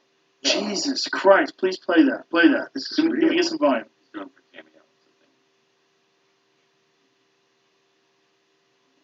Is it not working? I will remain here. I will remain available. If you can all agree that that all the tiger blood and winning, and if we could just kind of leave that where it belongs in the past. This is tough to watch, man. These are very difficult. Keep going. That we're all finding our way through. So if a message from me can brighten the day of yourself or a loved one or even someone you don't really care about, then I'm honored to offer that. So greetings, good people of Planet Cameo. It's the Sheen. I'm back. Whoa, that's heavy. I remember when he was doing live performances, when he was going out and he was selling out theaters. And the first one he did was like everybody was excited to see him. But when they realized, this was after he got fired from 2.5 Men, they realized he really didn't have an act yet. So then he realized, like, I got to do something. I sold out all these theaters, and now people are going to scream at me and be mad at me. Because he was like, fuck you. You paid to see me, you fucking losers. Like that kind of shit. He was just being defensive, right? Then he hired my friend Russell Peters. And Russell Peters took over and was like interviewing him, and then the shows became actually a success because Russell is very entertaining. And what are you doing? Canada represent. He says that this wasn't new, but he blames all of those fun quotes on too much testosterone cream he was using to try to get his libido up. Roid rage. Accidental roid rage. That's what Tiger Blood came from? Nothing to do with Coke. By the way, do you know who the last noted celebrity was to visit Freeman? Russell Peters. Let's scroll up. Let us see what he looked like back then. No. I'm sorry, scroll down. The video. Like, look how good he looked. He looked vibrant. It is sad to see where he's gotten his voice. There's just let me hear that. That's Michael Strahan's interviewing us. Good morning, man. I have, for 8 months now, I've been enrolled in an FDA study for a medication for a drug called Pro 140. That's in the late stages of its trial. Very close to the FDA. And it is not this hideous cocktail that leads to so many side effects, emotionally and physically. It's one shot a week. And well, I feel very encouraged. A lot of folks are suffering from the same thing, you know. And all of this that have happened, had there been it's still been on. Oh yeah. No, I mean, the day I was diagnosed, I immediately wanted to eat a bullet. Let's stop it. Pause right there. Strahan is such a stud that his list actually helps him become more endearing. He never fixed the gap in his teeth. Yeah. But it's also like such a fucking alpha, such a beast of a man, such a manly man. He invites you to criticize it. Go ahead. But when he has a little list, be like you a little bit more. It's a little bit easier to deal with the fact that you're a superhuman. Well, I think that he was talking about HIV. Yeah, that's what he was. No, I want to go way back. See, what year was this? 3 years ago? Jesus Christ. He looked so much better 3 years ago. What is going on, man? It's a really sad thing to see because, you know, he was, I mean, he captivated the world for a while, I get it, but it's so sad to see. You know, there's something about someone who becomes humble later, and I mean, there's a level of humility that's evident in that video where we watched that he's trying to get some cameo orders. Like, it was a dude that was also, he was embracing being, like, shamed. He was like, yeah, I smoke crack. Yeah, I pay hookers to leave. Like, he had all this wildness to, like, the way he was accepting this shit. Like a defiance. People were like, yeah! Because people were tired of people being, like, they were being humbled by this. It goes back to the genuine and the honesty factor. I mean, is there anything more honesty than admitting your drug addictions? There was a little bit of that. It was that, but it was also that he used to be Charlie Sheen. He was Charlie Sheen from Major League and Platoon, and he was a massive movie star. And then all of a sudden, here he is on television talking about smoking crack. He had tiger blood. He was a giant conspiracy theorist for a while, too. Remember, he wrote a letter to Obama demanding that Obama release the truth about 9/11. Do you remember that? Shane? No, I was just about to ask you I couldn't remember where this all started. The Charlie Sheen stuff, like where did that first hit? Was he live streaming on something? Or? Well, he got fired from. He was firing. That's what propelled him. He got fired from 2.5 Men. And then he went off on. He started calling the guy by his proper Jewish name. So it started off as and then he went off. Who did he call? Oh, the Chuck Alex Lorre. Jones. Alex Jones, man. Speaking of Alex Jones, called me once. Hey Joe, someone wants to talk to you. And he puts me on the phone with Gary Busey. Oh shit! Post motorcycle accident. And Gary Busey was. It was literally like I was the beneficiary of this long rant. I go, hey man, what's up? And I was like, hey Joe, I want to talk to you about the universe and life and expanding consciousness and all these different things that are happening right now.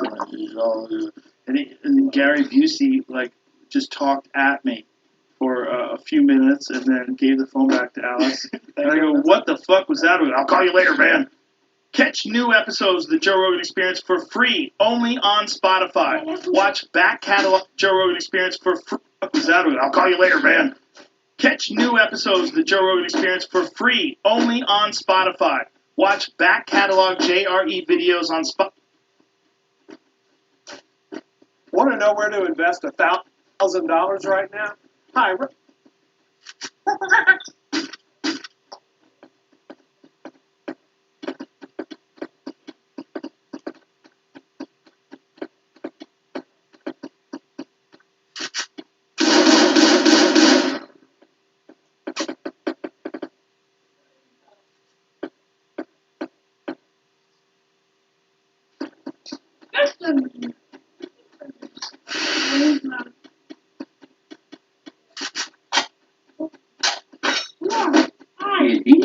No llegó a jugarse. ¿Dónde va ahí?